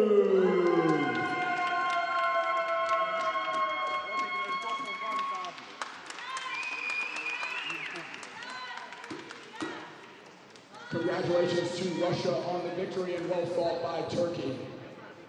Topom van tabla. Stok je naš, jel? Opet stok je naš. Ne, pitam ko je And s fight 16 of the day on deck. Also in the men's 100 plus kilogram weight division. This one is a matchup between Kazakhstan and the United States of America. First to the stage in the white corner with the white pieces. Put your hands together for Sion Shayamektov.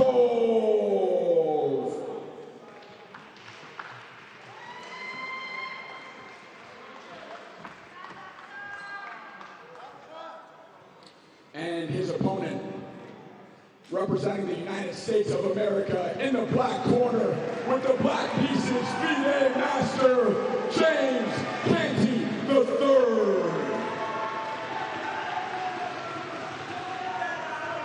This will be a 5-round semifinal matchup between USA and Kazakhstan fighters. Ear protection on.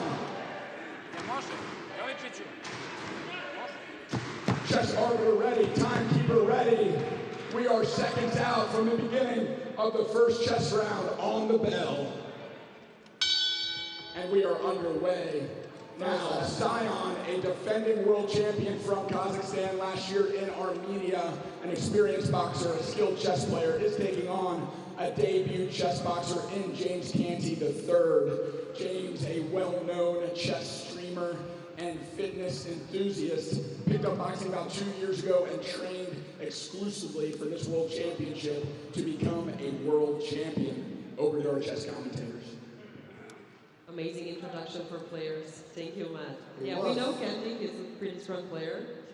I'm kind of starstruck. I mean, he's been in the hotel, so I've been seeing him for the last 2-3 days at a chat with him. Very nice guy, but I followed him on social media, and you know, those clips of him beating guys in bullet, I find it really impressive. It's amazing, yeah. So I was really happy to see him in chess boxing. Okay, let's get technical. So James has black. Okay, white has an open file on F. White's kind of playing these cards right. I mean, for the moment, it's just very tense. We've seen a move like this, like a game or two ago. Yeah, exactly. That was two games ago. Yeah. Basically, there isn't much issue here for this dark square bishop, and obviously, given the white structure with all the pawns on white, if you can exchange trade it for a knight, it's very welcome. This is not a tool, it has nothing to do with the attacking the king side on h2 or anything like that. It's just trading the right kind of pieces. Yeah, but now there is a threat. Yeah. I'm not going to reveal it, but I think that Canty will see this. Oh, no. Okay, king safety first. King safety first. You know what, I do agree, but it could lead to complications. Maybe you can't need those complications. You're already strategically better off to take the bishop off the board. So you're not in a hurry, no? You should be modest, step by step, advantage by advantage. Malo pa malo. Pizza pravi svojeg dneska. Tako je, exactly. Thank you, Carl. Good one. And good point, by the way. Step by step. My Serbian, with Srpski je strašno, izvinite napred. No, it's actually great. Okay, structure changed. Open file. Okay, Canty taking advantage of the file, definitely. Well, and you see, he took the light square bishop because of all the pressure that was on f7, and he made so much effort with putting the rooks, doubling the rooks on the f file. So what James has just done is basically, well, taking the d file, taking the main guy exerting the pressure, and now he's actually finally got that exchange. And there's the time of almost 2 minutes on the clock. Is James Canty III coming out of the opening chess position. The Kazakhstan fighter having his countrymen corner him, who fought just 2 fights ago. And in the corner for James Canty, the captain of Team USA, Jermaine Howlett, and international master Alexander Velikanov. Our referee in charge of the action is Andre.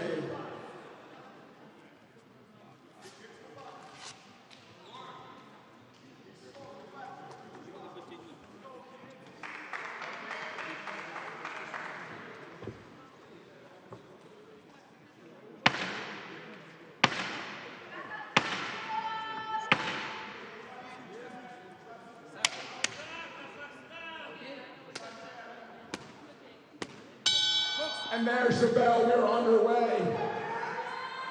In the black gloves, the American. In the white gloves, the Kazakh. Dancing with head movement. Hands up. Using his feet, using his jab. 2 punches landed for the American so far. And a hook lands for the American. So far, the Kazakh claiming the center of the ring, circling Canty around. Canty busier with his lead hand. Head movement, dodging the attack of the Kazakh. A big miss from the Kazakh.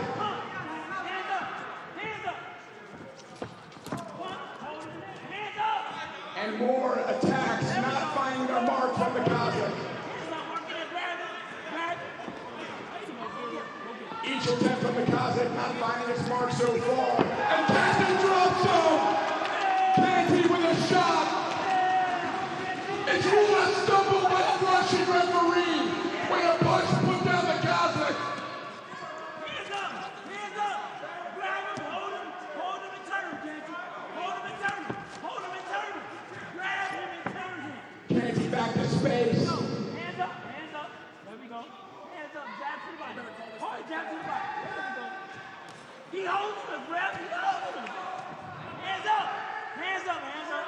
Move your feet. Canty already with a big right hand damaging the Kazakh, putting him on the ground. A left hook lands for the Kazakh. An uppercut lands for Canty. Another right hand lands for Canty. And one against the chin. Hands up. Hands up. Caution for not turning. Canty on the ropes. Grab him, grab him. Go.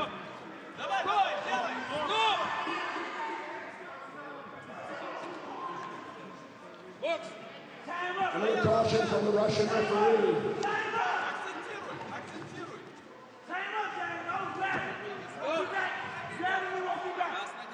Grab him and walking back, Chuck. Use your leg. Use your leg. You hands up. Hands up. Hands up. Breathing heavy. Guard up.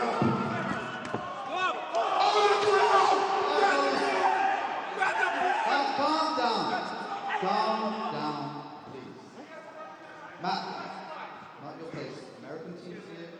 You're a commentator. He can't get up while we down.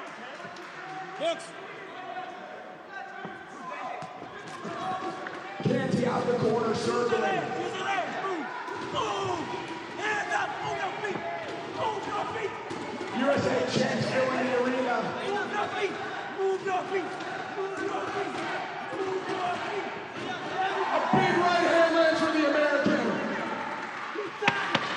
10-second warning. The Kazakh team up and 2 big shots land for the American. And that's the tie. Canty makes it out of the round with big shots landing on the Kazakh chin.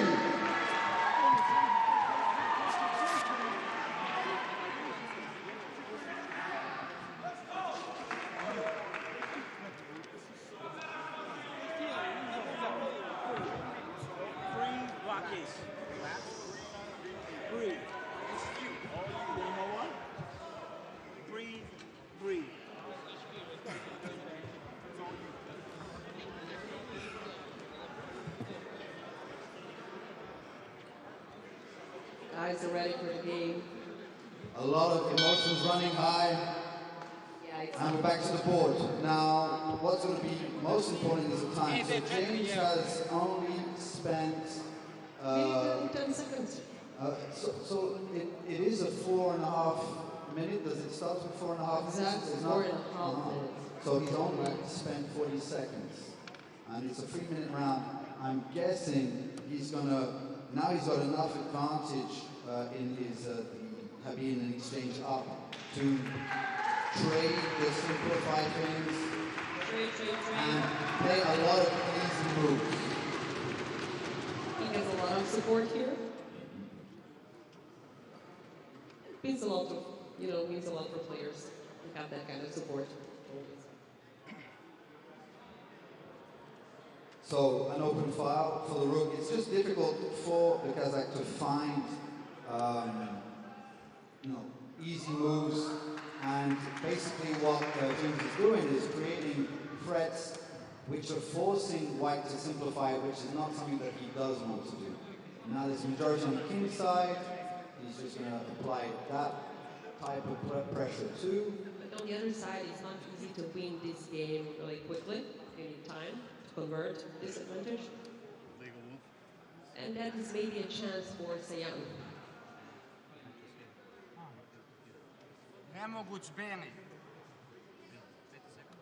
Very healthy play. King f7. King will approach.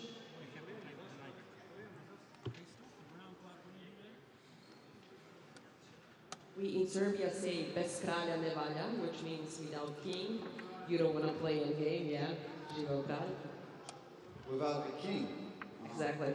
So once the end game is coming, you need that king to approach. And it's kind of blocked off by the rook, and that's where we see that the rook is actually better than the knight. Because we could always ask why. We're told the rook is better than the knight, but you see concrete examples where, for example, even those one's an attacker, one's the other one's a defender, it's also doing a second job, which is keeping the king out. Kate is playing pretty fast. Yeah. I mean, that's his main plan. His main plan is not to actually win, he's just playing some moves. And he has enough time to win this game. Only 5 seconds left. He could actually make a blunder at this stage. Time! Ladies and gentlemen, that is time out on the board. James Canty advanced to the 100-kilogram finals.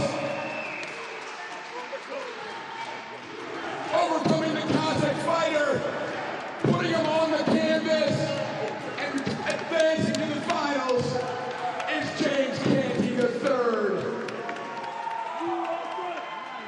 Official decision to follow.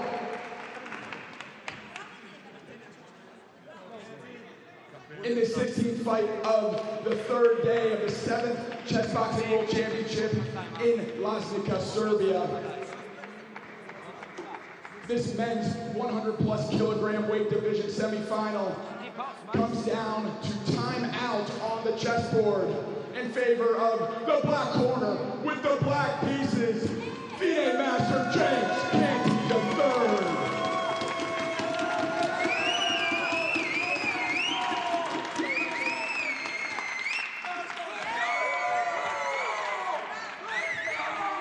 The USA champs fill the room, a good show of sportsmanship between the Kazakh and the American.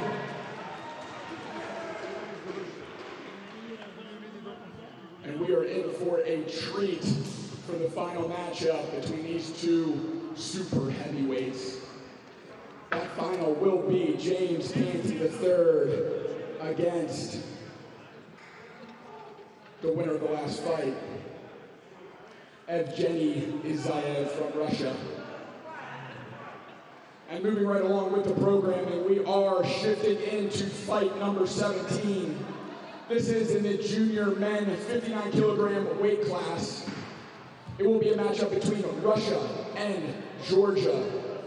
First to the stage, in the white corner with the white pieces representing Russia. Put your hands together for Andrei Belov.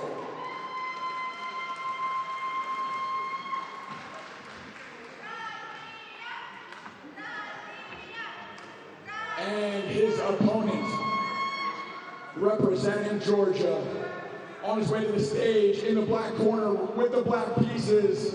Give it up for Becca Kitashvili.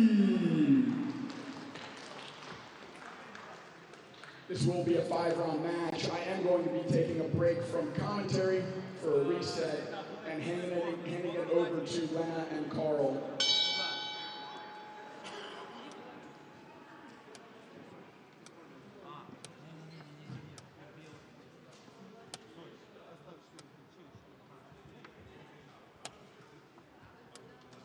Oh, we have a bit of theory here. Caracan advance, bishop f5 and then h4, trying to play around with that bishop. If you close the door with e6, maybe some g4 stuff, and just playing around with it. You're talking a lot about bishop here in every single position, and about double pawn structure. Sounds really professional, so somebody can actually learn something. But in this position, when we're talking about pawn structure, d3, d4 pawn, how does it look to you? Well, I take everything with, proportion these days. Because these are what the computers, the computer would say in a much worse instance that it's totally equal or totally fine. And this one, to be honest, is almost like we're used to it now. Since Botvinnik, I would say, Botvinnik Sorokin, sometimes 50. And it's the queen e3 and you double the pawns. Basically, these double pawns, what do? They actually take a lot of squares. So, for example, in that type of structure with b3, d4, e5, the d3 pawn is now defending the squares c4 and e4. So there's no entry spots. Otherwise, those spots will be outpassed actually for black, and it will be an easy job for two knights to get into those. Exactly, the structure would almost be empty without that pawn on d3. Absolutely agree. Nevertheless, white starts the attack. It could be really dangerous on the king's side. I like the queen c7, just normal moves at the same time. Generally on the 7th rank, putting the queen on the 7th rank is an extra layer of protection just in case he has to sweep into defense. It can be used that way. Here though, the pressure that was put on e5, which was the main good thing for black, it's disappeared. There's no more pressure on e5, and it seems like the attack is kind of strong. It's really strong. I don't know is he going to survive. This attack is pretty strong. I don't know how much time do we need to get into the battlefield, but it's pretty strong. And now we have a lot of threats. Both kings are naked, that's true. No shields, but the black one is worse. Yeah. Arbiter approached. So the thing is, it's not only about the king, it could also just be about material. We see the power of development. The rook and the knight are just, He did bring the knight to d7 and then go back, but he might not have had a choice. You need to use time to think because that's the only way to defend the checkmate. Or see.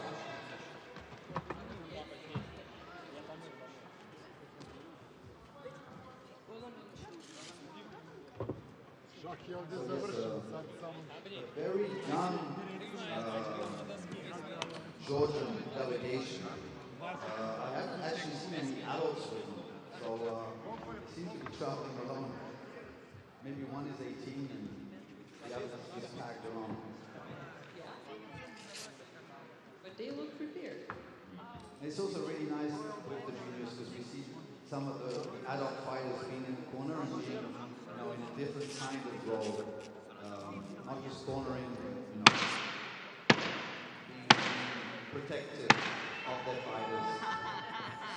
Another side of their personality.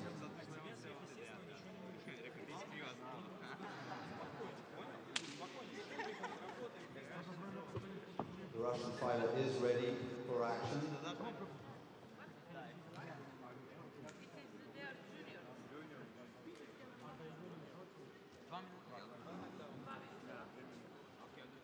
A little too impatient to get into the action.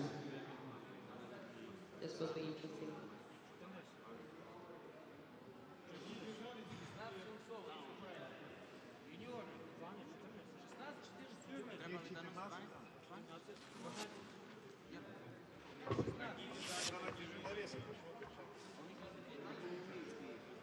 Gloves are not good enough.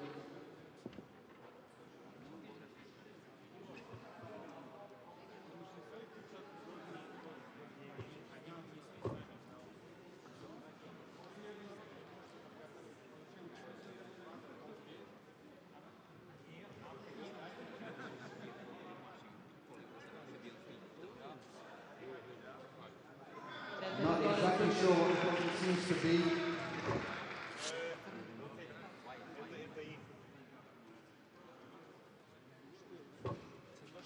maybe the color of the gloves is not to their fancy.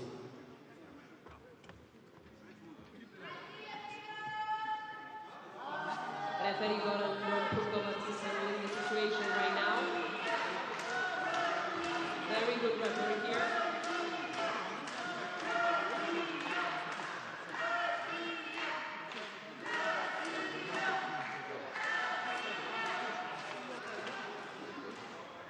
Россия, вперед!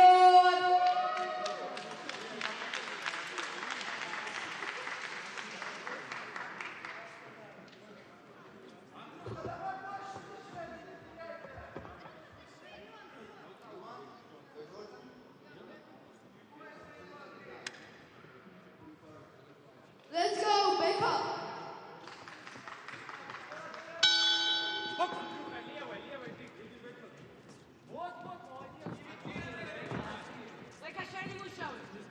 Придет правая на встречу, да. Oh, very scrappy start. Very wide swings. I'm pretty sure his training has shown that he can only do the exact opposite. But it seems to be working, so why stop? There he is, slightly more straight punches.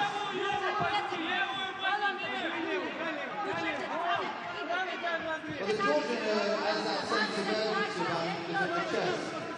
So the Russian might just be on the defense.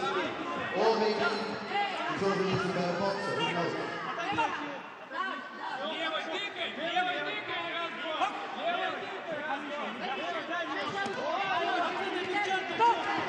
Some lovely shots landed there. Sometimes he throws them straight, sometimes he throws them a little bit like an overhand. They're not really stiff jab there, popping the head back.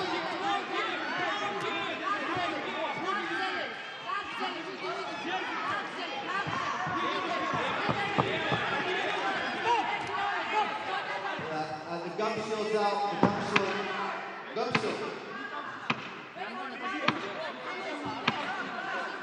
Guma.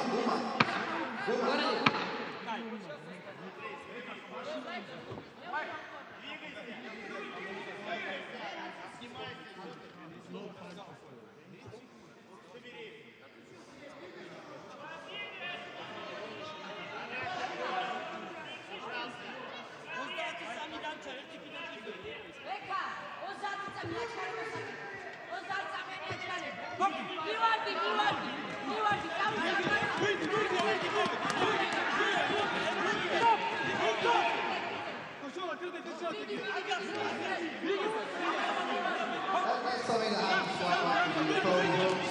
It's not really your fault.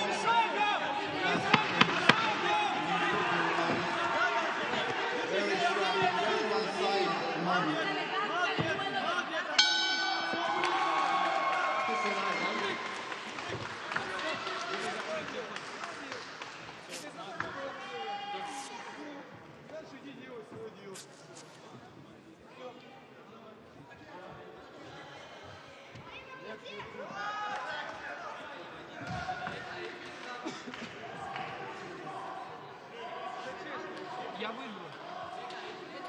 He tried his best, but now he's going to have to go back to the board and things are getting grim, to say the least.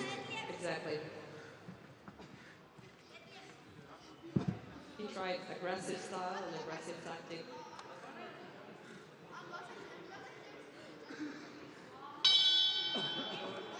So what's the best way to try to get out of this and survive the next round?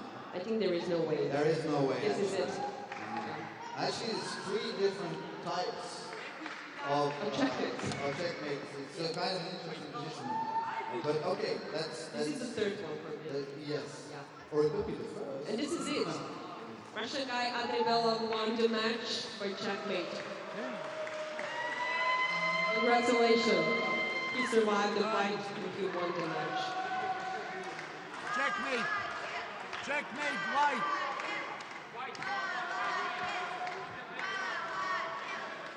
Go to the boxing.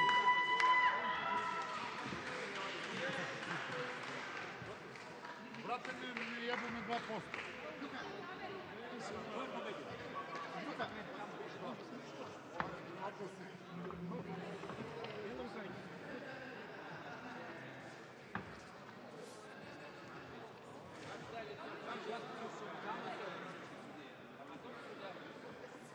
Okay, hang on, I don't have the names. And the winner is Andrei Belov from Russia. Congratulations.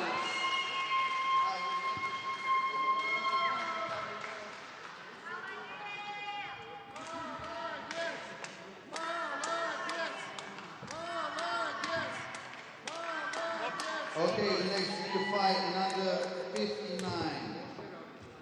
Georgia versus Russia once again. Now I might get this wrong. Iepe Rubingh with white from Georgia.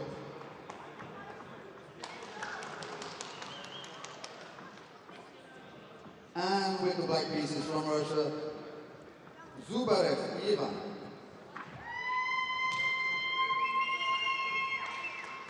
Round of applause.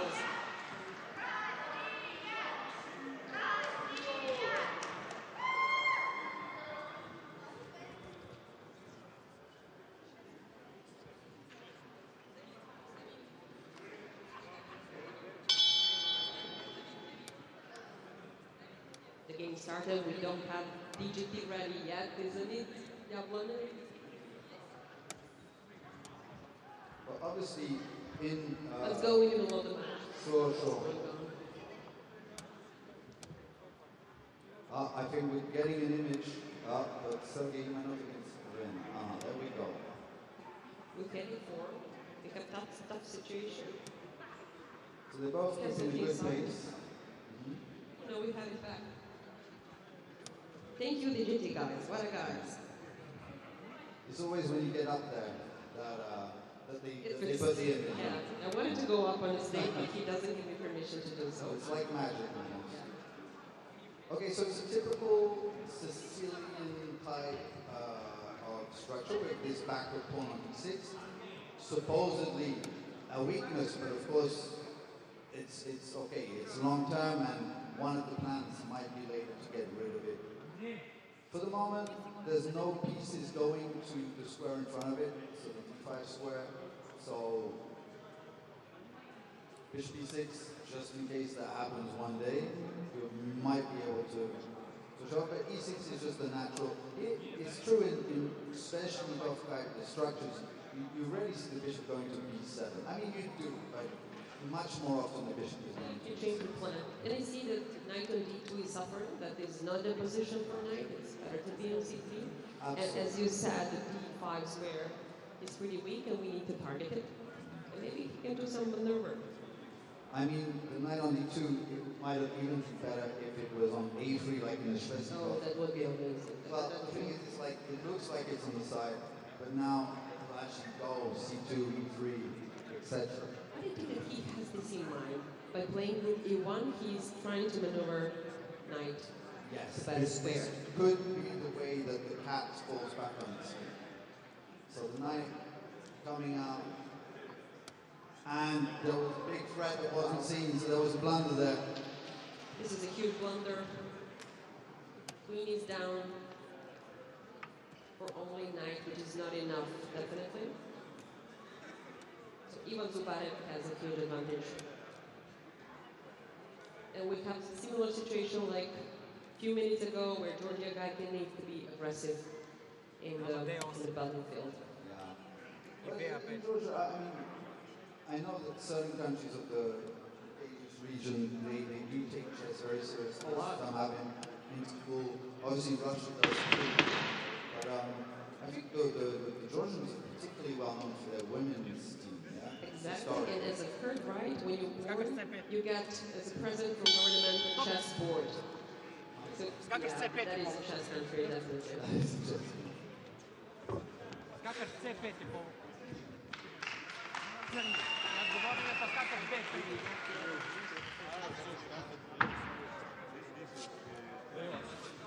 ორი რაუნდი იყო, ახლა ეს ერთი რაუნდი კიდე გახდა.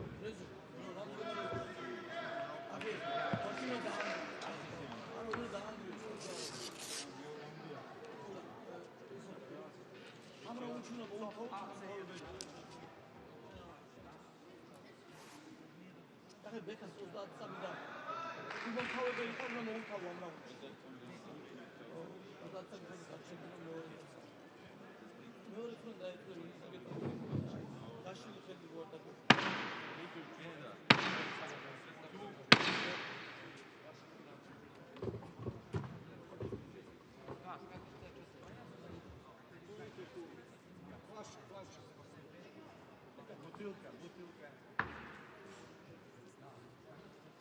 Okay, we ready for kickoff here? Oh, very calm, cool and collected.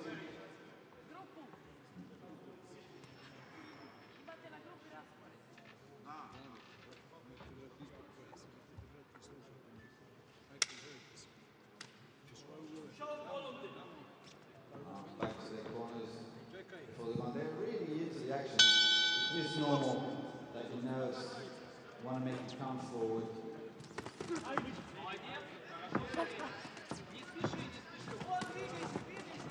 Yeah, very scrappy. Not devoid of it.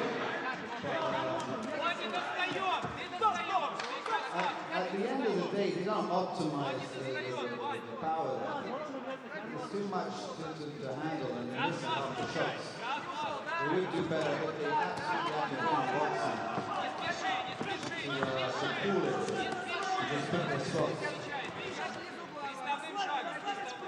Вышел, вправо, вправо, вправо выходи, вправо! Вправо выходи, вправо! Вот так, да.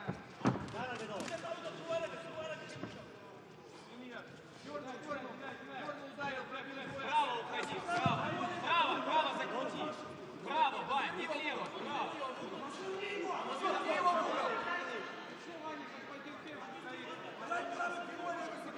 Ручки пособраны, Вань. Встречай, Вань. The 1-2 just to keep him away. Tell him there's danger. If he enters the danger zone. Ой, молодец! Иван, молодец! Ходи, вправо просто закрути, не влево. Вот сейчас вправо закрути и правой пробей. Вправо закрути и вправо пробей. Вправо, а ты влево. Вправо, Ваня. Вот и все. Seems to have calmed down a little now. Вправо, вправо, вправо. Вань, вправо, Вань, вправо. Вправо уходи, вправо бей. Один раз пробил, четко было. Вправо. Вот и все. Красавчик.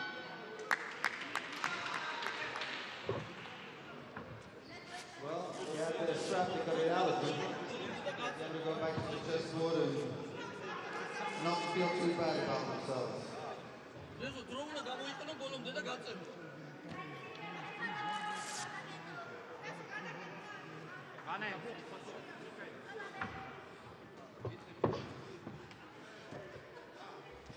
Освежи.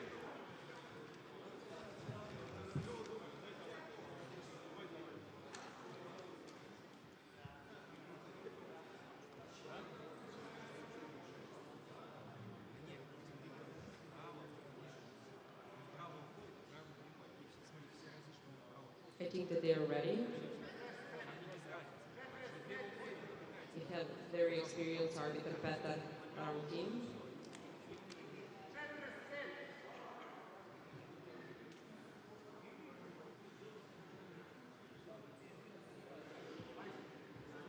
And I think we're ready. Start.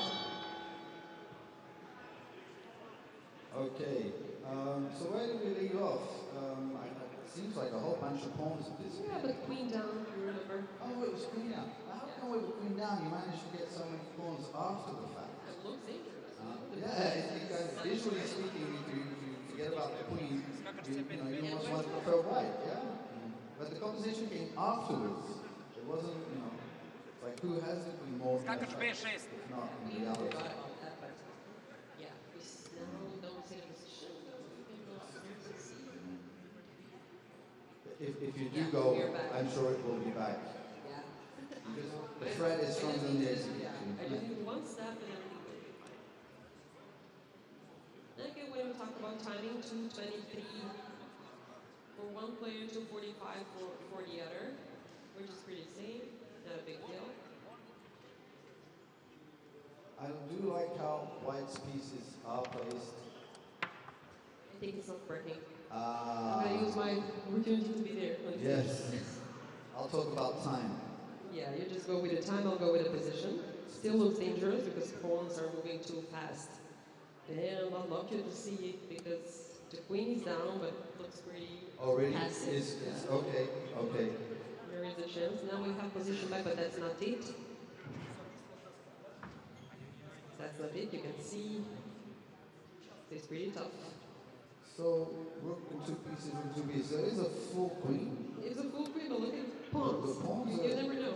There is a I'm queen guessing play. he blundered the queen, but he actually plays well. And if he hadn't blundered that queen, it would have been a really tight game. He's thinking just if I had that queen back, everything Well, would that's be exactly possible. what he wants to do. He wants to get that queen back, and he's doing the best he can to get a queen back. Or just a bad blunder. Even if it's rook, fine. If it's bishop knight, fine. But it's queen, and it's really after d4, it's really tough to play. I thought that might be something, but it's really. But bringing the pieces to the side of the board where he has the action, and at the same time, of course, it's comfy there at least, huh?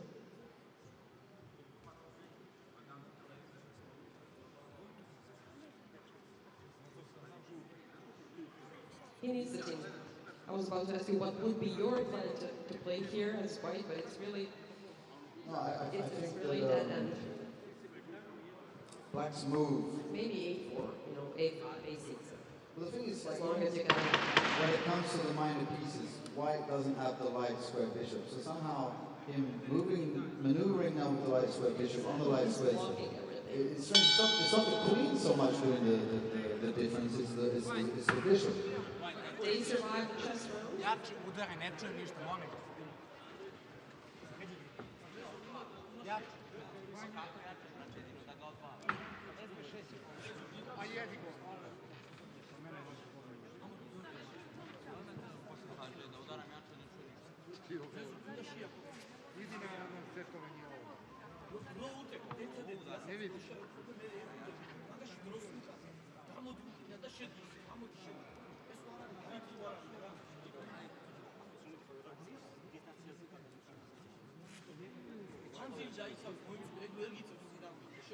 Oh yeah. Aggressive style again. They look such a, more prepared than the other guys. They're so fighting style. Looks good to me, at least, from the chess point of view. I think the chess is absolutely fine. He blundered the queen really. It's not his best level. He knew that he has a chance.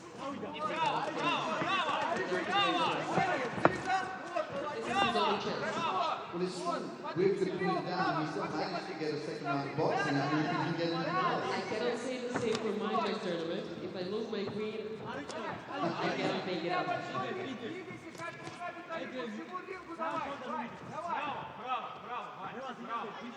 Давай, по всему рингу, давай, ой, молодец, четко. Да, вытягивай его на себя, вытягивай. И боковой левый, и боковой. Вытягивай, он воткнется и встретишь его. И с боковым ушел, с боковым. Вань. Вань, не встретил, и с боковым ушел. Стороны, Ваня, стороны. Ой,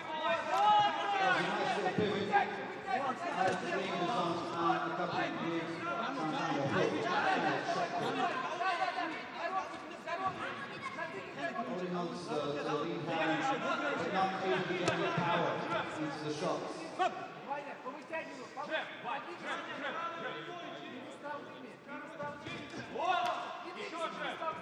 To keep it at distance with his jab, he's doing very well.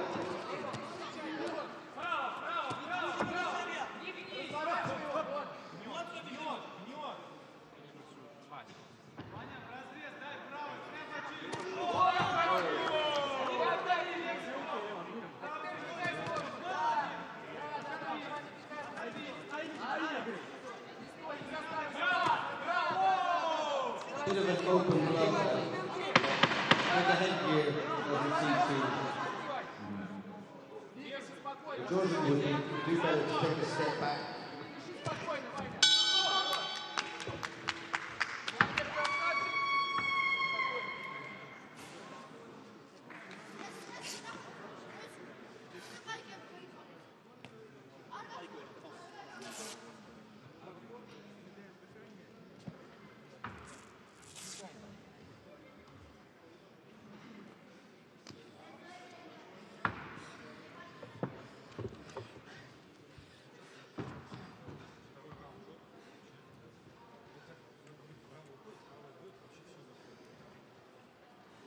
Going back to chess, calming down pulse.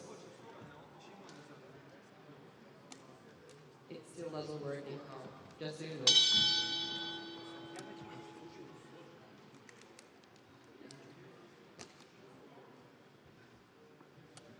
So how threatening in reality are those pawns? Are they just keeping the black pieces moving, or is there a plan to implement? Yeah, I'm impressed how are they, able to think after a huge fight. I can see them, breathing, and I know how they have some, power to think in this But yeah, position. now that one is gone, This is really tough sport. The house of cards seems to fall apart. He took 2 pawns, 2 dangerous pawns. Now black is And he's going for decisive advantage. immediate stuff rather than just defending. I would just defend. I believe that he's doing pretty well on time. And oh, there is an illegal move on the board. Stop the clock. Nemoguć s belima. Okay, they can continue.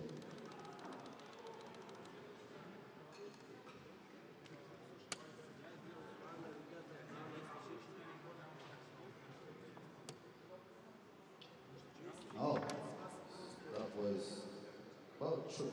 It's a bit of a brawl. It looks a bit like they're boxing. Just pieces going all over the place. And that's a very cool, calm and collected 8 sheets. When there were, I'm guessing there was much better to be done there. He just opened the window for king so that king can breathe, and now it should be easy win for Now, the more the pieces are being exchanged. Black wins on time. Out. Black wins on time. Congratulations. Suck at just. Time runs out. Suck at just. Mike it. Right flag. Okay, we're going to take a 2-3 minute break before the next come out, just to get the DGT up and running.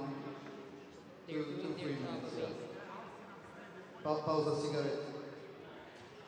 Okay, and the winner in with black is Russia. Dubai.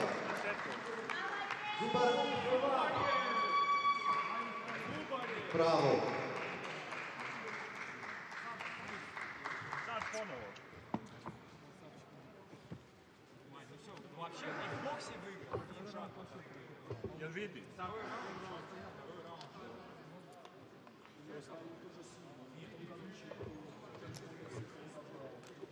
Kralj daje 4.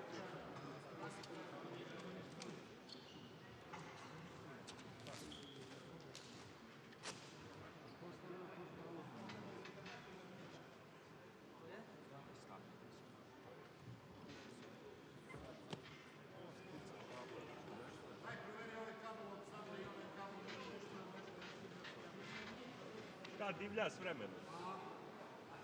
Izvlačim sad. Sad.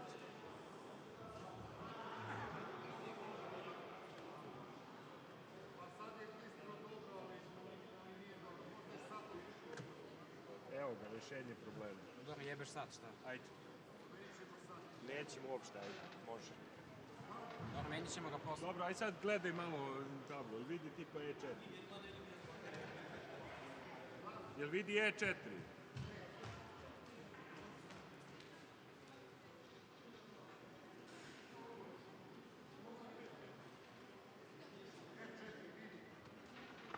E5. Pa neka je.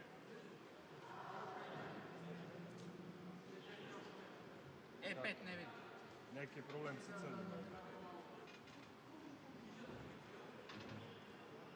Aj sad E5. A sad?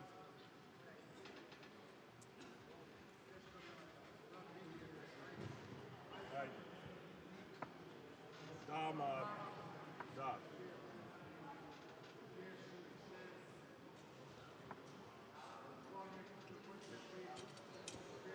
Dobro, to je to.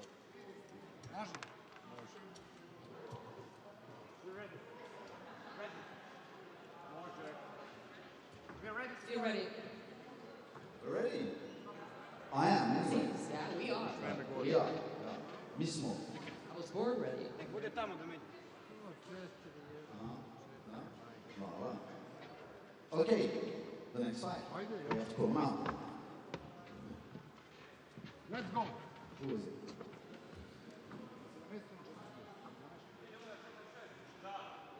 And so it's juniors again in under 72. Turmanidze Nikolos from Georgia against Aksu Hassan from France. Big round of applause. Pope, da priključim novi. All fighters, please enter the ring.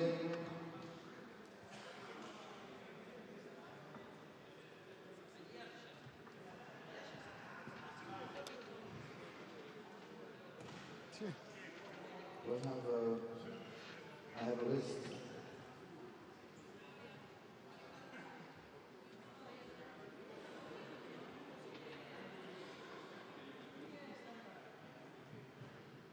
Turmanidze.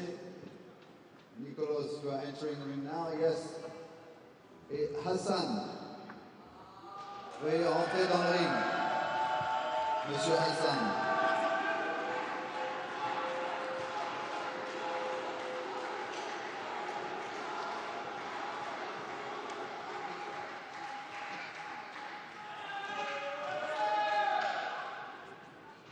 Allez, on serre la main de l'adversaire, on lui souhaite le meilleur.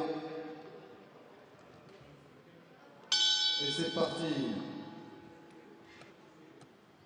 E4, joué par le Géorgien. E4-5, la défense la plus solide. Cavalier F3 met la pression sur le pion E5. Cavalier F6, une défense Petrov, autrement nommée défense russe. Wow. Oh, I'm speaking French. Wow. Because Hassan is from France and I just associated him with French. Serbian, French, English. Naravno. Fakata. So Petrov and played well. So the knight being hit, coming back to F3, and Black most likely will take back on E4. He didn't. He chose development instead. Now the bishop comes to G5. It's not a pin. Generally, this bishop gives some kind of pin. He took back with the bishop. Now, taking back with the bishop is obviously there's a downside to it. Taking with the pawn, I mean, there's a downside to it, which is that it opens up the king. But if you want to play hyper aggressive, and I've seen this, this was like old Yugoslavia style. In the cafes, they would do this, and then they'll play king h8 and rook g8. I'm not sure that Hassan Aksu put, a great plan. He took g f6 instead of bishop takes, wasn't it? That's the counting move. And now the king is exposed. Yeah, I think he played a little too fast. If he weighed his options, he most probably would have taken it. Yeah. That's another strategy, just to play fast and then to win on time. So he has 3 minutes 18 seconds, I believe. Because he has black, and Nicolas has 3 minutes 50, so he's been keeping a little bit of a better pace. I'm pretty sure Hassan just wants to get as many rounds as boxing in. He's dynamite in the ring, 60 years old, and probably could pass pro on his 18th birthday. And speaking of his chess side, it's really amazing. I don't have any kind of, bad comment to this position, his white. So Nicolas played really good game. C3. It's pretty comfy move, pretty nice structure. Every single piece is centralized, and I have nothing to say. Yeah, and at the same time, you know, he didn't lose patience. Like, oh, I see the king's open. I'm immediately going for that. He stayed cool, calm, peaceful. Pretty Almost, C4, yeah. pretty easy. Big threat here from white. Yeah. Nice. And that fork is deadly. I mean, it's just a piece, but it's taking away the chances really of playing for a win. I think I will piece out before the boxing match.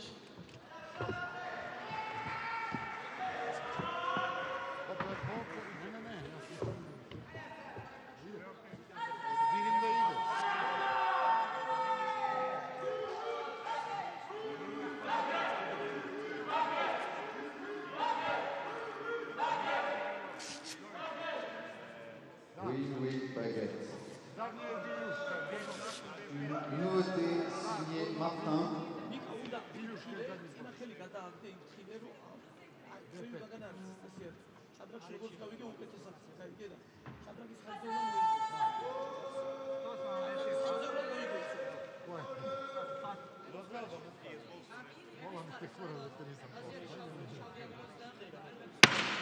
Character club in the corner with their property.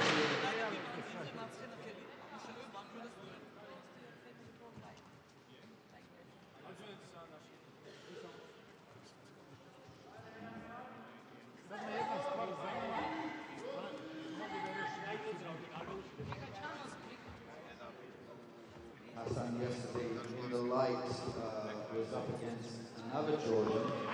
So they've been looking out, they know what he's worth. But light and the real thing, not really the same, even with the headgear on.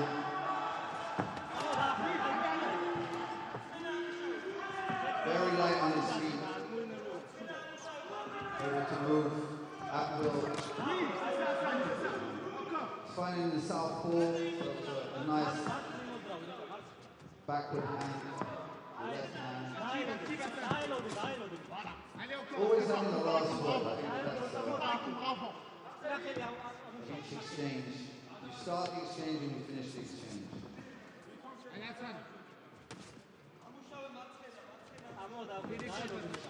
Oh, nice. 1, 2. Jordan didn't see it coming. Seen a bunch of confidence to Hassan. Rushing forward. Got ripped up.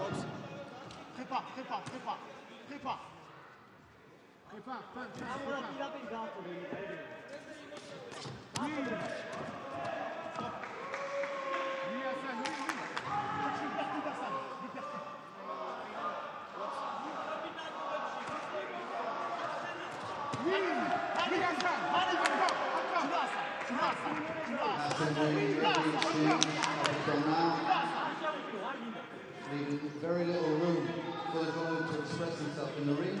But will it be enough? He actually has to do the business. That's definitely a count. That was definitely a count. But almost a 10-second count. Or was it?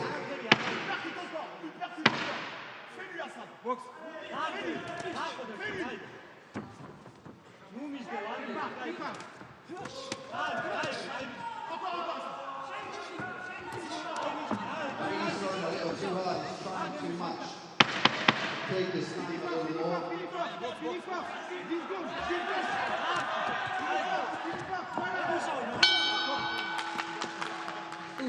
He's relying.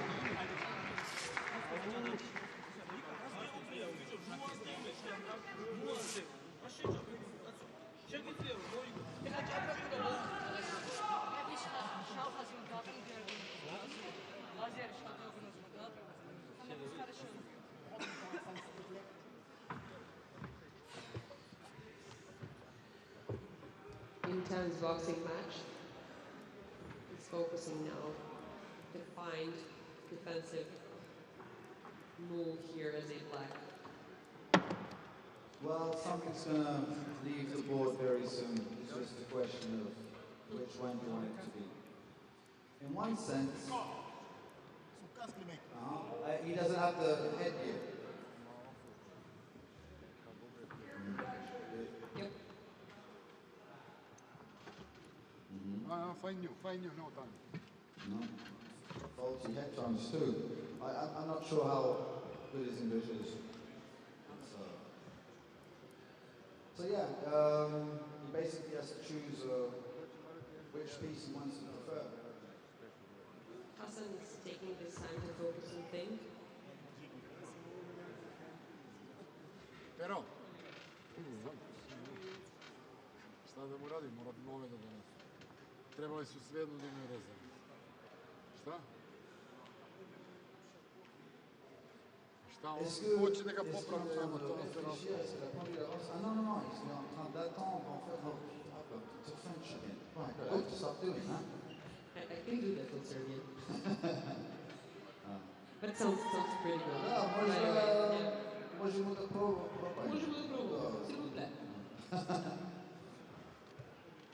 Ne baš pričam, samo... Ja te razumem. And finally. Jel si pogleda, nisi naravno. So yeah, what piece do you want to put away? That's interesting. So yeah, he counter-attacked with F5.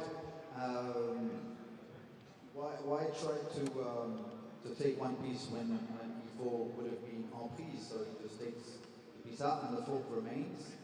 I think we're going to discover a new position very soon.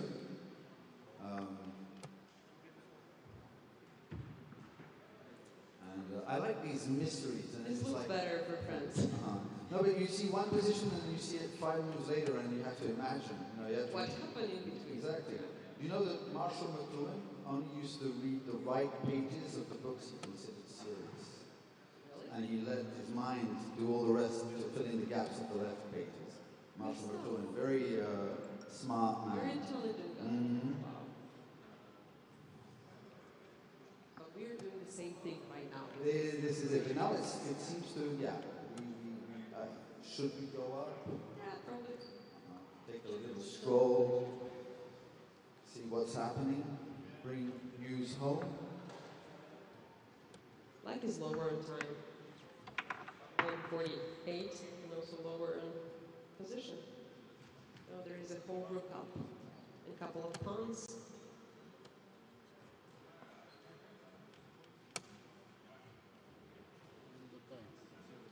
So yeah, it is a rook. Hassan getting a pawn in. Nichols looks pretty happy with this. Using his pieces to the full extent that there was an illegal move. Yeah, it's a legal move. Jordan has asked. Prvi nelegalan. First illegal move for black. No, you're doing it again. Another one. There's a second illegal move. He has to think about it. Take his time, figure out what's happening. And another illegal move. This is it. White wins. Congratulations for Nicholas Kumanita from Georgia. 3 times in a row. You can be nervous?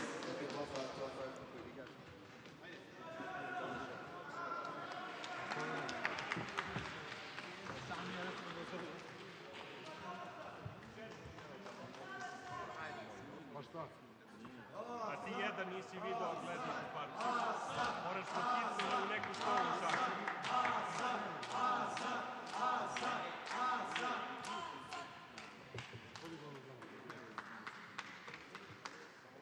And the winner, Georgia, Nicholas. Nicholas.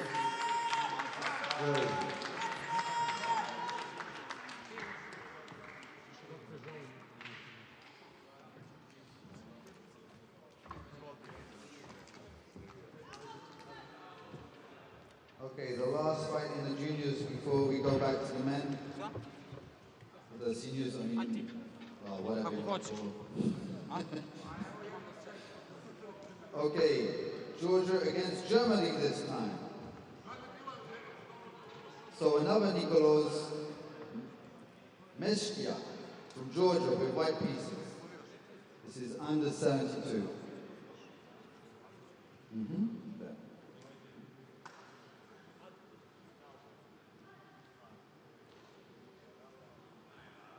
And with black,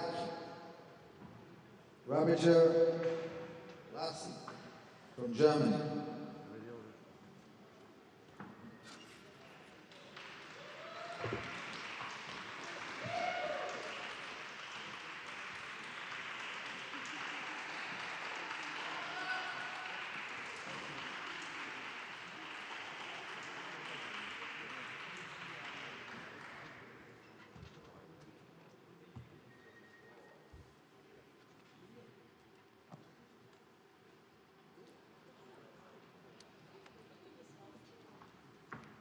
You want me to go upstairs and fight?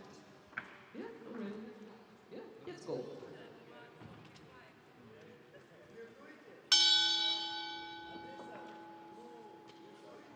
One hand. Empty board again. E4, E5. D4. Sharp. Essential gambit. I love it. I mean, it depends. So he's taken back the pawn. He hasn't gone gambit style. He didn't play C3, so he took the pawn. Yes, there's a different approach. And not just coming back. Okay. He has a pawn in the center, the opponent doesn't. But okay. F3. It's not a good move, to be honest. I Never think it's touch too- up pawns. Not that early, at least. You're not that early. Exactly. This is one of the ways, right? I mean, we were maybe thinking of some kind of tactic. Maybe that tactic would have actually backfired. This is offensive. But just here, when there's F3, all these D5s are much stronger, especially if you didn't take the time to do D6 in one go, it's even better.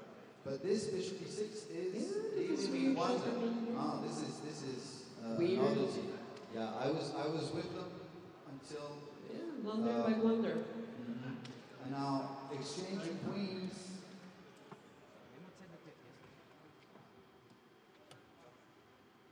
And so black has a file, he has a pawn more, but he's quite trying to create some threats, basically. Right now. In a nutshell. So black has to find a way. There are many ways. Rook D7 is one way. Why not? Because maybe later on you'll double the rooks. So that job's already done. And we can prepare pieces one by one, like that rook where it's placed, the knight can never get at it, the light square bishop can't get at it. So actually we can kind of feel comfortable. We don't have to be threatened on that square. It's a nice little fort, you know, it doesn't have to be so precise, it's an abstract fort. He But I doesn't like even to have a look at time to pieces. defend his pieces. He just wants to attack. I understand his style. This is Uh-huh. so aggressive, you know? Yes. He's looking at his pieces. Everything is He going doesn't care forward. about threats. Yeah, Everything everything is- forward. All in, all attack. Yeah. But he did lost piece.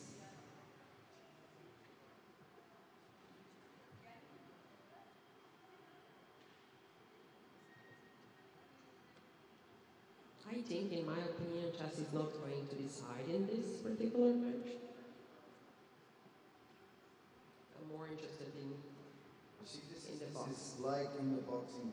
Sometimes you know, throw that punch and you want to hit it so bad that you're going to get the chin with it. And Yeah, it's you forget about totally you gotta sense. think and then you get Exactly, punished. you get counted. Exactly. That's exactly what happened. You just threw that jab too far. Time for box.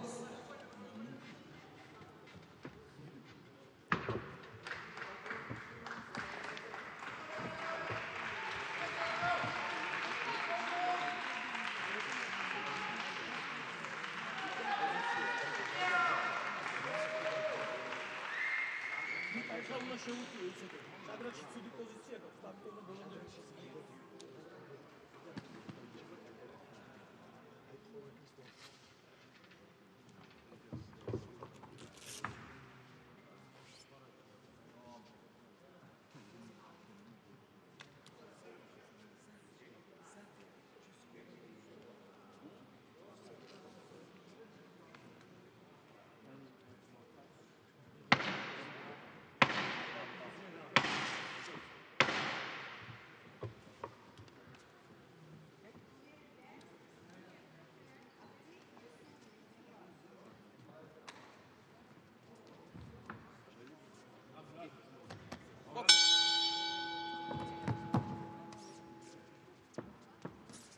Andai, Luca, scegli. A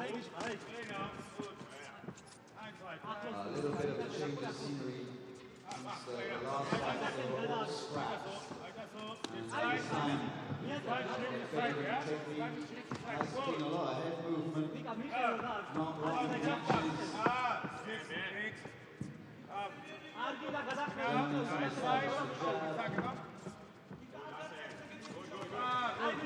And there he goes. There goes the scraps. The judge just pushes him away.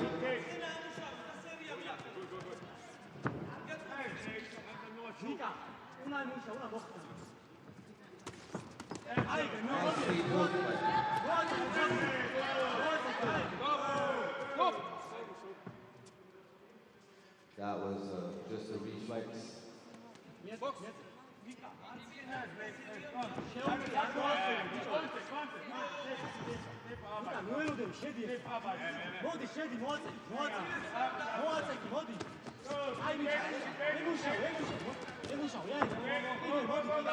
Jordan gaining confidence.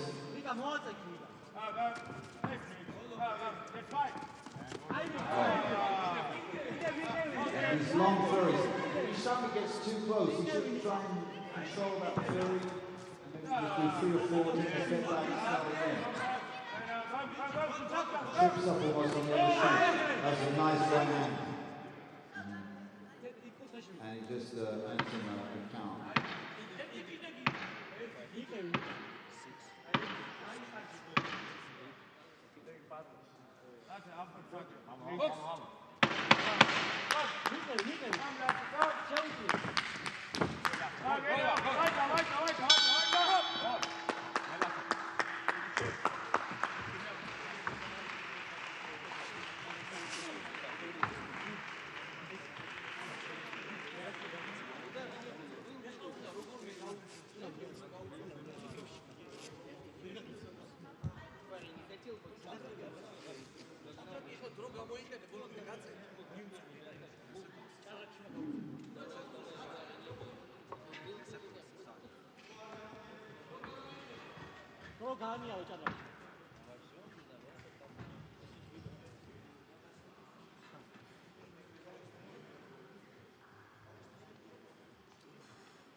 So, what is this? This is what we left off with? I'm not sure. Yeah. How did it get to this? I have no idea how this Well, happened. B3, okay, I can see what happened. B3 and he took. Maybe it's just a pawn difference with, I wonder what's happening. Let's go upstairs and see. Upstairs.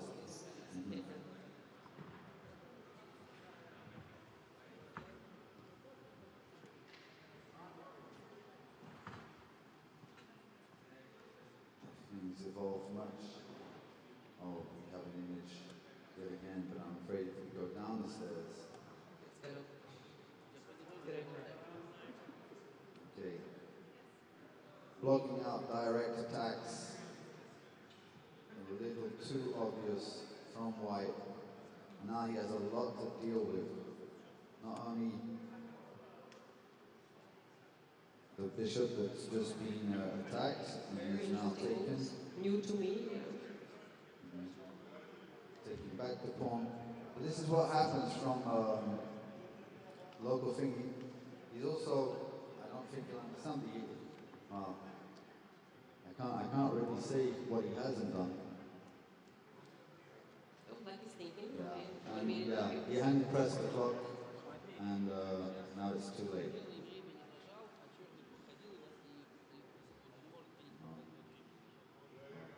The rook is not touched. This is what happens when you're doing local thinking. Instead of seeing the whole board, you just look for a move. Oh, that one looks not too bad, let's do this one. But it doesn't work like that. You need to develop a vision of the whole board. Queen is on the board now. Now there's a queen on the board, He gets a plus. and it's probably kind of close to mate. I mean, I can't even imagine.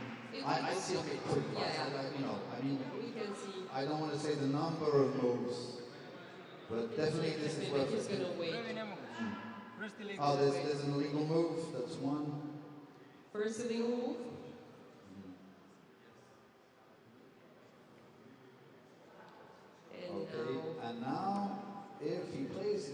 parts, right? Oh. He didn't, that was slightly more precise. Yeah. But okay. Yeah. Still in the driver's seat.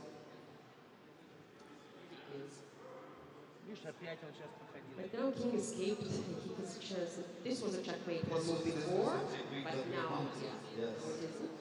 It would have been It's protected not by the strong that bishop. much anymore. And he gets a chance to get back into the bottom three. Yeah. But I do believe that that is checkmate. If I'm honest. Yep. There is it. This is a checkmate Rubingh once said from Germany. This was an interesting game. And they're immediate friends after the game. I like that. That's what I like. I said it, I didn't expect it. We will see end in the chess match, but that happened.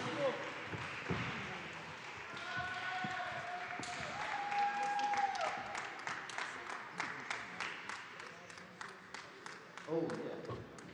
My job. And the winner in the black corner, Germany. Rubingh. Very nice checkmate.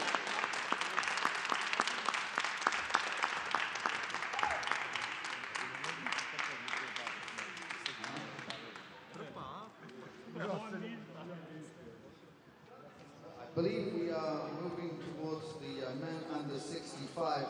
I might want to announce this first one, given that it's not a fight, it's just Jean-Yves Marty coming out to congratulate himself, basically, for winning against his compatriot, who's fought already very hard. So a big shout out to Philippe Guardiola, and if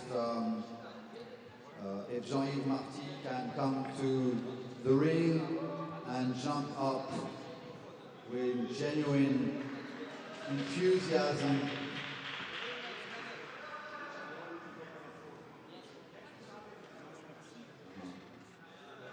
So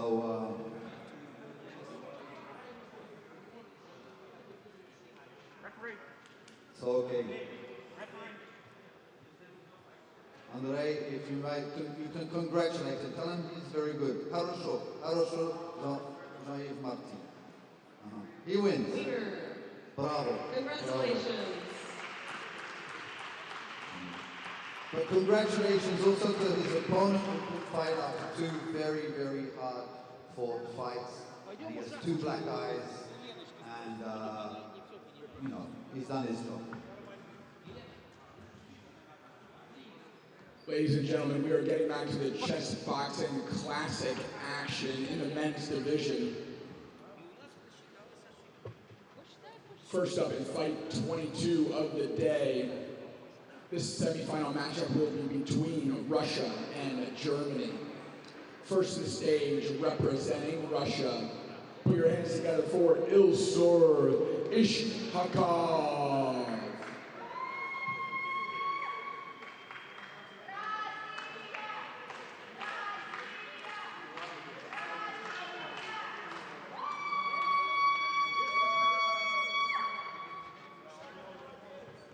And his opponent in the black corner with the black pieces representing Germany from the Chess Boxing Club of Berlin, Fabian Alser.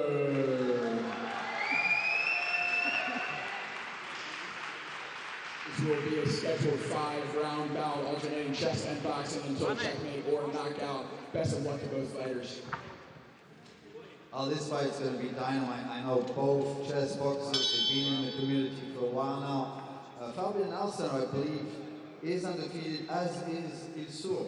You know, don't quote me on it, but I do believe so. And Fabian's two-time world champion. Ilsur wasn't there last year. I'm not sure exactly if they changed weight categories or not. So it's a Sicilian. With the 4 nights we're waiting to see, yeah, it's a Sveshnikov. I actually played a Sveshnikov against Sveshnikov, who was the inventor of it back in Malakoff in 2011. Peace be to his soul. And it's the, what we call the positional line. The other one, generally we take on f6 and pawn takes, and it's more the aggressive line. This one, as we can see, the knight was on the rim, but it wasn't all that thin. It had a strategy to come to c2 and then to e3 to really consolidate on those squares, on that d5 square. You definitely want that long term. Sveshnikov's idea, as he told me, he was a bit of an ideologist, and said it's not possible that a knight can move so many moves just for one weakness on d5, which isn't all that important anyway. And so he just didn't believe it and said that the Rossolimbo was the only way to go against knight c6. And it's kind of been proven right by time, by computers. So there's something to it. The pieces, so here it's very important to understand the minor pieces. There's the knight against the bishop. The bishop, kind of an awkward piece in this particular case because of the dark, the pawns on the dark squares. That being said, if everything's traded, I'm not exactly sure what happened. Okay. That looked actually really smart. It's just I wasn't quick enough to follow what I was late, and they came, it was drawish, and now black has that pass pawn on c3, which is really, really dangerous. Okay, so I think it's Fabian who's at 3 minutes 57, so he's really kept the pace, right? And I believe what he does want above all is to win on time. So here it's equal material. There is a pass pawn for black. And he's holding on to it. So he has no straight plan here. He started to play rook c8, rook b8, g6, stuff like that. Because that pawn, as much as it's passed, it could become a weakness. But the way he's just, overprotected it, it does look like, you can hold on to it, at least for a while. I agree.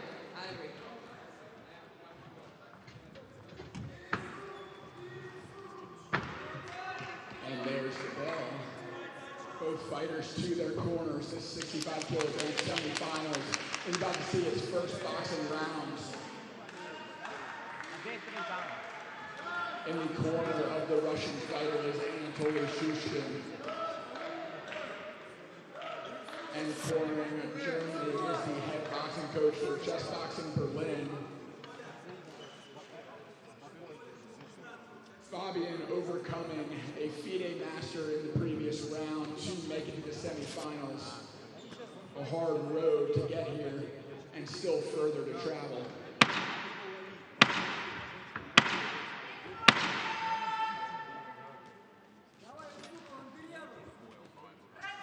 We are seconds out from this first boxing round. Fighters to their corners. Protective gear being checked.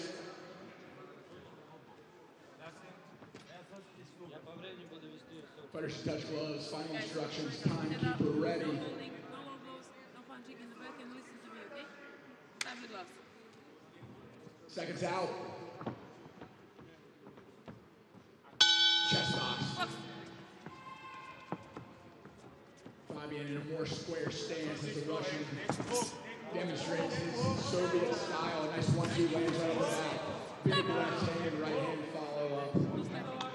And early caution to not use the inside of the glove in order to land shots. A right hand lands for Russia. Germany back on the ropes. In the corner, a right hand counter comes in.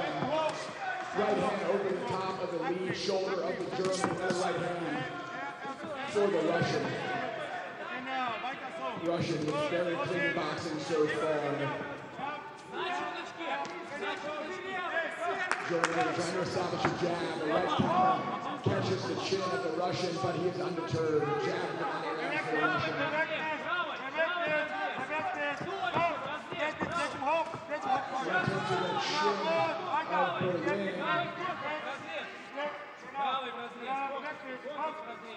Fabian circling. 90 degrees time on this round.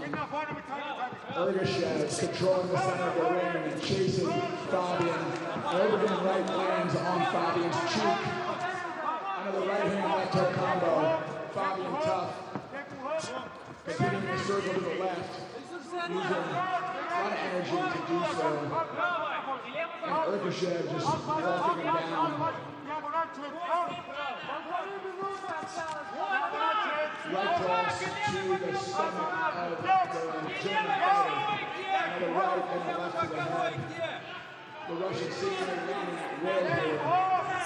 Right to the body, left to the head. Very high IQ boxing so far from the Russian. And that will score the first stoppage of the round.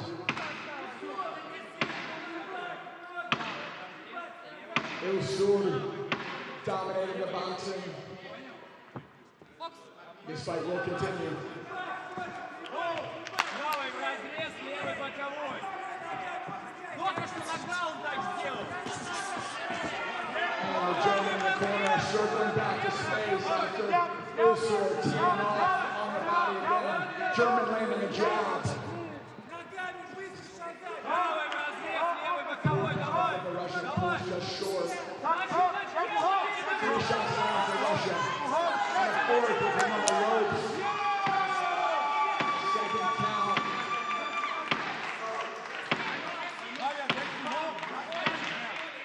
Ilsur surviving the count, signaling he's ready to continue.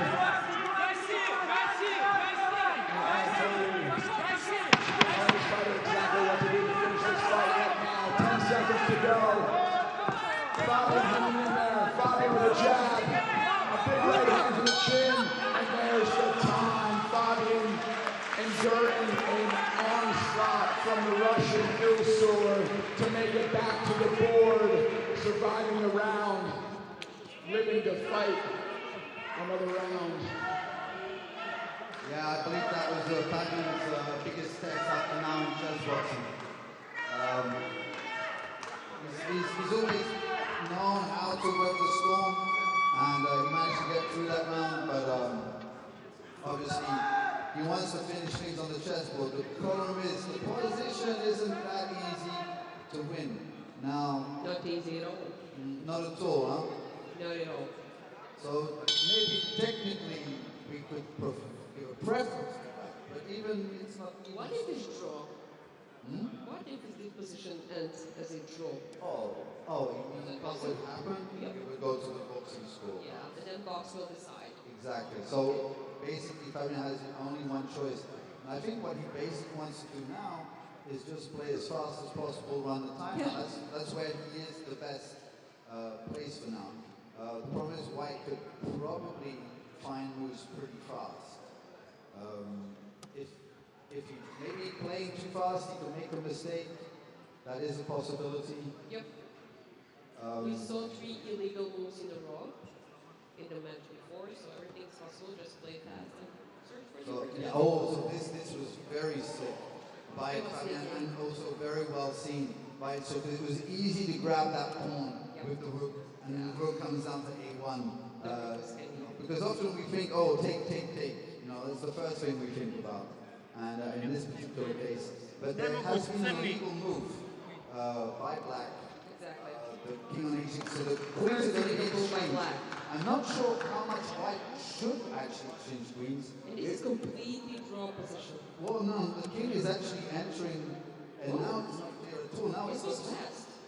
I don't know what's happening. How did he jump? I'm not exactly sure because we're not getting all the info. But all I do know is that now Black is Completely winning. Yeah, and he only has, what, a minute 13 on the clock? Yeah. There's some math to be made, you can make it at home. In a 3-minute round, knowing that each time White is going to... The piece is down. Legally. Yeah. And very close. It's not checkmate yet. Okay. It's not checkmate yet, but it should be. It will be soon, but he's hiding behind those pawns. Шахмат црни добio. Checkmate Black won. Black wins. Congratulations to Fabian Ossel from Germany. Won by checkmate.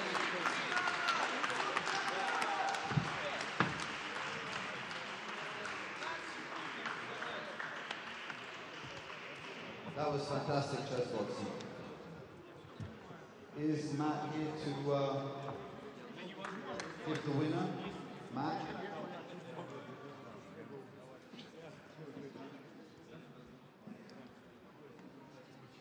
So the winner by checkmate, Germany, Fabian Kurse.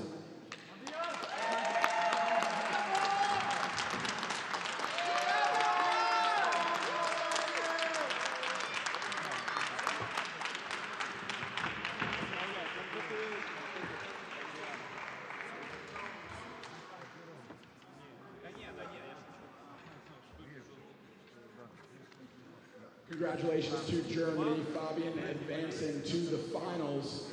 And we are moving up a weight class into the 69 kilogram weight division. This will be a Russia versus France matchup. First to stage in the white corner with the white pieces representing Russia. Put your hands together for Iepe Rubingh.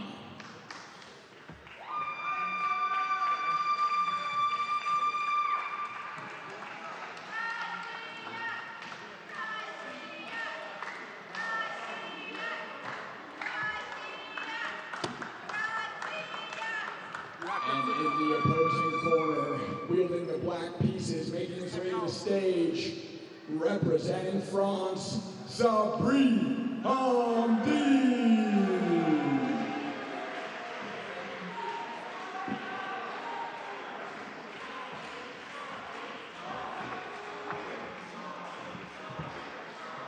This is a scheduled 5-round semifinal bout in the 69 kilogram weight division. Chess arbiter ready, head gear, ear protection on, timekeeper ready. We are seconds out from this first chess round. And there's the bell. We are underway.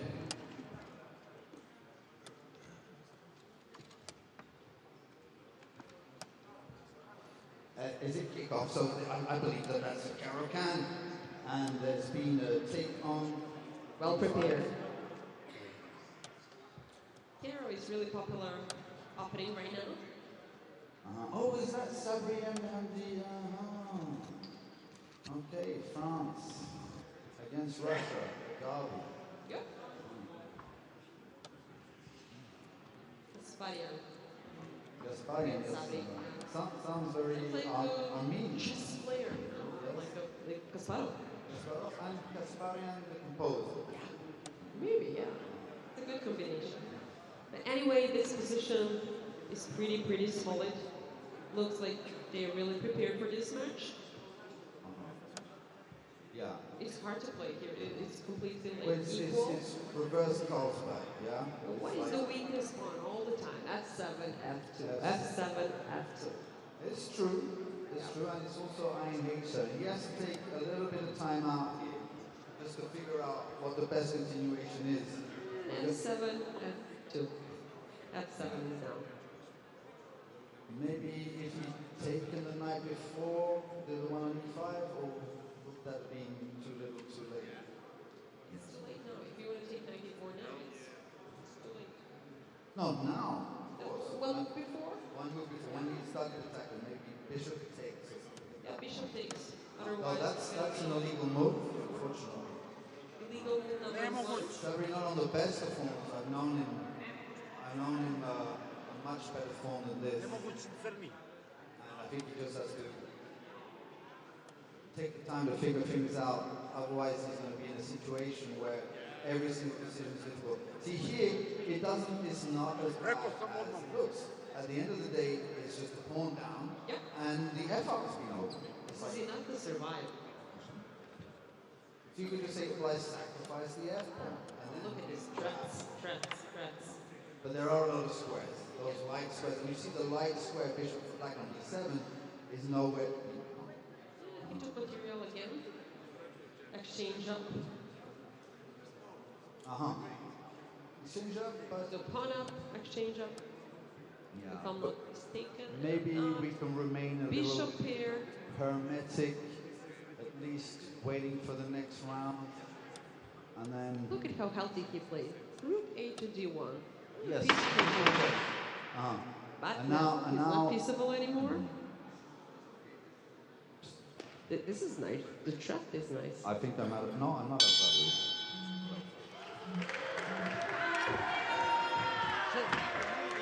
Fight time. Ladies and gentlemen, that is the end of the chess round. Chess commentators, would you give an advantage either way? No, definitely the advantage is on the white side. It's not over yet. There's still a bit of fight in black's position. But all being said, I mean, with a clear white advantage, that means one thing to the French with the black gloves, and that means it is time to make something happen in the ring, and the French chants mirror that sentiment. It is time for Sabri Amdi to summon up some strength and try to bring this fight back in the arena.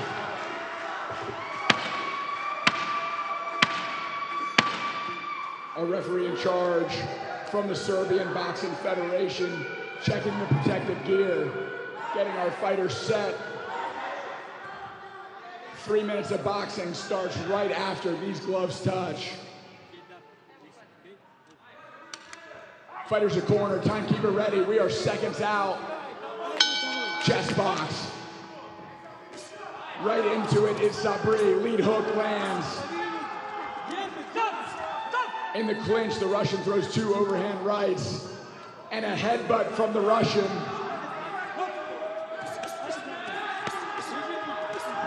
A nice cross lands to the ear of the Russian, and a lead hook hits the other ear of the Russian. In the clinch, the Russian keeps raising his head into the French chin. Headbutt needs to be watched. Keep the head up. That's the first caution from Russia. Sabri with angle changes and very sophisticated combinations so far. Another hook to the body lands, and an uppercut hook to the chin and ear of the Russian.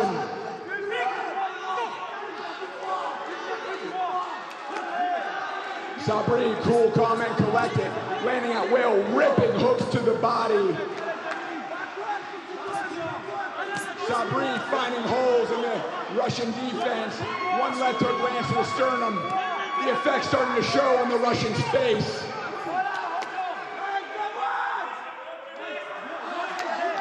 Caution for holding the punch form against the Russian.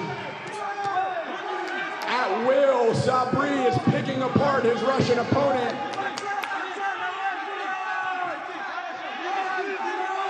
Starting to look like a big desperation in the Russian's eyes. He can't seem to get anything together to answer for Sabri's attack. Blood flowing from the Russian nose.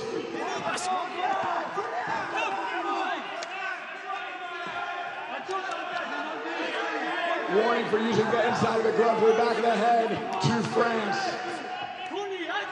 Uppercut hook combo for Sabri. Sabri hunting the Russian across lands, 2 hooks to the body. The Russian stumbled. How is this not a stoppage? That's 2 stoppages for Sabri, and France chanting his name on to victory.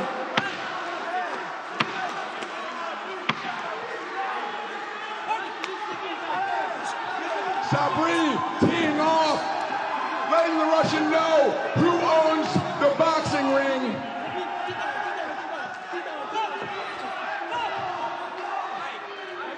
The Russian exhausted, the Russian barely on his feet,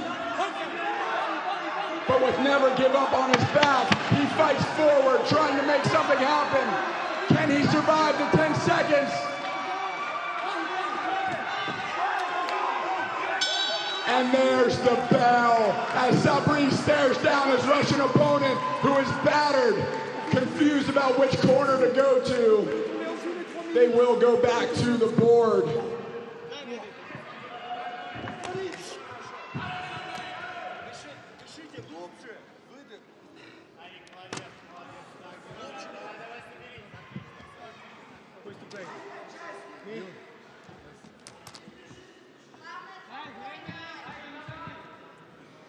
Okay, back to the board it is. Such an amazing fight. Oh, absolutely. He's an artist. He's an absolute artist in everything he does.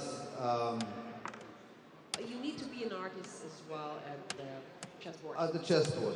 It is an art. I don't take chess for a sport. I think it's diminished. I think it's diminished by it. It's a science. It's an art. It's everything. That's much better than just a sport. It's also a sport. It's absolutely everything. It's the best creation ever. Why would you just want to call it a sport? You know. Nicely said. Thank you for that, Carl. Okay, King is trying to escape. I think he does need to start pacing himself right now before he gets into a situation to get back where the ring. But this is a checkmate. Gasparian Iepe won.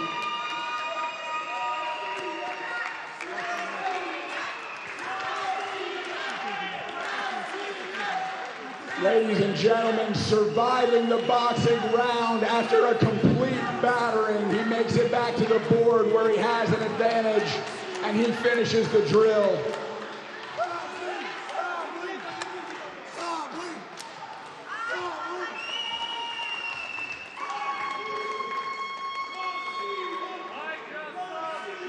With blood in his nose and victory in his heart, victor by checkmate in the white corner with the white pieces from Russia, Iepe Gasparian.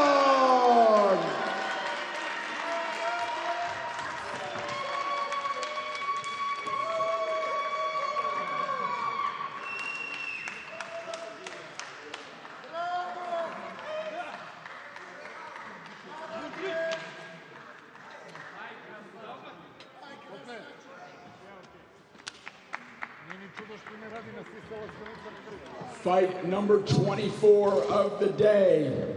Staying in the 69 kilogram weight division, we do have a matchup between Germany and Russia. First to the stage in the white corner with the white pieces representing the Chessboxing Club of Cologne. Put your hands together for Martin Noy.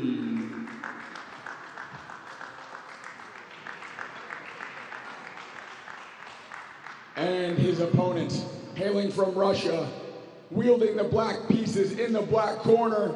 Give it up for Abdurakhmanov.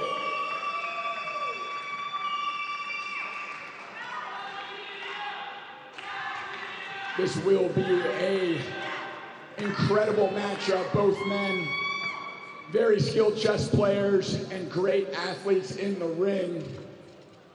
We are seconds out from beginning the first chess round. And there's the bell. Over to our chess commentators, Carl and Lena. They're so fast, I think the DGT board cannot follow them.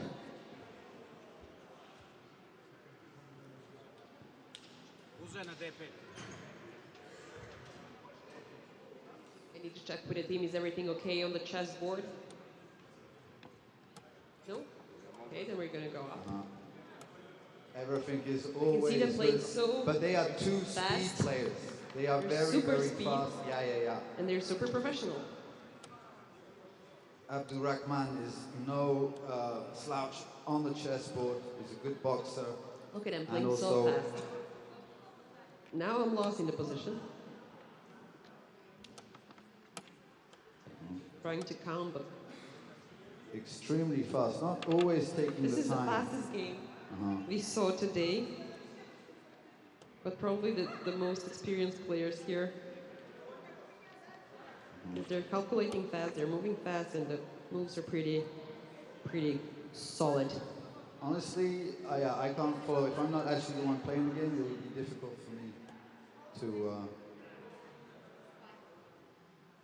to actually follow the. So there is a pawn down, if I can calculate good. 2 knights for both players, 2 rooks, and pawn down for black. And yeah, the king in the center. I mean, the queens are exchanged. It doesn't seem all that bad, but in that sense, and there's still He's going to trade probably. No, he's way back. He was wow, planning this that. is nice. This is I really nice. saw that a This mile happens away. when you do not develop your piece. So now the rook is hanging. And it's check. And the And only he way checked really this is is to undefendable and unstoppable. So white Martin Null from Germany is playing pretty good. He came well prepared. He's so focused. He's looking at the DGP board. He But it most doesn't work. probably is going to get at least one round because even with the material up, Here's the exchange you up. can start pacing yourself here. What about time? He lost only 26 seconds for the whole game. He must be a 2 minutes professional. 32 for, it's about, in about 10 seconds, I'm guessing that there's going to be the gong. I'm wondering, do we not have a... I think the clock is okay. The DGT is not working well. It's not working properly. But the clock is okay.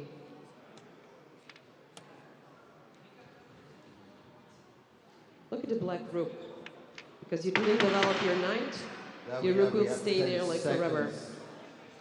And, well, this is the thing. It's like you can't really move your pieces without it trading them. So he does the right decision because it's going to happen Good. sooner Stop. or later. Going to bring. Ready for game.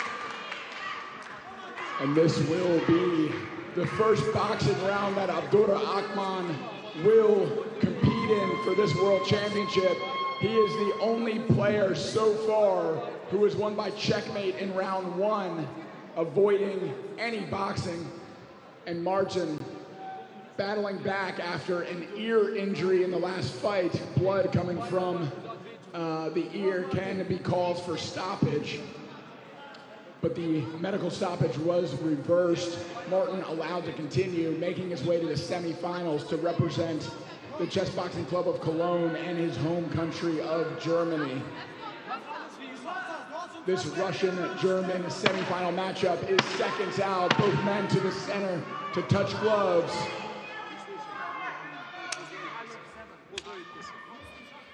Referees ready, fighters set. Chess box.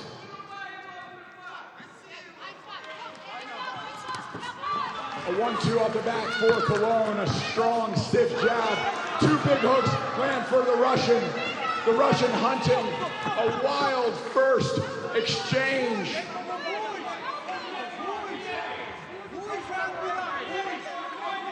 Energy level through the roof in that first altercation between Russia and Germany. Abdullah Akman coming in with a 1-2. Cologne caution to keep the head up.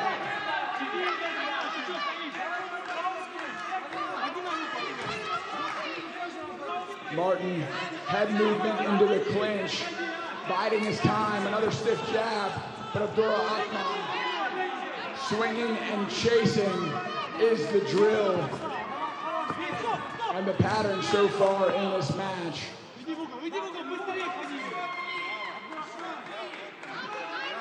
There is a 1-point deduction for keeping the head up. And a big cross lands on the chin of Martin.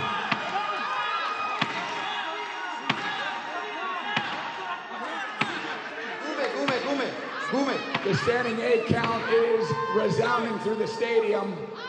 Martin will have a chance to put his mouthpiece back in after a strong cross lands on the chin of Noy. Abdullah Akman back in the center of the ring, ready to restart.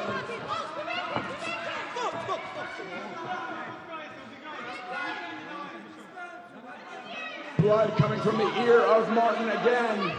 Caution to keep his ear up.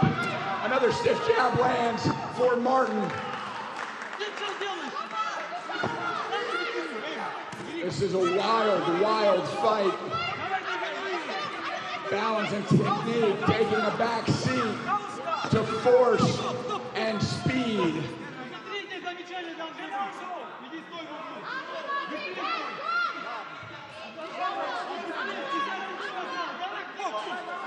Another warning to keep the head up. Abdullah Akman hunting, coming for the knockout. Martin undeterred, staying alive. Stiff jab to the chest of Abdullah Akman. A nice hook and cross land for Martin as he circles away.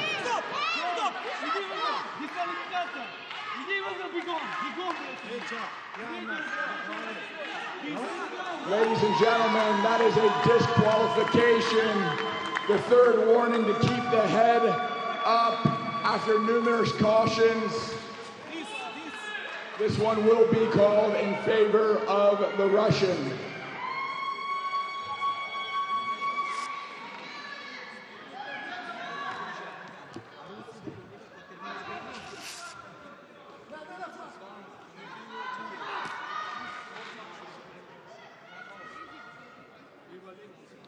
Fighters to the center of the ring, official decision to follow.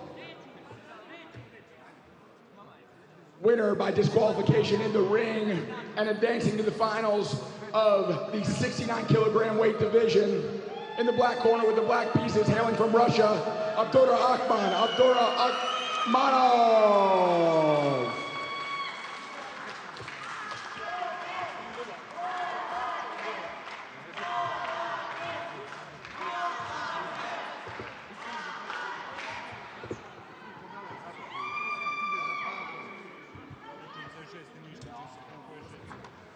Ladies and gentlemen, we are moving up a weight class.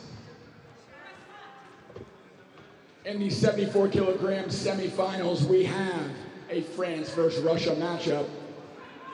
First up, representing France in the white corner with the white pieces, put your hands together for Samuel Della Porta.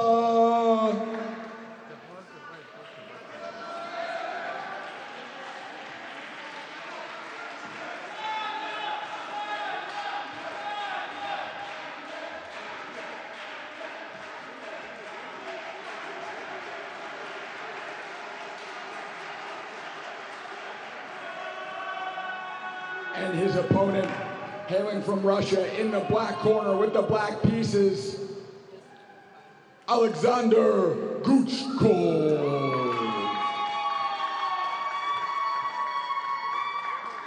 This 5-round bout will determine who goes to the finals for the 74 kilogram weight division. Fighters, ear protection on. We are seconds out from the chess round beginning. Chess arbiter ready, timekeeper ready.